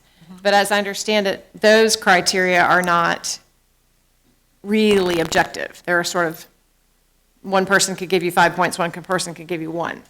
Can we, That does is, and we, yes, you could. We If could we have look a at that. 100-point, we have a 100-point scale on a selection, and you give a person 50 and I give them 98, that makes a difference. What we look for, our contract specialists, and Danny and I look for afterwards, is consistency. If you gave somebody, you gave 4 firms 98 and somebody 50, we're going to probably call you and say, why was there a difference there? As long as you are consistent in your grading, your point value doesn't matter. are there ways to make those grading more objective? Like with a Riker scale, or, you know? Yes, and I've worked where there was, where if you live within 60 miles, you That- get 1 point. that's what I'm talking If you about. live within 2 miles of the district headquarters, you get 5 points. And You're whatever out of makes county, sense, you but get- yeah. I don't think that we need to get in the weeds on that, but I would like to see the staff come up with some suggestion, or show us how we're improving on objectivity in the scoring. And as long as we're talking about, letting our staff utilize slide number 1, I would be okay maybe easing our way back into this up to 1 million for now. And then if the legislature changes it, we can just see what but I'd also like to see an example of what that shift would look like. What are the upcoming projects? How many of them are there, and where are we? Probably do an estimate of what it would do, maybe not in the future, but to the jobs we put out over the last 2 years. Look back and see what we did. There you go, Because okay. we couldn't Yeah. do that too far in the future. We could do that, as well as it's in policy, so it would be a board action to Right. change the policy for the dollar amounts. And that takes a couple of meetings. Oh, yeah, I And know. so I'm just That, throwing that, that out that being said, let me see if I understand here. For local preference, when it comes to the dollar amount, does that put us in a position where, well, I dare not say we'd be looking at that, but based on what Jeff was saying, does that figure into the, I think it's 2 different animals, okay, 2 different animals? How so? because the threshold issue doesn't have to do with whether you use a hard bid or not. Okay. It just has to do with if you're going to use a construction manager approach, is it going to be a continuing contract, which is Or- awarded on a rotating basis? Right. Or is it going to be a construction manager with a standalone procurement? And I really don't know. I mean, the reason we picked 500 was to be way below 2, okay? But my prediction would be that this is a little bit like school calendar and everything else. You never make everybody Right. happy. If you put it to $1.5 million and contractors start seeing that jobs are being awarded just on this rotating basis, there may be some that say, I don't like that. I'd rather have a chance to come in and prove that I'm the best one. So, Which is where I just want it fair. I want a level playing field, and, I've known Heath a long time. And I think Heath would say the same thing. He's got a wonderful company. Don't get me wrong, and they do a great work. But I just want, and I think we all want, we want fair opportunities for companies in our community to have the ability to bid on work and to get jobs. And then the bottom line is, we want to, as responsible, responsible to our taxpayers, how can we get the best return on investment? Period. Then I've heard. Okay, that, Time to change classes. oh, that's something else. I Okay. thought I was getting ready for the hook. but drug off. you're free to move about the cabin. Nah, yeah. All right, any, I just had a question for the superintendent. So I heard at least 3 people say they'd like to see it moved some, and I heard you say maybe start with 1 million, and I'm wondering how you feel about that. I'm kind of good, I'm happy where we are, to be honest with you, and I'm sorry if it causes people to do a little more work, and I'm not going to say I'm not sympathetic towards the bill. I am, but at the same time, I would like to leave it where it is, at least for now, until I can learn a little bit more about the process, too. I'd feel safer. Oh, that just I'm okay with that came too, out. but I do think I think that we owe them an audience. I mean, a workshop of some sort where they can come and at least plead their case. And we can all have the benefit of hearing what they perceive to be the pros and the cons of all these different scenarios at some point. Come to us, the board, to plead their case? Yes.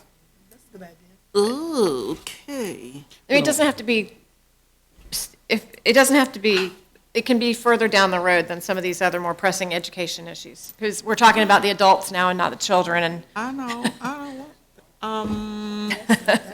I'm thinking about that, and if that's where we go. Well, but the other point, we talked about this the other day, is that some of these companies, when they're coming in and they're putting on, they're doing a proposal, and they are good.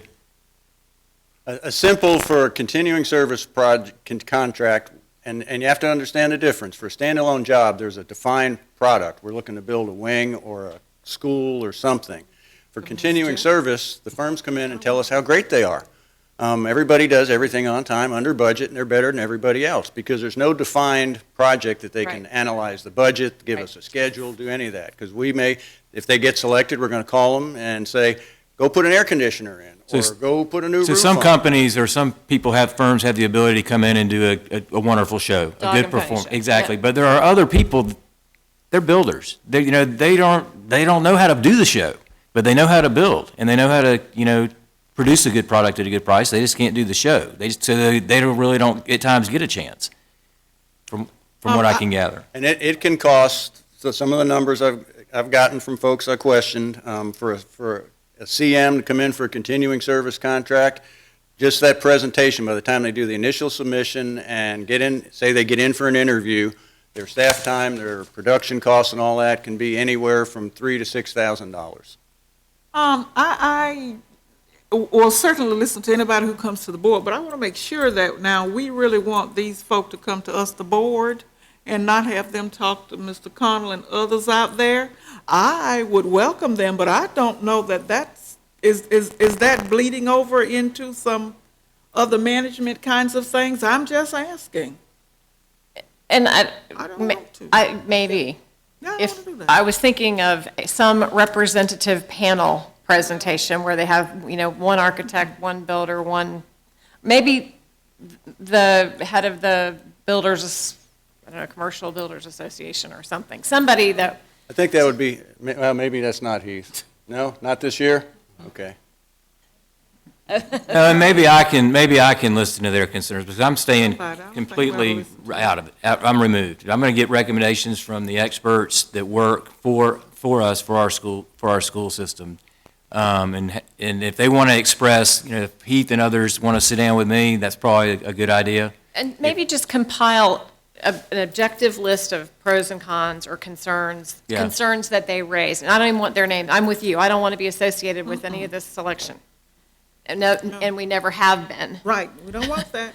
I'm telling you, for the we don't record. want I would like to continue that practice. So you're right. Let's not have them come here. But gonna be in sick. fairness, these are people that live in our community. Their children attend our schools. Yeah, well, And we Right, should and Alva understand- mentioned that to me, and I will definitely do that. Okay. and We all want the same thing. Yeah, we do. We want to do what's best for our school system while understanding our community members and the people that do work in our community. I saw another topic here, Jim, and not to push past where we are now, but the next one? Yes. Yes. Right.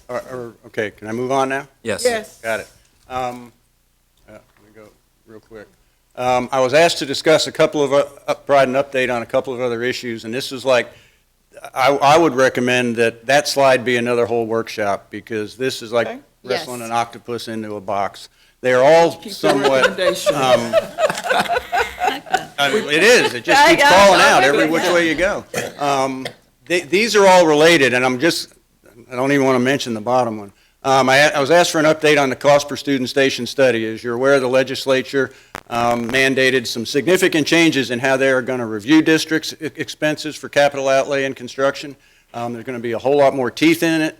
The Office of Economic, Demographics, and Research is doing a study on the cost per student station. That is a number we're given by the type school of how much we can spend. It's updated by the Consumer Price Index. It started in 1996. I have charts that go out until like 2015, and it's useless. Nobody builds within it. You can't. It doesn't take in localities, market conditions, many things. It costs us, our costs in Leon County are not the same as in Dade County or Monroe County.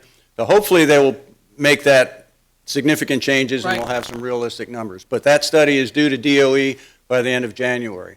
The SREF, the State Requirements for Educational Facilities, which is our guidance and size directions and all that for building educational facilities, is being reviewed by OPAGA. We were interviewed by their team early on, back in the fall when they started that. We gave them our input. Don't know how much change will come out of that. So those two things the studies will be out by the end of January. Next issue that needs to be discussed is capacity, and it ties into the bottom, which is choice and concurrency. We have different types of capacity, and you can play games with it. We have permanent, which is our hard, long-lasting brick-and-mortar schools. We have relocatable. Everybody knows what those look like. And depending on how you count it, we have to, for concurrency, we have to count it all. A portable is permanent. We have to count it. Concurrency, tied in with the new choice requirements, our concurrency policy and interlocal is somewhat dated and probably needs a good review. We are involved in the review process of all development within Leon County, which incorporates the city of Tallahassee. So we know what's coming up, where it's going to go, when it should be built. That ties back into our capacity. As long as we have capacity in the district when somebody's proposing development, we can't really do much about it. If we have seats in the district and somebody's going to generate students, they don't owe us anything. So if we can get rid of surplus capacity, which translates mostly to portables, that helps us on the development review side.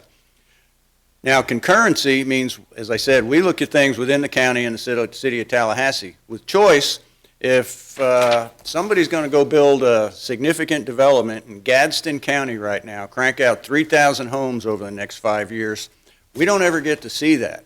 But guess where those kids could want to go to school?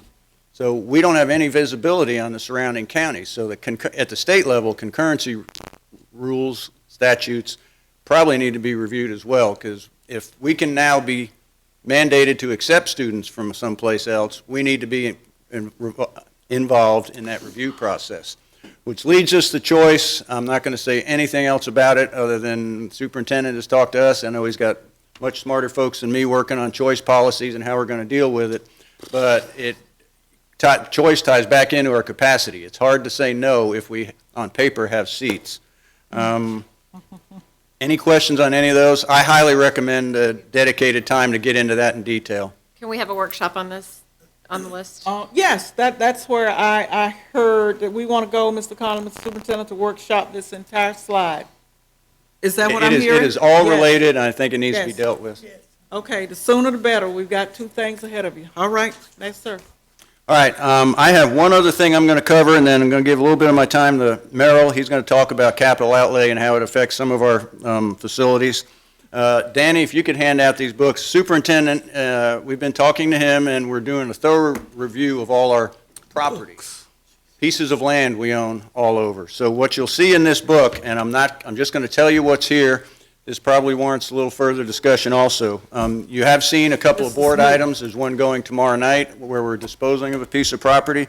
In the book, it's tabbed. It has all our school properties, all our ancillary and administrative facilities, facilities we have leased to other agencies, government property that we are leasing, and then possible sale. We have gone through everything that's on the tax assessor, property assessor records.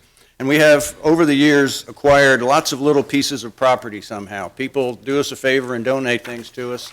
And now that we've looked back at it, we own some prime swampland we probably need to get rid of. We own little strips of land in between things that we have no idea why, but somehow the property assessor has them with us as the owner.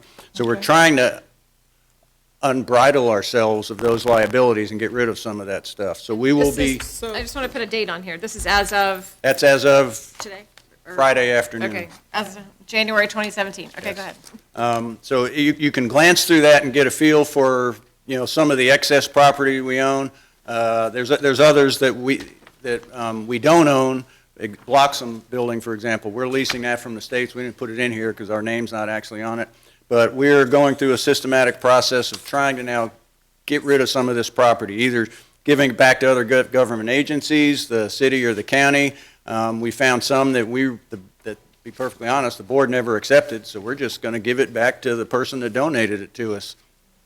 I can go down to the county office and give you a piece of property without you ever knowing about it, and it shows up on your name. Not anymore. No?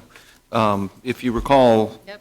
board members, we did adopt a policy change that requires that donations of a certain value be accepted formally by the board to deal with the problem that Jim was talking about specifically. So after I first took office, one of the first charges was I asked Jim and Danny to bring me all of the properties that we own, both on current school sites and outside of our school sites. And, it was kind of shocking, some of the things that we purchased and some of the things that were given to us, some of the properties we've had for a number of years. I'll give you an example. We own the Concord School out in Miccosukee, Fort Braden, the old Fort Braden property. We have the old Lincoln High School on Macomb Street. We have the ball field there at the end of that street that backs up to the cemetery. So we're in negotiations for with both the city and county governments with some of these properties. We have some land, on Proctor Road that was purchased that is in the floodplain. So we are in the process of trying to cut a deal with the county to see if we can trade some of our swampland for their swampland. But you need to be aware, these are your properties, our properties, the properties that belong to Leon County school systems. You need to be aware of them. We were deeded, like he said, I guess Quick deeded some properties that needed some cleanup and we were going to be stuck with, and I said, no, just deed them right back. So if they're a liability, you're deeding them back, and if they're valuable, you're going to try to sell them, I would assume. Or cut a deal with Trade. city and county. Like right now, the county owns Cox Stadium. The city owns Leon High School from where the ditch is, the drainage ditch, to the east, all the baseball field and senior parking lot. But we own some land that the city wants, the old Lincoln High School and that ball field down there by the cemetery. So they're working on trying to cut deals and put packages together, then to bring back to you all as board members to talk, to have some discussions. Are you good with this? Are you not good with it?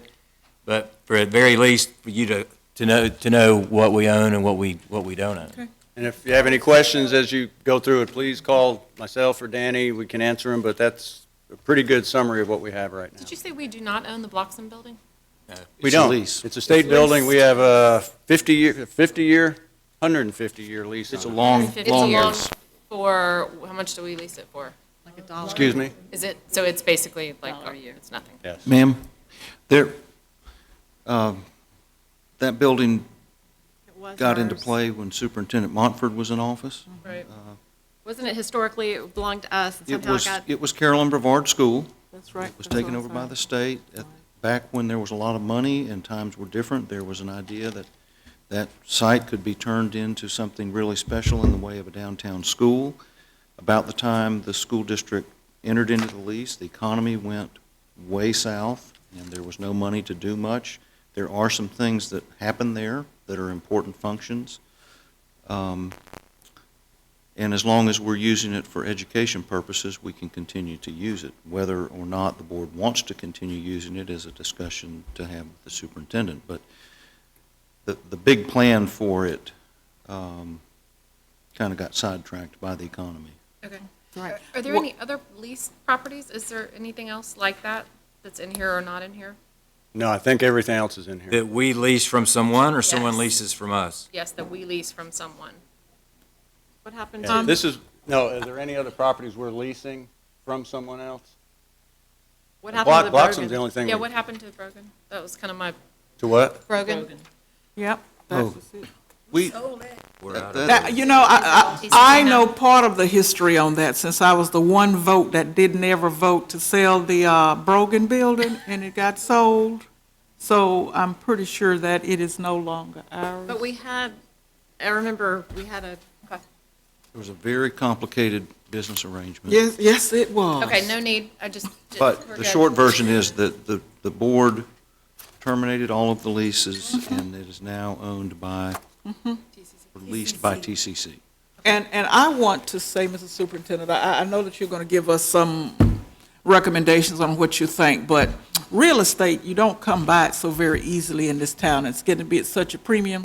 So if we can avoid not giving anything away or giving it back, I know you'll give every consideration, because I suspect. Oh, I don't want to some- give anything, right, we don't want to give Okay. anything away. If someone mentioned something, people that we might upset other government agencies, okay, well, no, we need to do what's right for our school system. And if there's a deal to be had that you all are in agreement, yeah, that sounds like a good deal, Okay, then we need to do it. If you say, no, you know what, that doesn't sound like such a good deal, I don't think we're getting All what right. we can.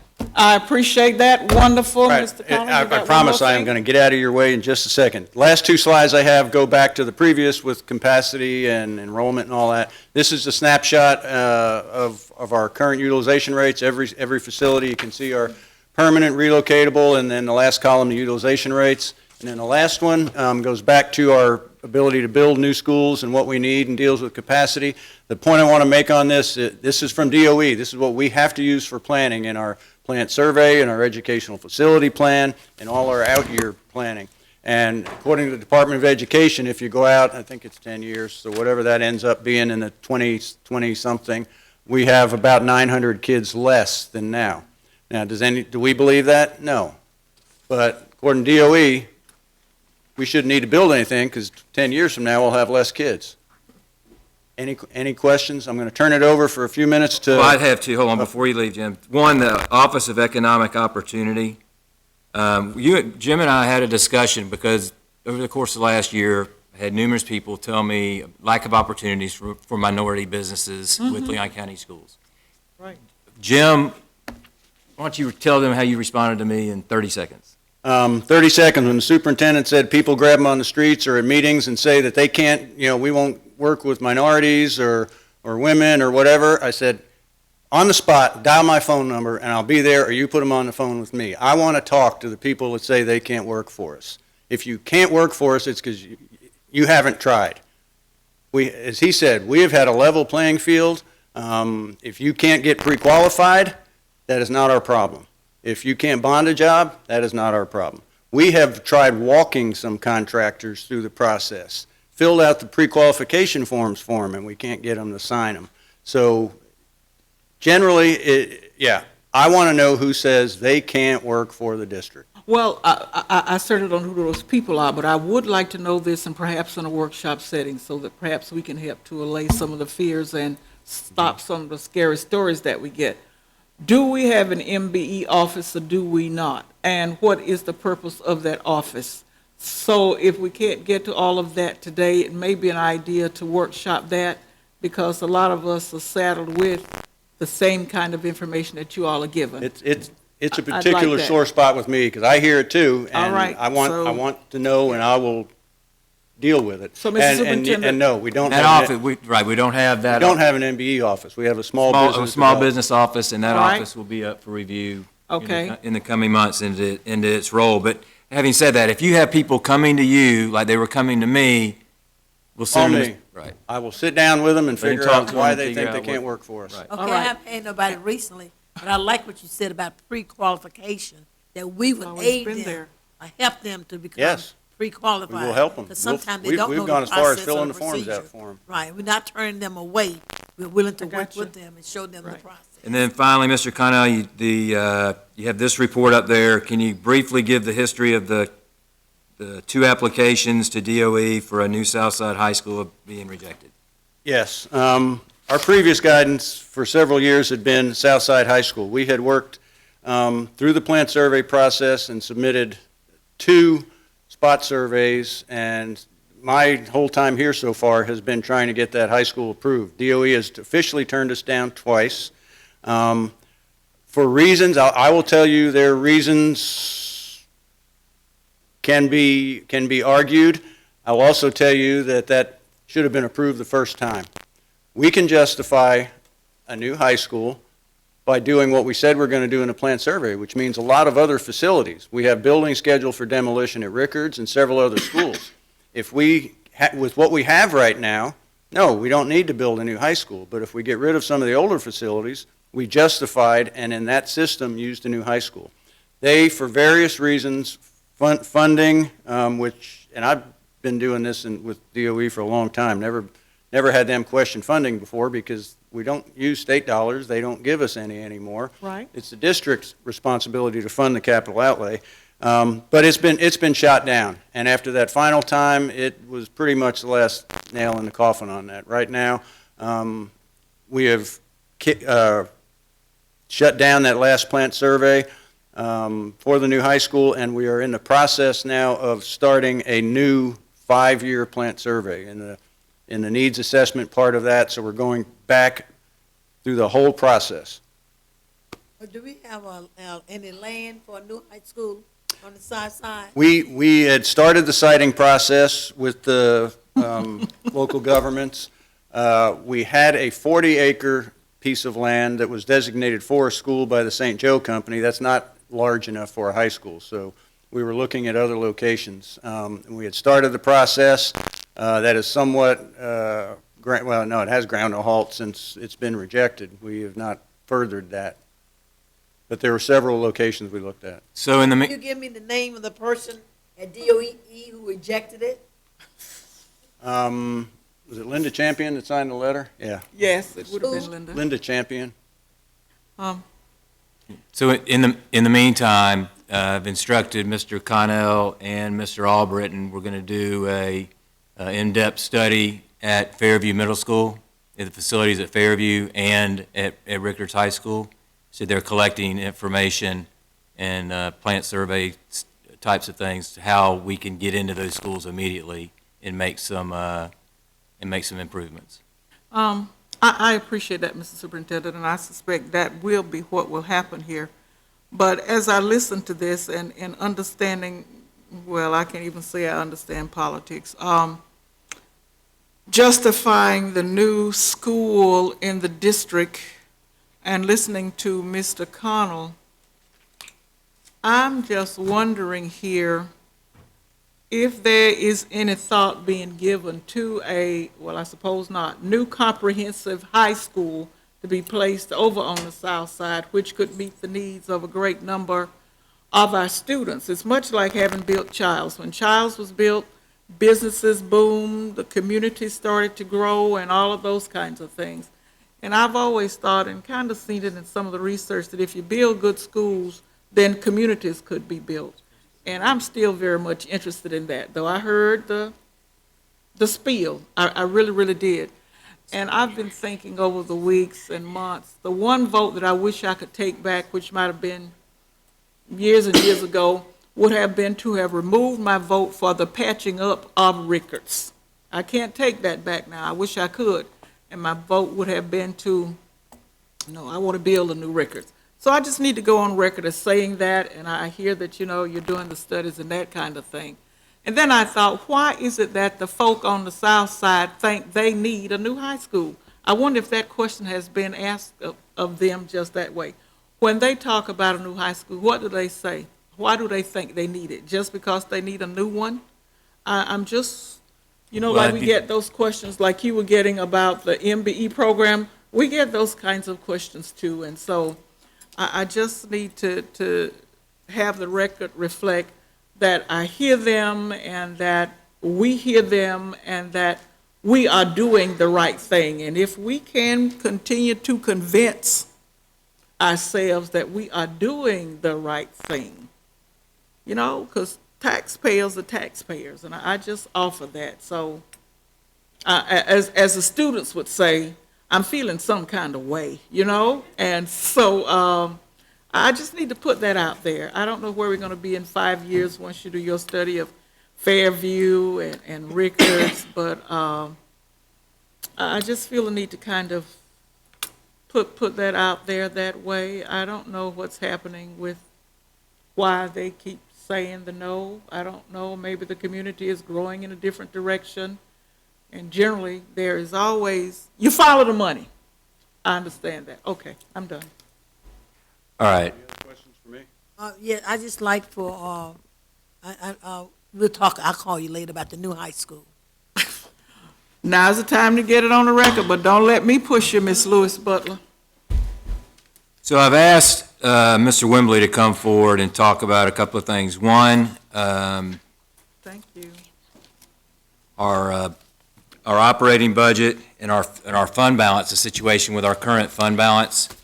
And then also, at my recent superintendent's meetings, had some discussions with a couple of districts and talked to them about their millage, operating millage and millage referendums.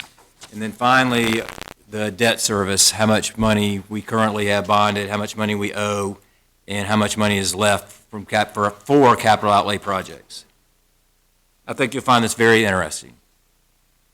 Okay, thank you. I'll begin with the last one that Rocky spoke to, which is the debt service that we're paying out of our capital outlay funds. We have two sources that we're paying debt service out of that are local. The first up there is the 1.5 mil levy. That is $23.3 million, and this is out of the budget book for this year. The debt service that is being paid for that is $12.7 million, leaving $10.6 million for current purposes. So 55% of our levy is being used for debt service, leaving 45% for current needs. The next one is the half-cent sales tax. Of the $20.9 million, $7.4 million is debt service. That's 35%, leaving 13.5% for current needs. Combined, $44.2 million, $20.1 million for debt service, leaving $24.1 million for current needs. So 45% of that total is debt service, leaving 55% for current needs. As a final illustration at the very bottom, this past year, when we met the Capital Outlay Committee, we had approximately $73 million of needs that we had to pare down and determine which ones we were going to address given the limited resources we have. We approved $18 million, so that left $55 million out of the $73 million that we could not address. So in a perfect world, if we had no debt service, which, believe me, I know there is no perfect world, but just to illustrate, we have $20.1 million and for debt service out of capital outlay. You take that from 55, we would have had $35 million left that we didn't meet instead of the 55. Just to illustrate that when we decide to go out and borrow money, we tie up those funds for a lot of years, which makes it more difficult to meet current needs. That's all. If I can add one thing, there's another page that you have that has capital outlay revenue projections that was in your folder. Do you see that one? Yep. All right, so if you look at it, the 23.3 million generated by 1.5, 21.3 million by the half penny, basically gives us 45.4 million a year that we generate for capital outlay projects, right? Of which we owe just under $1 million for the bus lease purchase program from 2014, 7.5 million for sales tax bonds payments, and 10.5 in COP payments at a total cost of 26.4. Y'all see that? Or the net. Also, out of the 26 that's left, we have a contingency for emergencies that happen through the course of the year. Y'all see the sheet I'm talking about? Sorry, I was on the wrong sheet. No, I don't, but It was on the right side of our folder when we came in. This Oh, sheet was not in passed the out just a folder, minute ago. okay. Yeah. Here it is. okay. I thought he'd just give it. Thank you. Got it. Okay, we're good. All right, so then below, so we have 26.4 left, then below that, 5% contingency for emergencies. Then $1 million for our property insurance. We pay 2.5 million of maintenance salaries out of that fund. 1.1, 1.2 construction salaries out of that fund. And then $300,000 worth of energy. So at the end of the day, we started with 45.4 million. All we have left is 20 million left. So basically, 45% of what we generate is already, 55% of what we generate is spoken for, whether it's in money we owe, interest we owe, salaries and other things, which only leaves us at $20 million. Well then, in 2014, we bonded $75 million, of which we've spent 74 million. Is that right? So we've spent $75 million over the last 2 years in projects. Having said that, to go out now and to borrow another 60, 70, or 80 million dollars on top of that, to me, doesn't make sense. It doesn't. I mean, because then it straps us for the next 10 or 20 years. So that 20 becomes 10 or less that we owe for other projects that we need. So I wanted you to see that, to say, wow, we generate 45 million, but of that 45, we only have 20 that are our disposal every year. And that's for maintenance. That's not just construction. I mean, that's to maintain all of our current facilities. That's a lot of other things. That's for technology. That's for safety and security. Meryl, stop me if I'm wrong, but so that's a legitimate concern of mine. Yes, we are healthy as far as our bond rating, as far as our debt to revenue ratios and those types of things, but that to go out and just to keep borrowing and borrowing and borrowing, it's like at some point you have to be able to live within your means. That if you have to be able to schedule projects to say, I'm going to generate X number of dollars. You don't want to have to use your credit card again and again and again to borrow money. Now, I understand if there's an emergency, if there's a need, if we have to have this, we have to have it now. But otherwise, I think we have to start scheduling projects as we generate revenue as opposed to continuing going out to borrow money. That's just physically, to me, responsible. All right. Rocky, question. When you said the 20 million covers all our expenses, every time we get something at the school board that says this is going to cost, $2 million, is it coming out of that 20 million? Yeah, a lot of that was already earmarked in that 75 million that we borrowed in 2000. So that 75 million is going to pay for every project we currently have. Is that right, Danny? Or Jim? The 75 million that we borrowed is paying for all those projects you're seeing now, right? But now we spent it. It's gone. Now, we've squirreled a little bit away to pay for the new roofs at Cobb, the roof on the kitchen, the new roof on the central kitchen, I think a cafeteria project at Springwood, and I think that's it. That money's gone. So now these new projects are going to have to come from what we generate every year, or we go out and borrow more money. Those are the two options. It might be helpful to, the list that we gave to the bonding agencies when we were going out to bond, the list of projects, it might be helpful to refresh our memory on what we said that money was going to be for. Just, not now, but at some point. All right. I think this would be a good segue to go into the operating millage referendum option. When Rocky was at the FADS conference, he learned about this and found out Orange County had done it. So he asked me to give a presentation, and I'm going to do my best to do that. Florida Statute 1011.179 allows districts to levy what is called up to the 10 mil limit, where you take the millage that you have, in our case 6.85 mils, and you can levy from there up to 10. So we have a little over 3 mils we could levy if we got agreement from the taxpayers through a referendum, either done during the regular election or if we could choose to have a special election. But those are all costs. The purpose of this presentation, first of all, the word I up there, this is coming from Rocky. There is no I in Rocky, but there is in superintendent. I intended this to be coming from him.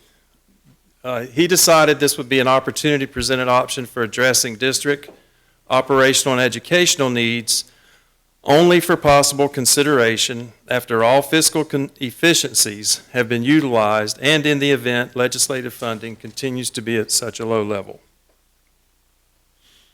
Okay, first of all, what is the value of 1 mil? 1 mil is equal to $1 per 1,000 of assessed residential or commercial taxable property value. An owner of a $200,000 home, after taking account for the homestead exemption, would pay $175 for a 1 mil levy. The current millage consists of required local effort that the state the legislature decides what we have to pay to be able to participate in getting state money, which is 4.602. The discretionary operating millage that the board levies, you can levy less than that, but you cannot levy more than that. That is the maximum you can levy. So we have total operational millage of 5.35, capital outlay of 1.5. Again, that's discretionary. You could levy less than that, for a total millage of 6.85. So currently you are levying as much millage as you possibly can without going to the taxpayers. The current school board millage cost to the property owner, I just did the math for you. Bottom line, $1,199 is what a person owning a $200,000 home would pay, which we try to use as a typical. So just to clarify, if I own a $200,000 home with property homestead exemption, my bill for Leon County Schools that I'm contributing is about $1,200. And if we increased for 1 mil, it would be $1,200 plus an additional $175. That's correct. If we went up 2 mils, it would be $1,200 plus $350. $300, or $350, thank you. Just clarifying. Go ahead. Okay, the calculation of the available millage is take the 10 mils less the 6.85, we have 3.15 mils available. For our purposes, the value of 1 mil is budgeted at $15,553,000. This amount is 96% of the total value of 1 mil because state law requires districts to budget property tax revenue at 96% of the total amount levied. In our experience is we collect somewhere a little over, around 96%. A little over that, but not much. How much total revenue from the FEFP do we receive for operations? We get $157 million of state revenue, $83.2 million of local property taxes for a total amount of $240.4 million. This number right here is about 35% of that number. So if anyone ever says, how much local tax dollars go towards our operating budget, you can safely say around 35%. What amount could be raised from the 10 mil limit each year? For 1 mil, almost 15.6 million. 2 mils would be 31.1 million, and 3 mils would be 46.7 million.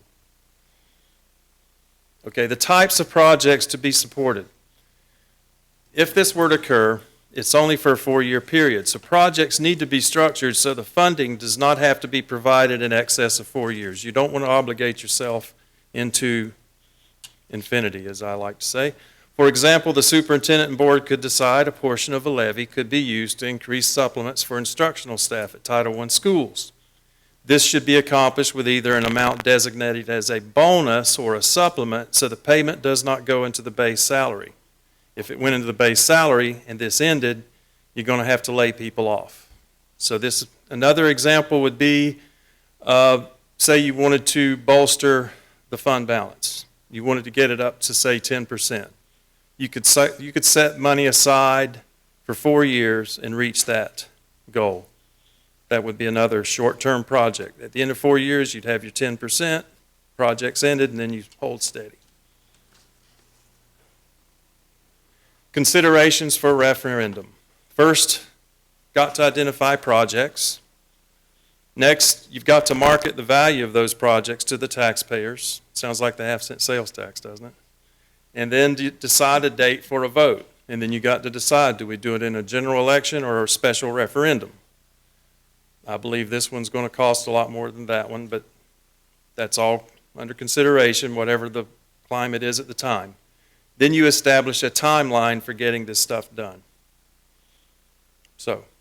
When you say projects, though, this is operating millage, not capital outlay millage that you're That's talking correct. about. So projects meaning special initiatives that could be funded within 4 years that are Yes. not capital outlay. Okay. What would be an example of those projects? I'm just curious. Bolstering, the two he just gave were bolstering the Outside of, Another one that we've just talked about capital outlay. Let's say yeah, Rocky was talking about a portion of this goes to the general fund to pay insurance and to pay for emergency maintenance, preventive maintenance. That's $4.9 million this year. okay. So you could say, okay, for 4 years, we're going to do this, we're going to pay that money from here, and we'll use that $4.9 million each year over in capital outlay for bricks and mortar or whatever we need there. Right. That's be about $20 million That would be that it. way. Yeah. So you'd free up $20 million to go strictly to capital outlay for 4 years that you wouldn't have had otherwise. Those are the kinds of things that you could do with this so that when it ends, you go back to the old way of business if you have to. You can't pay down bond debt early, can you? Yes, you can. You can pay down bond debt earlier. Would that be a good use of these dollars, you'll think? Well, that that's- would have to be capital I would outlay, like to though. talk with our financial advisors Okay, about that kind of option first. all right.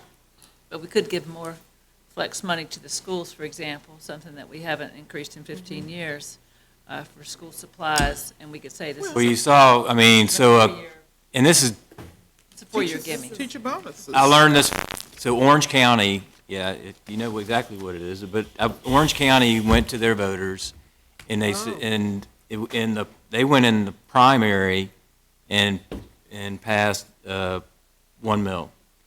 Then in the general election, they went back to them with half penny. Wow. And both of them were like 70-30. They said, Rocky, it wasn't even close. And I'm not suggesting it. I'm just giving you information. Okay, the last thing I want to worry about right now is this. But it is, you say, golly, $15-16 million. I mean, it's a lot of money, and because he's going to go into our fund balance now, the next piece to say, you know, guys, we going to have to make some tough decisions.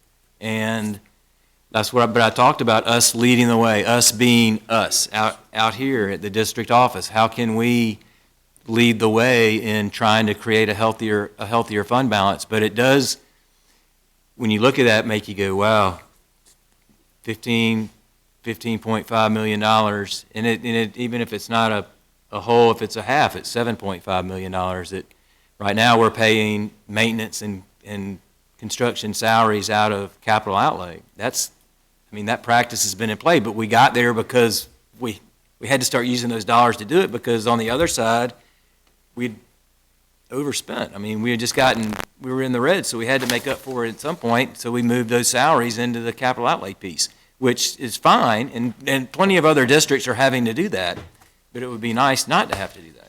When's the last time we raised the millage rate? The last time we raised the millage rate, we've never raised the millage rate beyond what you can do as a board without having to go to the voters. That's what I meant. That's never happened here. When was it last to have the voters, when was a new millage rate proposed, an increase, ever? In this county, never. We've never? No. Never? And the legislature talks about that a lot too. Like, when we go up there saying we need more money, they're like, are you at your max 10 mils? Right. So. And also, did Orange County, did they launch some kind of marketing campaign Yes. to get the There voters? has to, yeah, just like we did, with the. Half-cent with the sales half-cent tax. sales tax, there has to be a big marketing piece, and to say, man, look at those people at the district office, they whacked this, they cut that, they've done, I mean, they're at bare bones, and now, we have this list of bonuses at our Title I schools. If we're going to talk about it, then let's do something about it. Or, those types of projects are on a list that pull at people to go, man, I can get behind that. I mean, this is just food for thought. So we've never asked for an additional from You've the never been voters? to the voters with Only this half- type of I know, referendum. I'm asking about the millage rate. Only half-cent sales tax. So you do have a track record of showing the voters that you spend your capital side well. We've Just- done good. We've done well. I'd just like to Right. point out that Mr. Wimberly's slideshow has a tier on the bottom of the fund balance. Wow. Yes, it makes me cry to borrow. You ask about, can we pay debt early? And I probably answered that too fast without looking at bond covenants. Right. But what you could do is create a sinking fund. You could create a sinking fund, you could put the money in there, and then it could go towards paying debt thereafter. You put money, just think of it like the DROP program. You put money in there for 4 years, it sits there, somewhere earning interest or earning, and then that could be used to pay down debt. So it could help in those years after the 4 to offset debt service, which could help the capital outlay side to have more money for immediate needs. But to be fair, we did get a really pretty incredible interest rate on, I don't Right. know. That's again, in the, if you're putting it in there, you could put it in there for a no, I 4-year meant, period. I'm sorry, I meant the bonds we've already done. We got to, Oh, we did. We have financed at a we very did low borrow money, interest but rate. we borrowed it at a bargain price Yes. as far as borrowing goes. I'm with you, though. I don't like. Yeah, pulling no, out and credit. I don't like to borrow, but I just needed you to know that, look, 55% of what we bring in is already gone. Yeah. Before it even gets to us, it's gone. The other 45% is maintenance and safety to life and all these other things. So the options are, we keep borrowing money, or we spend within our means, knowing that the construction projects and those things are gonna have to slow way down. I mean, we went through 75 million in 2 years. We don't have those dollars anymore. So those projects are gonna have to slow down. We don't have the money unless we go out and borrow more money. That make any sense? So, and we still have needs. I think a lot of our schools are in good places. They are. But then we have other schools like Fairview and like Rickards that they need to become priorities, in my mind. All right, fund balance. Okay, this ties in finally with everything, I think, kind of wraps it all up. Importance of a robust fund balance. First of all, it's a source of fund during economic downturns. I can tell you, had we not had our emergency reserve when the financial crisis hit back around 2008, we'd had to lay people off. I mean, it served us well. It's a key measure used by bond rating agencies to determine the fiscal condition of school districts. And last but not least, it's a key component to demonstrate evidence to the taxpayers that we're managing our fiscal resources prudently. This is a history of our fund balance going back to 2011. You notice that it's almost 7% around 2010-11. In 11-12, it gets a little bit past that. I think it's about 7.2. Decreased some in fiscal year 13, went down a lot in 14, which that's the fiscal cliff. That's when okay, I'm done. No, you're not yet. That's when that's when the federal money ended, and we knew that was going to happen. One of the good things we did in those days, we held on to the money we got to make sure that when we got there, that kept us from laying people off. There was a lot of pressure from around the state to put that money into salaries. We didn't do it. And we got criticism for that because it created later folks that were not up with some others on a basis of how much, our average salary is. But we made it through that. Next few years, we've leveled out. Now, 16-17 is the budget, and the budget is always going to be lower. But I just threw it in there to show we've budgeted a little over it's showing 2% because that's truly unreserved, undesignated fund balance. With our assigned, we get up over 3, and we meet, because the state rule includes assigned and unassigned fund balance. I'm talking strictly money that could be used for any purpose. It's unassigned. Unassigned, totally unassigned. What is considered robust fund balance? In 2017, our financial advisors recommend 10%, which is around $26.4 million of operating revenues to be available for our unassigned fund balance. In 2012, we received our AA bond rating when it was at 7.2%. Well, that was then, this is now, so we probably couldn't keep this bond rating even with 7.2, according to our financial advisors.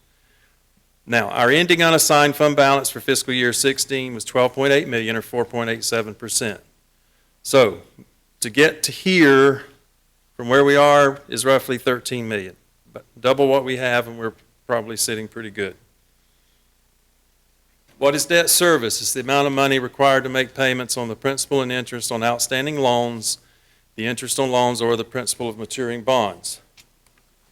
And in a family, a monthly mortgage, house payment is example of debt service. That's for folks that don't really understand what it is, but not trying to talk down to you guys, but just trying to be clear. At LCS, we're the bond issuer, and we pay interest on bonds so that we can finance school construction projects. For example, we also finance purchase of buses, too. The amount of interest we pay depends on our bond rating.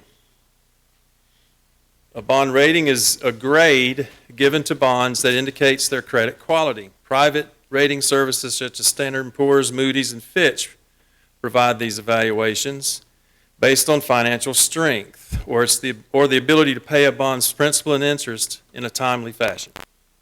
The higher the bond rating, the less interest we pay. Okay, I'm going to use Fitch as an example. This is their rating system. AAA is the best, most reliable, lowest risk to investors. AA, that's where we are. That's where there is no school district that has AAA in the state of Florida. There's some of us that have AA, so we're up with the best. Mm-hmm. Now, oh, by the way, you can have AA minus, you can have AA plus, okay? They have minuses and pluses in there. A is a higher risk for investors as an economic risk that can affect finance, and then BBB is medium class. So, point is, we're right here. Bond rating agencies conduct a thorough financial analysis of our fiscal condition. Based on each set of criteria for each agency, they determine our ability to pay our bills and remain liquid. A robust fund balance is essential because it is a key performance indicator these agencies use to set our bond rating. Steps to increase fund balance. First, we look for saving efficiencies within the LCS district operational processes, and District Strategic Pillar 5 gets to that. We ascertain anticipated funding from the legislature. We prioritize competing interests in decisions for spending, such as salary increases and we take into account unavoidable increases such as a health insurance increase or other board priorities, then we determine dollars available to increase the fund balance. Now, I tried to create what I thought would be a decision tree. Are the steps outlined in the previous slide sufficient to reach the recommended goal of 10%? If they are not, should we pursue alternative revenue generating options to reach the recommended goal of 10%? Or we could reduce the magnitude of the goal. If not 10%, what would the goal become? And then we look back at the prior steps to see if it'll get us there. Or finally, we can maintain our status quo, which is half the recommended amount since fiscal year 2014. That's the last slide. All right. Thank you. That's good information, and I suspect we'll be in touch with you from time to time. Okay. We appreciate that, Merrill. I'm looking at our calendar now, our agenda, and I really don't want us to leave without community input. And so, Dr. Pridgeon and Mr. Youngblood, we're going to schedule you all for another time, if that's all right, because at this point, it is already 2:25. Community input. If there are individuals from the community who would like to speak, would you come to the podium, please? No, sir, come right here. We want to hear your voice. And would you just give us your name for the record? I will do that. Thank you. Wilson Barnes, 1949 Setting Sun Trail. My attention span was expanded tremendously today, Mr. Superintendent, and I was down on you when you told me you were an MP, but I'm going to forgive you after hearing that program that kept my interest the whole time. There was so much that sort of enlightened me as I went through the protocol that I think there were 4 of them up there that really hit me as an individual interested in our school district. The one that struck me the most was to demonstrate to the community accountability, business-like entity, underscore focus on effective and efficient management. Effective and efficient. And that was kind of the taking off point for me as I listened to all that was presented. The educational option that you let me know, that you let the audience know, as I interpreted what you said, you weren't totally comfortable with at this point. Is that a fair assessment of what you communicated? I wrestle with the whole thing. Yes, sir. Philosophically, I'm not in a good place, and I need to have more discussions with this board to see how we can. Well, this guy right here is in the same place you are, and when I went out to the high school, Mr. Henry's high school, I think his name is Henry, Mr. Cook's high school. He brought this up, and right away, it drew a big question mark in my mind. So I just want to share that with you. I want to really hit the high school. Well, that's something that kind of gets at my craw. Dr. Charles Evans, who is no longer with us, he and I and others in NAACP, over 20 years ago, started fighting, and I mean that. We had to fight to get new facilities on the south side. About the same time that Charles High School was being built for a tune of something like $60 million, which was, as I remember, was unheard of at the time. And the leverage that we had, and I think Bill Munford was the superintendent, you want to have a sales tax? If you want our support, you got to spend some money on us on the south side. You can't spend it where you want to spend it. you got to spend it some on us, because we pay a lot of taxes in this community. And plus, we do have a little bit of political strength in this community. And so we agreed that we were going to change bond. And let me tell you why we had to build a new bond. A teacher there came to work one Saturday, and Miss Lewis, you know about it. I'm going to put you in the plot also. She called me up one Saturday. I went over, and there was asbestos in the ceilings with these kids going to school. The windows were locked. I mean, just terrible conditions. Dirty, school dirty, the whole 9 yards. And Munford showed up, and I think the Democrats showed up. And everybody agreed unanimously we're going to build a new Bond Elementary School, regardless of all of that stuff. You know, there's a lot of bureaucratic stuff that comes in on these things as I listen to. The school board's a great construction supervisor. We built that school.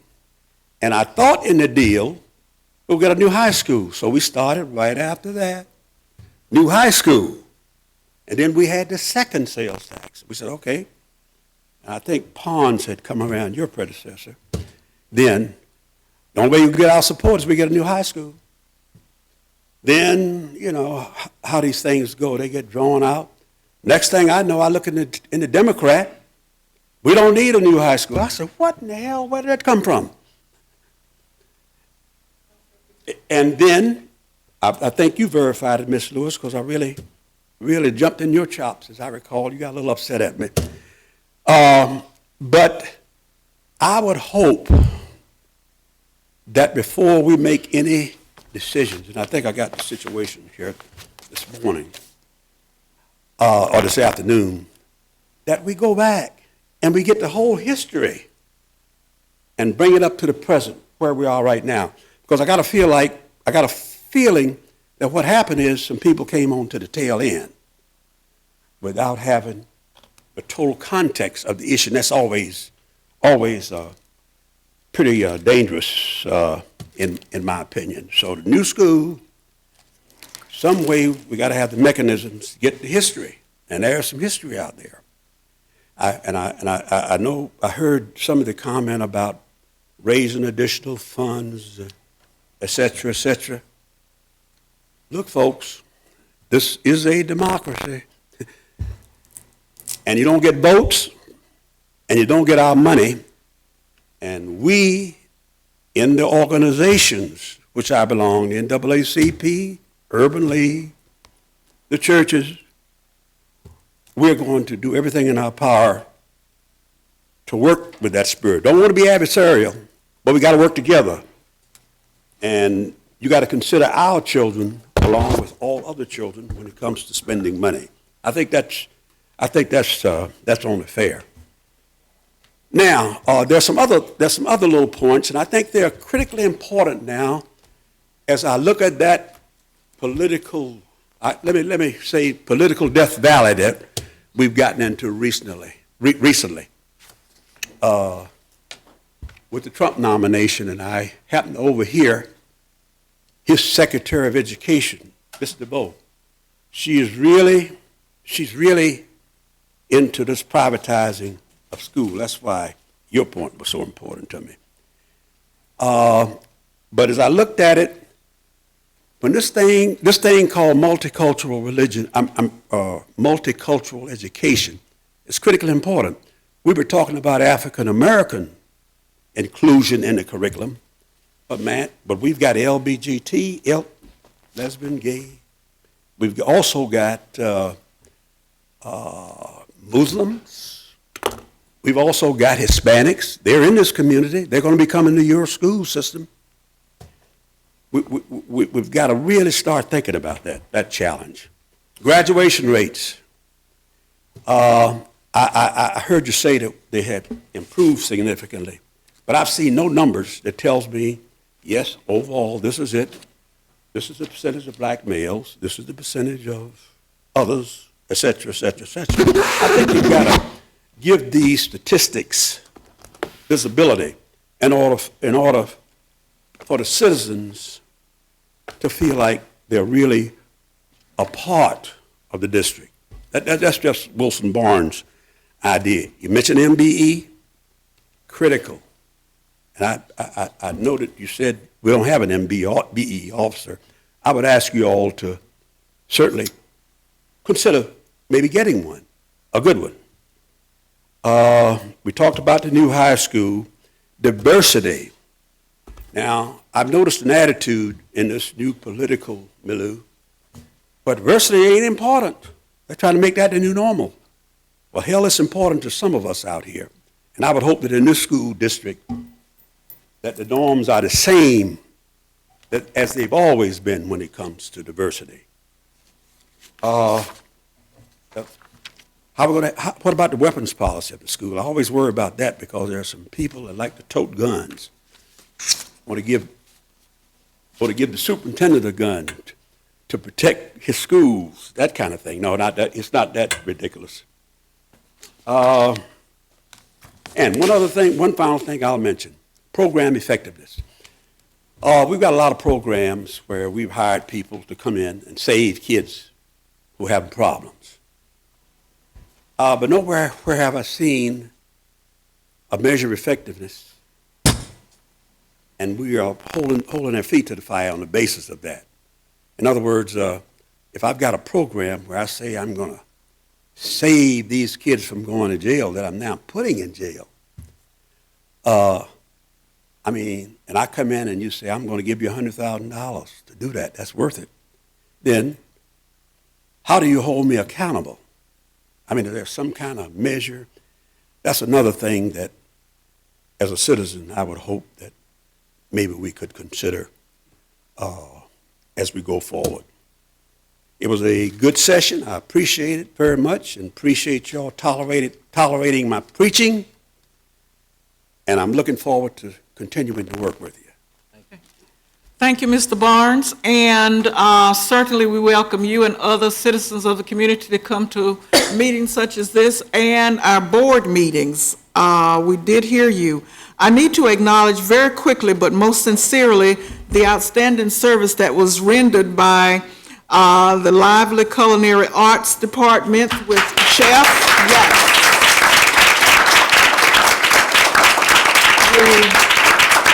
We have enjoyed breakfast and lunch, and guess what? They have provided for us now ice cream. You scream, we all scream for ice cream. So as we get to our next scheduled appointment, time slotted, we've got to be there. Why don't you go by and grab some ice cream and give them another hand? They are outstanding. Thank you so much. Thank you, Lively, for your allowing us to be in this venue today. Good job, staff. Mr. Superintendent, you are a very, very fortunate man to have these folk work for you. We could not ask for more. And board, we are absolutely all right too. And you're trying to tell me something, right? I just want to make sure Andrew doesn't slip out the door before we say thank you to you and for your time and. Oh, Andrea, of course. Andrea, you have to come to our agenda review now. Yes, thank you, Andrea. Good job. Yes, thank you. Good job, Andrea. Good, we'll have you back. That's right. Thank you so much, yes. We can do for an hour. So we have an hour? We're supposed to do it for an hour. An hour? It's an hour. Oh, It's 9:30, right? you two are getting ahead of me, yeah. Well, I'd say we gotta get a glass of wine, but then we get.